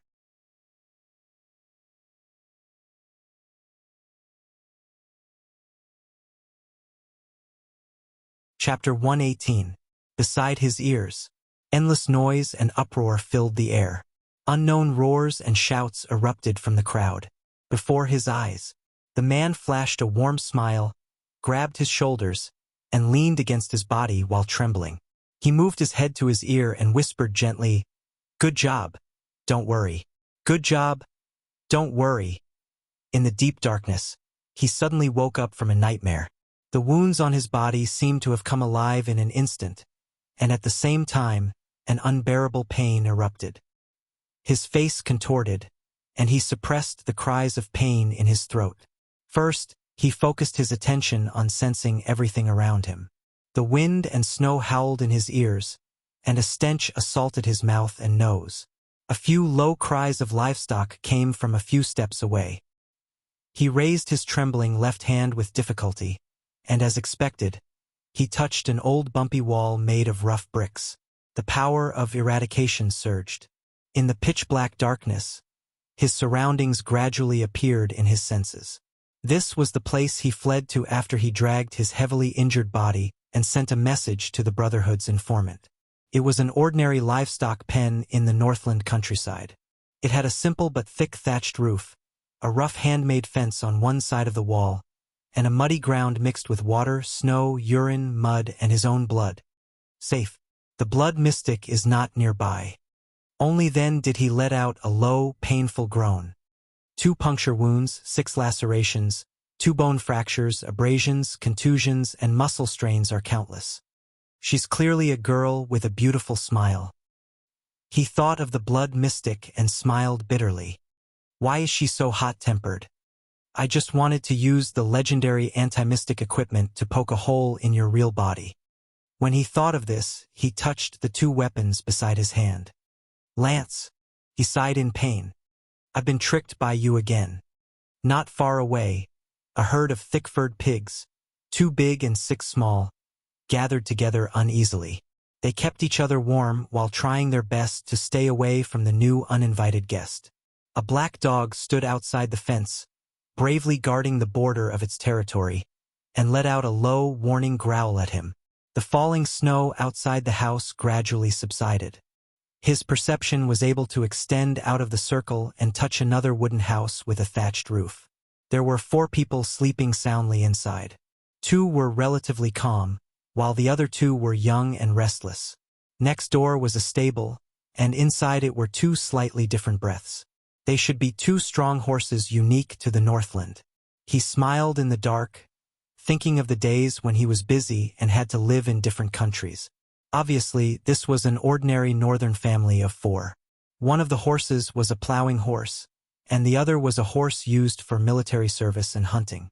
They were probably rented from the feudal lord. Looking at the terrible environment around them, the pigs were probably not their own. Instead, they were reared for the feudal lord's dining table. God knows how the pigs, which looked carelessly reared, could survive in this kind of weather. After all, this place wasn't like the South, where there were completely different and meticulous methods of raising livestock. He remembered that a long time ago, that dirty girl, also told him that she wanted to come to the north to take a look. How did the Northlanders survive in such cold weather? I wonder if they raise piglets? She blinked her curious eyes and looked at herself. But at that time, he only lowered his head and wiped the blade on his leg. Do the Northlanders raise pigs? Now I have the answer. I have to write this down. I can tell her in the future. But now, the next moment, the smile on the man's face faded. Lying on the ground, he clenched his teeth tightly. The power of eradication surged into him and seeped out of every pore, urging the wounds on his body to close, repair, and heal. However, this process was filled with even more terrifying waves of pain and an even more unbearable itch. It was just like the countless times he struggled in the past. But the man only trembled and broke out in cold sweat. The corners of his lips curled up slightly, revealing a bitter smile. It's all right. At least I don't have to endure Ramon's incessant chatter and mocking when he treated me. That big-nosed doctor's boring nagging is almost as lethal as a mystic's. The power of eradication surged into all his wounds like waves, forcing his nerves, his muscles, and his bones to speed up the recovery, self-healing, and reorganization. The surging pain and impact made him close his eyes while he trembled, and he could not stop breaking out in cold sweat. After a long while, he finally stopped trembling, and his entire body went limp on the ground. He clenched his teeth and sighed in relief. How long has it been since I've been so badly injured? He tried his best to turn over, and his mouth and nose rubbed against the filthy ground. Filthy, huh? In the darkness, he chuckled softly. I'm filthy. Now, I no longer have the right to glare at her. That dirty girl. The man pressed his hands against the filthy ground, got up weakly, and sensed the condition of his body. I need some food to replenish my energy, preferably meat. He looked in the direction of the pigs. Mr. Thick Fur Pig's family instinctively sensed the man's killing intent. They trembled and whimpered softly. At the same time, the 4 breaths of the Northlanders, who were sound asleep, rang in the man's ears again. These pigs are probably one of their few sources of livelihood. He sighed. The man looked at the shivering Mr. Thick Fur Pig's family, and flashed a smile that they definitely could not see or understand. Then he grabbed the 2 weapons beside him and flipped out of the pen. He remembered that the day before the bitter cold winter was almost here. Fortunately, this is Northland. Thank you, Master of Mountains. Thank you for your gift, and I will always remember your generosity. Spear and shield bearers, form the first line of defense on the gentle slope in front of us. Make them slow down no matter what. Kent Vida looked at the attacking cavaliers with a solemn expression and ordered resolutely. Under his command, the Extet infantrymen of Black Sand region picked up the big iron shields unique to Northland without hesitation and jogged to the front of the camp to form a line of defense. Heavy infantry, 1 minute. You must be ready and follow the line of defense. 2-handed heavy swords in front. Aim at the horse's legs. Heavy armored axemen at the back. As long as it falls from the horse, whether it can move or not, smash it with your axes. Phil! Kent Vida turned his head and shouted at the archers at the side of the camp. Have your men get ready. The enemy appeared too suddenly. There's no time to shoot. As his voice faded away, a short Extet soldier suddenly shouted at the archers who stood in 2 rows at the side of the camp. Knock the arrows, draw the bows, and prepare to shoot in unison. Cavaliers, get on your horses and look for an opportunity to attack from the side. Shoot the signal arrow, and at the same time send light cavalier messengers to the campsite at the back. Have the rear guard quickly reinforce them.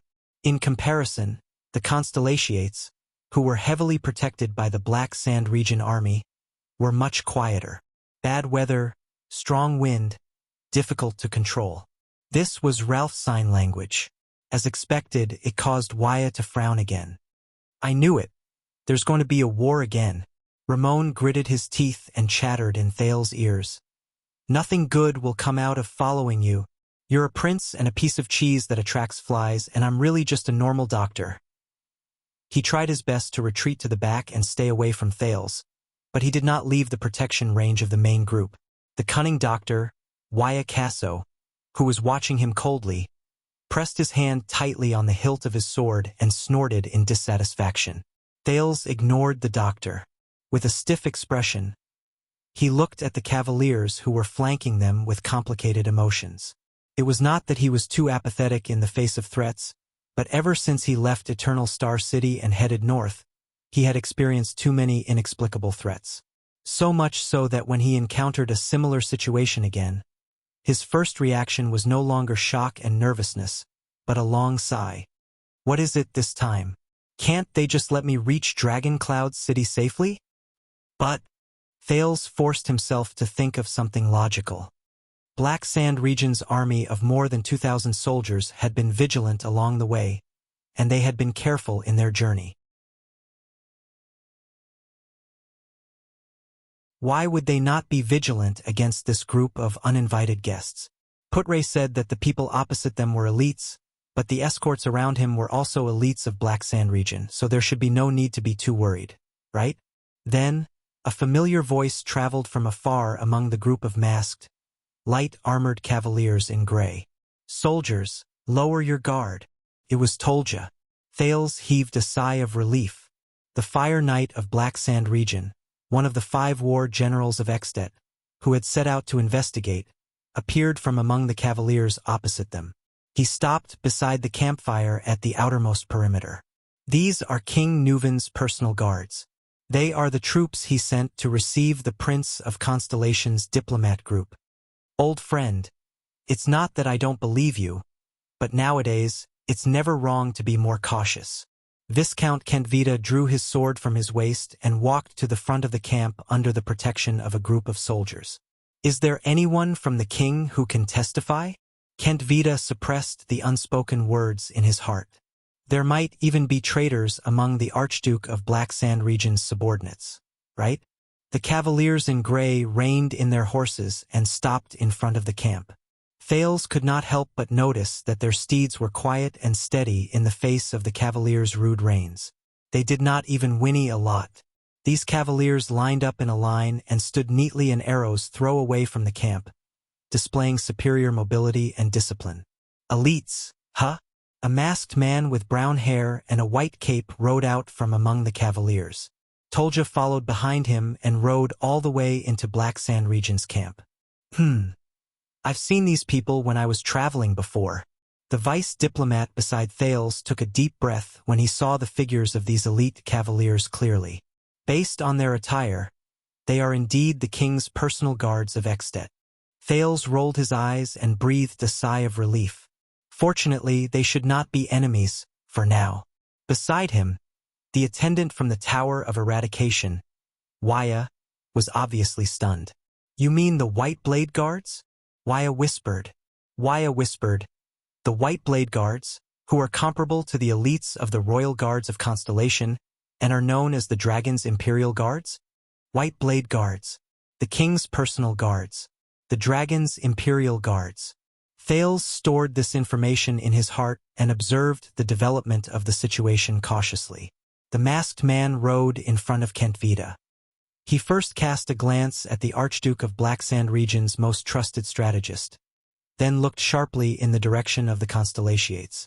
His gaze stopped on their double-cross stars flag for a moment before he turned his head. As the captain of King Nuven's personal guards, I should be considered one of the king's men, right? The masked man pulled down his scarf, revealing a pale and well-defined face. There was a weapon of unknown shape on his back. The white handle protruded from the snow-white cape. Nicholas, it's you. Kentvita saw the other person's face clearly, and his expression turned unpleasant.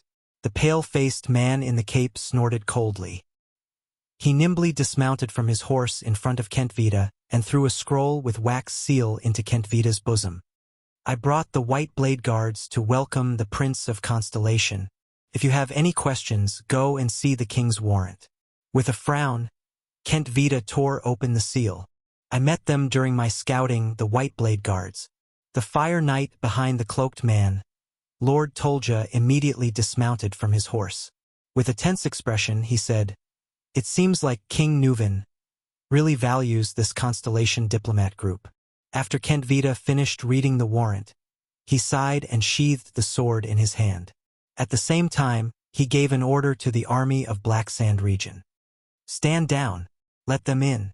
The masked cavaliers in gray capes, the White Blade Guards, rode into their campsite as if there was no one else around. Even though their faces were hidden under their veils, their gazes were sharp and fierce.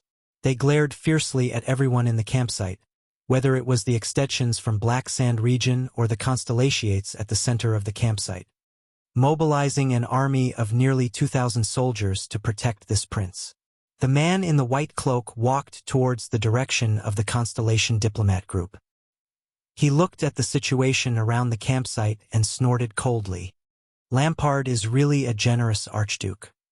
Hearing the sarcasm in his tone, Kent Vida and Tolja both frowned. This is for the prince's safety, at least until he safely meets King Nuven, Kent Vida replied calmly. We believe that there are people in Extet who want the prince's life. According to the information we received, Black Sand region surrounded and intercepted the prince in front of the fortress and shot him with mystic guns. The man tightened his cape. That's right. It seems that they really want his life. Kent Vida was speechless for a moment. We will take over here, the man in the white cape said bluntly. As for your mission in Black Sand region, it has ended. Go back to where you should be. It's not a good idea to bring a few thousand people into another suzerain's land, especially when the day before the bitter cold winter is approaching. Lampard's ambition ends here. His Majesty will settle the score with him. Tolja replied coldly. The Archduke's order is to protect the prince until he reaches Dragon Cloud City. Even if he leaves with you willingly, we must still follow him to Dragon Cloud City. It's up to you. If you want to follow, then follow. It's not my money that's going to be wasted anyway.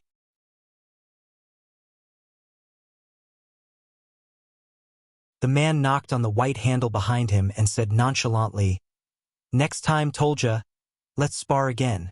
Tolja snorted in dissatisfaction and subconsciously pressed his hand on the saber at his waist. The man in the white cape chuckled and continued walking towards Thales. By the order of King Nuven Walton, the great common-elected king of Extet and the successor of Raikaru the hero. Surrounded by his subordinates, the man in the white cloak ignored the rest of the people and walked straight to Thales' side. He lowered his head to size up the only 7-year-old boy in the military camp. There was not even a hint of a smile on his pale face. You are Thales Jadestar? Putre's expression changed. He could sense the hostility in the man's tone. Thales also noticed the coldness in the man's gaze. He slowly furrowed his brows. Something's not quite right. But in the end, Thales only took a deep breath and flashed a smile that looked like a formula. Beside him, Putre frowned. He glanced at Kent Vida and Tolja, who had unpleasant expressions on their faces but did not say a word. He cleared his throat and said to the group of White Blade Guards, who had unpleasant expressions on their faces, This is Thales Jadestar, the second prince of Constellation, by order of King Kessel. However, before Putre could finish, he was rudely interrupted by the man in the white cape. My name is Nicholas, the commander of the White Blade Guards. The man named Nicholas shook his head expressionlessly and lowered his head to speak to Thales. A long time ago, people used to say that the blood of the Empire's royal family came from the gods. That's why it's brilliant gold. When it flows out, it will even sparkle under the sun. So, is your blood golden as well? Will it sparkle? Nicholas. Putre and Wyatt seemed to have heard this name before. Both he and the attendant looked at each other in shock. Thales, on the other hand, mulled over Nicholas' words. He was a little confused. Golden blood? What the hell? I don't know. Thales narrowed his smile. After all, I don't really bleed. Or are you, King Nuven's personal guard, so eager to see me bleed? The second prince rebutted Nicholas' words without flinching. As if, humph. Nicholas chuckled. His expression immediately returned to being cold. I also know a Jadestar. You're really too inferior compared to him. Putre took a deep breath. Wyatt quietly took a step closer to Thales. He gritted his teeth and stared at Nicholas. Thales turned to look at Putre's reaction. His heart was filled with doubt and wariness. Who is this man? And Thales pondered over his words and was slightly stunned. Too inferior? What does this mean? Jadestar.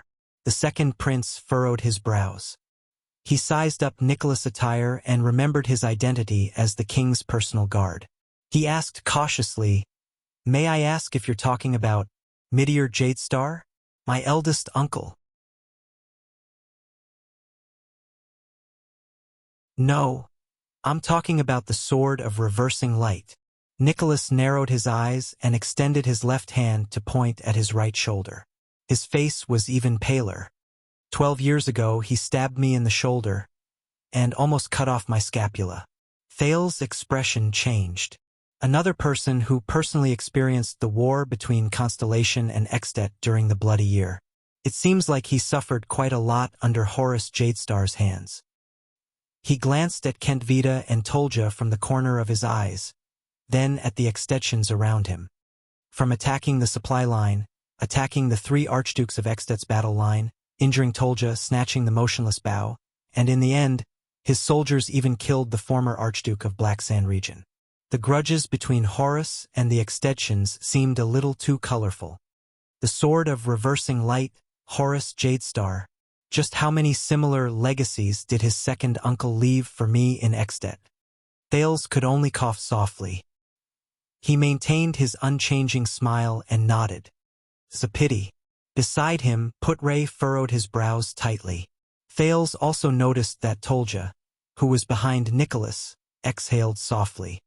"No, there's nothing to be regretful about," Nicholas said flatly. "Anyway, we're even." Putre gritted his teeth and cast a sharp gaze at the man in front of him. "This man is bringing this up the first time we meet? Is he preparing to intimidate me first?" Thales, who did not know what was going on, thought of something. "We're even?" he asked cautiously. "What do you mean?" Putre heaved a sigh. This made Thales feel that it was extremely ominous. "Ah!" Nicholas' eyes shone with a frightening cold glare. "I killed him on the battlefield at Raymond Pass." Thales' expression froze at this moment. "That's terrible," he thought to himself. "So we're even, me and Horus." The ghost of a smile appeared on Nicholas' pale face. He raised his right hand and tapped the left side of his chest. Just like this, a stab, then a twist, then a diagonal pull. You should have seen his expression before he died. Thales frowned and began to size up the commander of the White Blade Guards again, the person who killed Horus, the enemy of the Jadestar royal family. The final proof. Nicholas narrowed his eyes and exhaled softly. Even the Jadestar royal family, even the former royal family of the Empire, their blood is not golden, and when it spurts out. Nicholas licked the corners of his lips in a mesmerizing manner and flashed a cold smile. He looked down at Thales and said slowly, "It's all bright red." Thales stared at the pale man with an unpleasant expression. The man's undisguised aggressive gaze made him uncomfortable. But now, as the Prince of Constellation, the best expression he could have was to be expressionless. Viscount Kentvita let out a long sigh.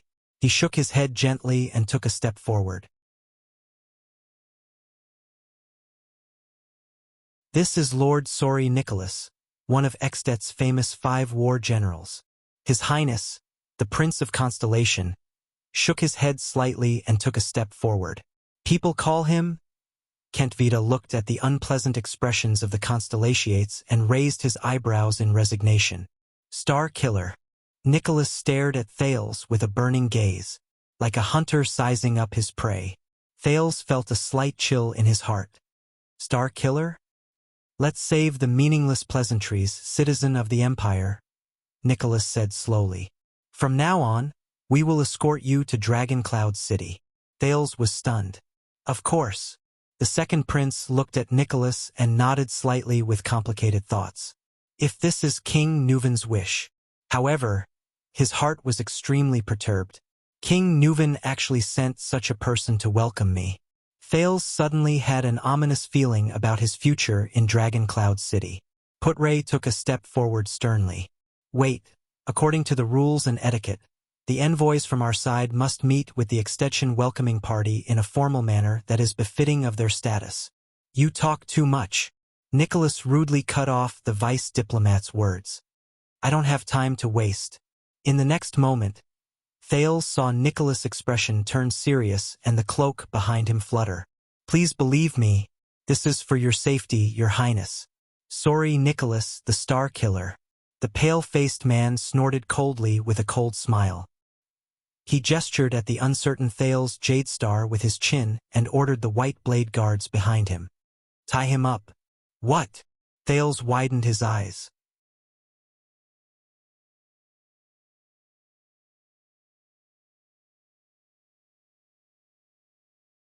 Chapter 119. Before Thales could react, the attendants and guards behind him took a step forward without hesitation and shielded him behind them. In the next moment, the sound of swords being unsheathed rang out incessantly. Clang. Wuxia unsheathed his blade without hesitation. The tip of the blade was pointed at Nicholas' throat. His gaze was solemn. Swoosh. Ralph's remaining hidden blade also popped out of his sleeve. The blade was pointed at Nicholas' heart. The upper half of his face, which was not covered by the silver mask, had an unpleasant expression. Clang. Clang. Clang. These were the white blade guards behind Nicholas. These tall and sturdy masked Northland elites were equipped with lightweight iron-colored arm shields in their left hands, and with their right hands, they pulled out specially shaped swords from their waists. The hilts were snow-white and slender, and could be held with both hands. The blades shone brightly, and their curves were beautiful.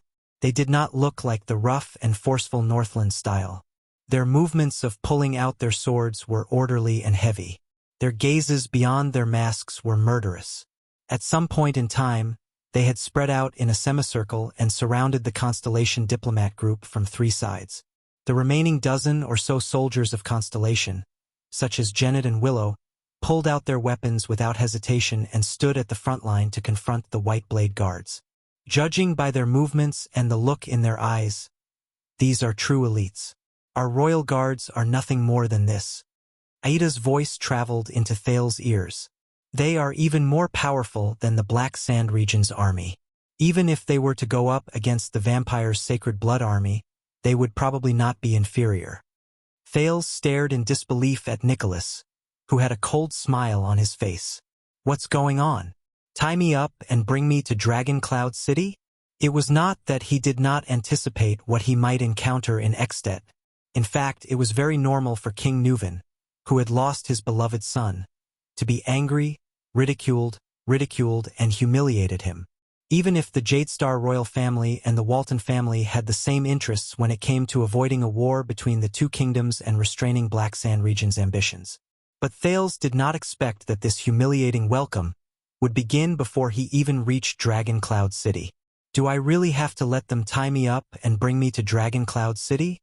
If we refuse?" Under the moonlight, Thales felt his skin crawl as he looked at the white blade guards' shining white swords and estimated the difference in strength between them and the enemy. "What will happen? How absurd!" Putre's stern and angry voice rang out. He anxiously thought about the situation before him and said in a flustered and exasperated manner, "Tie me up? Never before had an envoy from one country been treated like this." This was an insult to King Nuven VII's reputation and the honor of the kingdom of Extet. "This will not bring any glory to your king." If he was King Nuven's man, he would have to be mindful of Extet's reputation and dignity as the common elected king, unless around them, the Extetians from Black Sand region watched everything in the field with puzzled expressions. The dozens of white blade guards and the dozen or so Constellation diplomat group faced off against each other with their weapons drawn. Humph.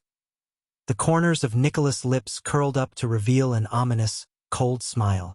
"This will indeed not bring any glory to His Majesty. But it can make him happy. That will be enough." Putre tightened his grip on the long sword in his hand. Thales could not help but frown. In the next moment, without any instructions or orders, the eyes of the masked soldiers of the white blade guards turned cold, and they took a step forward together. Thud. Their heavy footsteps on the snow-covered ground were like a heavy hammer that struck the hearts of the Constellations. Willow Ken, who was watching the enemy tensely, shook his shoulders and was about to thrust his spears forward. Asterisk slap. Asterisk a strong hand reached out from the side and grasped the young spearman's right hand tightly, stopping the tip of his spear from thrusting forward. Willow was shocked. He turned his head and found that it was the veteran, Jenned. Steady yourself. Ignore their footsteps. Pay attention to their shoulders, he said calmly. After the tragic and bloody battle with the Blood Clan in the birch tree forest, the private soldiers suffered heavy casualties. The heavily injured leader, Cora, stayed in the fortress. The veteran Jenned, who was once the Duke's personal guard, relied on his experience on the battlefield and the skills he gradually regained to become the leader of this small group of Jadestar private soldiers, veterans of the fortress, and recruits from the Northern Territory. However, in the face of the extremely tense atmosphere before him, the veteran could not help but break out in cold sweat. Is this King Nuvan's will and order? Thales tried his best to speak calmly. Oh, of course it is. Nicholas ignored the two halves of the blades that were pointed at his throat and heart. He said darkly, he just didn't say it out loud. A second later, Nicholas moved. He suddenly took a step forward and walked towards Thales. Thales was shocked. Wuxia and Ralph gritted their teeth and brought out the weapons in their hands in an attempt to force Nicholas to retreat. But in the next moment, a cold glare flashed on Nicholas' face, and his body moved. In the blink of an eye, the pale-faced Star Killer instantly moved sideways and into the gap between the two swords. Asterisk clang. Asterisk Wuxia's single-edged sword, which was aimed at his throat, struck the white hilt that extended from behind Nicholas' shoulder. Sparks flew. Asterisk clang. Asterisk Nicholas' right hand flicked his finger nimbly and hit Ralph's hidden blade, which was aimed at his heart. At that moment, under Wuxia and Ralph's indignant gazes, Nicholas broke through their defense without changing his expression. He squeezed into the gap between them and extended his left hand towards Thales. Damn it! Thales gritted his teeth and quickly took a step back to avoid Nicholas' hand. At the same time, he pulled his left hand up and touched the dagger at his waist with his right hand. He put on the Northland military sword style's iron body style. But he was surprised to see that the moment he retreated, Nicholas' hand changed direction at the same time, as if he had foreseen it. He extended his hand towards the direction where he dodged. That fluctuation surged into Thales' brain in time and slowed down the scene in front of him to the greatest extent possible. In Thales' field of vision, Nicholas moved slowly, like an existence that flashed with silver light. However, every flash of light in his body brought about a change in Nicholas' figure. Is this his power of eradication? Thales' expression was tense as he thought carefully. The Star Killer's figure, movements, speed, changes, and trajectory all entered Thales' consciousness at that moment. After a moment of estimation, a pessimistic conclusion surged into Thales' mind. No matter how I dodge, I can't avoid Nicholas' grasp. Fortunately, I still have her. Thales felt the change in the aura of the cloaked person behind him. Asterisk clack. Asterisk when Nicholas' hand was halfway to Thales, a short and small figure in a cloak grabbed his wrist. Be polite, boy. Ida grabbed Nicholas' wrist tightly and said coldly, at least say hello or please. Thales exhaled deeply. Only then did Wuxia and Ralph's swords catch up with him in a hurry and press against the Star Killer's neck. Oh! Nicholas seemed to be a little surprised, but he still did not care about the two swords that were pressed against his vitals. Instead, he frowned and looked at his wrists that were being grabbed. He then said to Ida with great interest, "A woman saw through my actions?" The dozens of white blade guards around Nicholas did not seem to be worried about their leader who was in danger. Their gazes were still cold, and their killing intent overflowed as they continued to oppress the Constellations. What is the meaning of this, Lord Nicholas? This is not in line with convention, nor is it King Nuvan's order. Putre's face was livid. Your private action is almost no different from an assassination. Assassination? Assassination?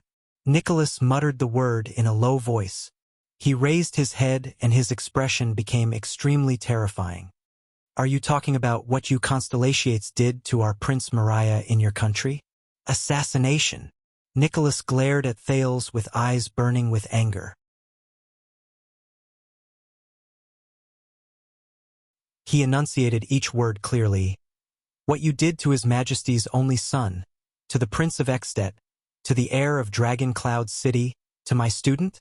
That kind of cowardly action? Putre was stunned at first. Then, he came to his senses and said without hesitation, "That should be King Nuven's decision. Damn it." Thales panted softly and bit his lower lip. He looked at Nicholas, who was being held back by Ida and had Waya and Ralph's swords pressed against his throat. He gritted his teeth. This situation, how should I deal with it? Force Nicholas to retreat? Thales took a deep breath. He raised his hands at the pale man, indicating that he was a harmless little boy. Nicholas, on the other hand, sneered maliciously. Your Excellency, Viscount Kentvita and Lord Tolja. The second Prince of Constellation turned his head and shouted at the army of Black Sand region. Your mission of escorting me to Dragon Cloud City is almost complete. I believe that people will praise the Archduke of Black Sand region's loyalty to King Nuven, and King Nuven will also be satisfied with your loyalty. At the same time, I am also very grateful for your escort. You can leave now. Thales' voice faded away. Putre raised his eyebrows, while Nicholas was slightly stunned. Viscount Kentvita, who was watching everything with a frown in the distance, sighed deeply. However, in the end, Kentvita only nodded at Tolja, who was frowning deeply, and strode forward. This child, what is he saying? Your mission of escorting me to Dragon Cloud City is almost complete. Before I reach Dragon Cloud City, Black Sand region is in charge of my safety, but I have yet to reach Dragon Cloud City. I believe that people will praise the Archduke of Black Sand region's loyalty to King Nuven. Everyone will know that King Nuven kidnapped the Prince of Constellation from the army of Black Sand region as if no one else was around. And King Nuven will also be satisfied with your loyalty. No matter how obedient you are, the relationship between King Nuven and the Archduke of Black Sand region will not get any better. Dragon Cloud City will still view Black Sand region as a thorn in its side. At the same time, I am also very grateful for your escort. A chance to win the friendship of the Prince of Constellation is right before your eyes. You can leave now. Hurry up and help us out. Lord Nicholas. While Viscount Kentvita spoke, he reevaluated whether Putre had taught the second prince these words. This is, after all, the camp of Black Sand region's army. The Archduke has given us the mission to protect Prince Thales' safety, and your actions now are undoubtedly very unwise. Nicholas flung Aida's hand away, still ignoring the blade on his neck. He said coldly to Kentvita, I thought that you are also Extensions. Of course we are Extensions, but we are also Northlanders, and Northlanders cherish their reputation, just like how snow eagles cherish their wings.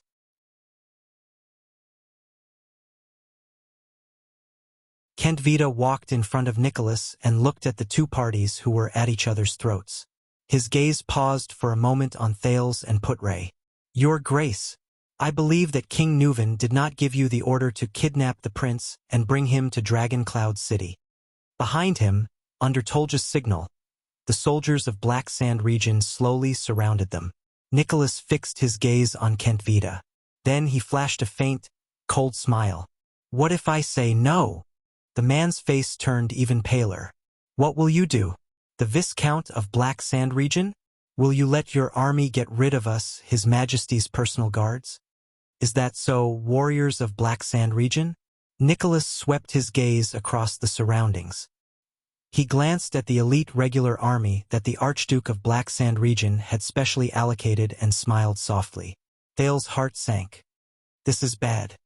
Looks like even 2,000 soldiers of Black Sand region can't intimidate Nicholas and his White Blade guards. There are less than 50 of you. Tolja walked out from behind Kentvita. Staring at the white weapon behind Nicholas, his expression was solemn. Even with the Severing Soul's blade, you can only hold on for a few more minutes. You're not Araka Merch and you don't have his motionless bow. Kentvita fixed his gaze on Nicholas' face. Of course, we definitely don't want to be enemies with the famous White Blade Guards, especially when we fought together 12 years ago. The face-changing game of good guys and bad guys is no longer popular, Nicholas said nonchalantly. I've said it before, His Majesty will get even with Lampard. Before that, you won't want to provoke his personal guard captain. Thales thought of something. White Blade Guards. He remembered what Putray had told him about Caslin's identity. Caslin retired 20 years ago. So, you know, Thales said slowly, attracting everyone's attention. We just passed by Caslin's Hero Tavern a few days ago. Thales noticed that the moment he finished speaking, Nicholas' expression suddenly changed. Even the eyes of the White Blade Guards around them, who were confronting them, sparkled. Caslin, looks like that old man means something to them. Thales nodded in his heart. Caslin treated me to a glass of rye wine, the limited edition kind. Thales continued to say calmly. He's a wise and open-minded old man, but I don't think you know him, Lord Nicholas? A complicated expression appeared in Nicholas' eyes. Because, Thales sighed, the White Blade Guards led by someone like him must be different from you. Nicholas stared at him without saying a word. In the next moment, Thales first gritted his teeth, as though he had made up his mind. Then, under everyone's shocked gazes, the second prince shouted, Constellations, put down your weapons. Wuxia and Ralph looked at Thales in shock. Even Ida let out a surprised gasp under the cloak.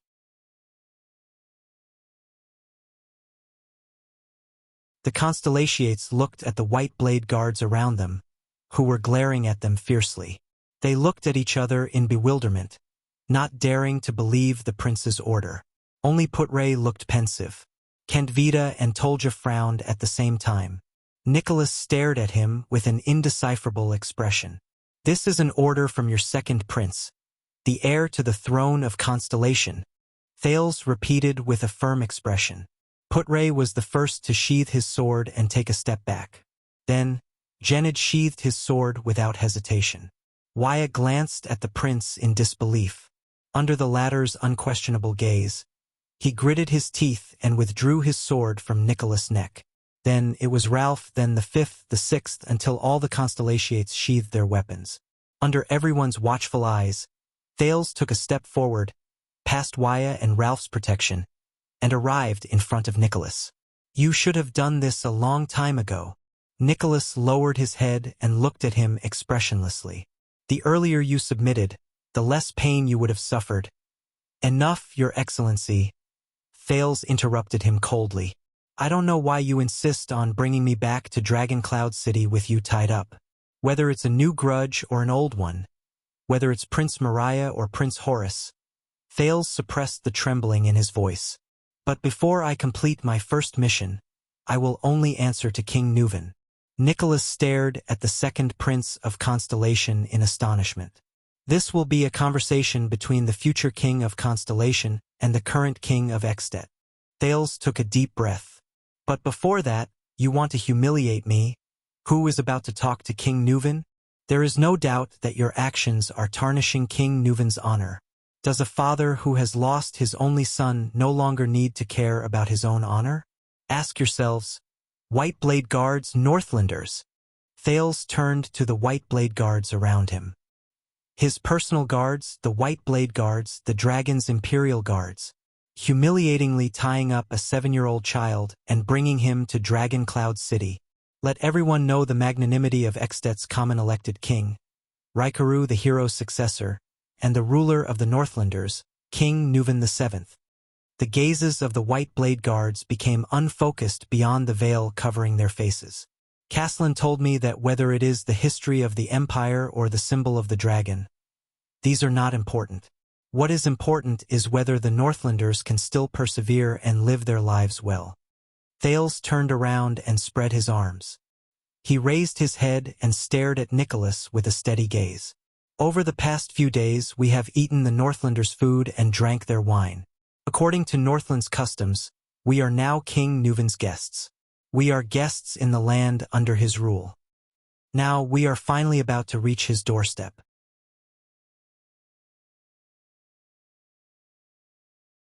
Let us constellations, the so-called descendants of the empire. Let us see the magnanimity and glory of the Northlanders, and whether it is worth it for us to take this dangerous journey." The white blade guards quickly exchanged glances, then looked at their commander in unison. Kentvita's gaze kept shifting between Thales and Putray. He seemed to be deep in thought. Waya looked worriedly at the star killer in front of him. And the most crucial decision-maker, Nicholas, slowly narrowed his eyes. After a few seconds, "Very good, Thales Jadestar."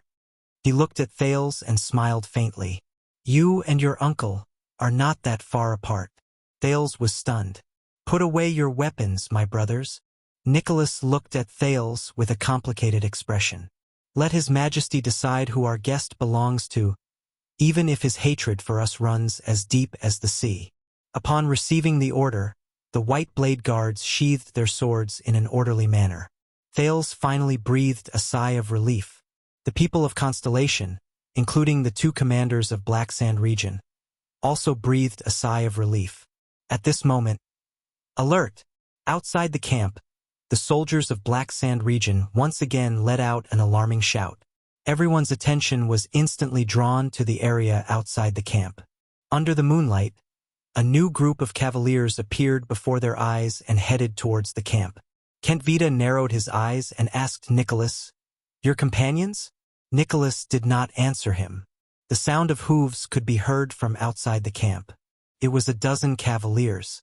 Carrying a strange flag, they slowly headed towards their camp. It was a flag with a white background. A golden ear of wheat with an arc was drawn on it. It stretched from the upper right corner of the flag to the lower left corner, and crossed with an equally golden dagger. "Good night, everyone." An unfamiliar male voice traveled into their ears from afar. "Praise be to the Lady of Harvest and the Maiden Shepherd of the Ocean. May they bless all of you with no worries about food or clothing and a prosperous life." Kentvita took a few steps forward. Looking at the flag with the ear of wheat and the dagger, he slowly frowned. "I am Lesa Kentvita, the Viscount of the city of Lighttown. This is the military camp of the Archduke of Black Sand region." Viscount Kentvita said loudly. "Who goes there?" Under the protection of a dozen cavaliers, a middle-aged man with a golden ponytail slowly rode out from the crowd. He was dressed in a gorgeous coat and a top hat embedded with jewels to keep out the cold. "I am Shiles Bamra, the honorary Marquis of Good Flow City." The middle-aged man stopped his horse. He took off his hat and placed it on his left chest. With a friendly and humble smile on his face, he bowed slightly in Kentvita's direction. "I am from the friendly and generous 16 City-States Alliance of Camus Union. I am a member of the 36 seats in the Camus Union Parliament. I am representing the Alliance's Good Flow City on a diplomatic mission to Extet. I heard that Constellation's second prince is here, so I specially came to meet you. Midnight, Dragon Cloud City, Westbound Avenue." He was a black-haired, black-eyed Far Easterner. He was about 30 or 40 years old. The Far Easterners aged at a different rate compared to the Redalians and Northlanders. It was not easy to tell their age from their appearance. Holding an everlasting lamp, he walked steadily in the dark and cold underground cellar, intending to start his day's work. But in the next moment he frowned, as if he sensed something. He stopped in his tracks. In the silence and darkness, his eyes carefully swept across every corner in front of him. His ears listened to all the movements in the cellar. There was nothing, but he did not let his guard down, because he trusted his instincts more. Most of the time, danger could not be detected with eyes and ears. Most of the time, instincts were the last things one could rely on in life. Like now. He clenched his teeth and furrowed his brows, revealing a ferocious expression in the darkness beyond the light. Just like a wolf that sensed danger, it sharpened its fangs and claws and remained vigilant of the danger in the darkness. Immediately, the Far Easterner moved. He raised the everlasting lamp with one hand and pressed his other hand against his waist when he crouched down. He turned sideways to face the left, the wall, and the darkness behind the corner. "Who's there?" the Far Easterner asked calmly. There was no answer. If you're here to steal some money, bro, the Far Easterner spoke the lingua franca with a Northland accent. His feet moved slowly and rhythmically. Then you've come to the wrong place. There was still no answer. The Far Easterner narrowed his eyes. The next moment, his figure flashed. He covered a distance of more than 10 steps in 3 steps. The Far Easterner turned the corner. The light from the everlasting lamp illuminated everything in the corner. But the Far Easterner let out a surprised "huh." There was no one around the corner in front of him. A few seconds later, the Far Easterner breathed a sigh of relief. Am I being too paranoid? The Far Easterner carefully checked the corner and confirmed that there were no traces left behind by anyone. He shook his head, shrugged, and patted his head. It seems so. It's an old habit that I can't get rid of. In the end, I'm still paranoid even when I'm sleeping. The wolf doesn't sleep because it's vigilant. This was the first lesson his master had taught him a long, long time ago, when he had left him on the northern plains and let him live alone for 3 days. He sighed. I really hope that one day, I can sleep well. Forget all the past. The Far Easterner laughed at himself, then turned around and walked back the way he came. The light also turned with him. It illuminated another person behind him.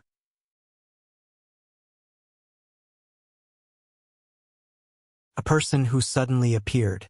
The Far Easterner's pupils shrank. He instinctively raised his hand at his waist. Asterisk thud. Asterisk the Far Easterner was shocked to find that his right hand, which was holding the dagger, was firmly grasped by the uninvited guest who suddenly appeared. He could not move. Long time no see, Gu, the other party said slowly. The Far Easterner suppressed the shock in his heart, the trembling of his body, and the instinctive urge to activate his power of eradication to break free. He stared at the man who suddenly appeared. The ordinary-looking man. Yes, long time no see. The Far Easterner, Gu, replied bitterly. Black Sword. Black Sword let go of Gu's wrist. Lance asked me to look for you. The man known as Black Sword said coldly and briefly. Still the same as before. Gu put the dagger back at his waist and frowned. Simple and direct. Chilled his heart. Yes. Gu took a deep breath, got rid of all unnecessary emotions and memories, and said seriously, I found him. Black Sword did not speak. After a few seconds, Black Sword slowly said, Are you sure? Gu exhaled deeply. Although I've never met him directly, it should be him. It can't be wrong. Black Sword was silent. Strange. Gu thought to himself, why is he so calm? Shouldn't he be? I'll look for you again tonight to ask about the details. Black Sword turned around and said flatly, I still have some matters to attend to. Look for me again? Gu could not help but frown as he recalled the other party's elusive figure. All right. Gu recalled his past memories and only felt a wave of irritation and panic. He said helplessly, I have to do business first anyway. Business? Black Sword furrowed his brows as he recalled Gu's notorious past. His figure once again disappeared into the darkness beyond the light. What other business can you do? What business? Gu Shuang exhaled unhappily. He walked to the side of the table and fiercely lifted the layer of oilcloth on it, revealing a boning knife and a chopping board. Then he said angrily, This is my butcher shop. You're tuning in to the Legend of the Vagabond YouTube channel. Don't forget to subscribe and join us on this journey to catch the most captivating stories.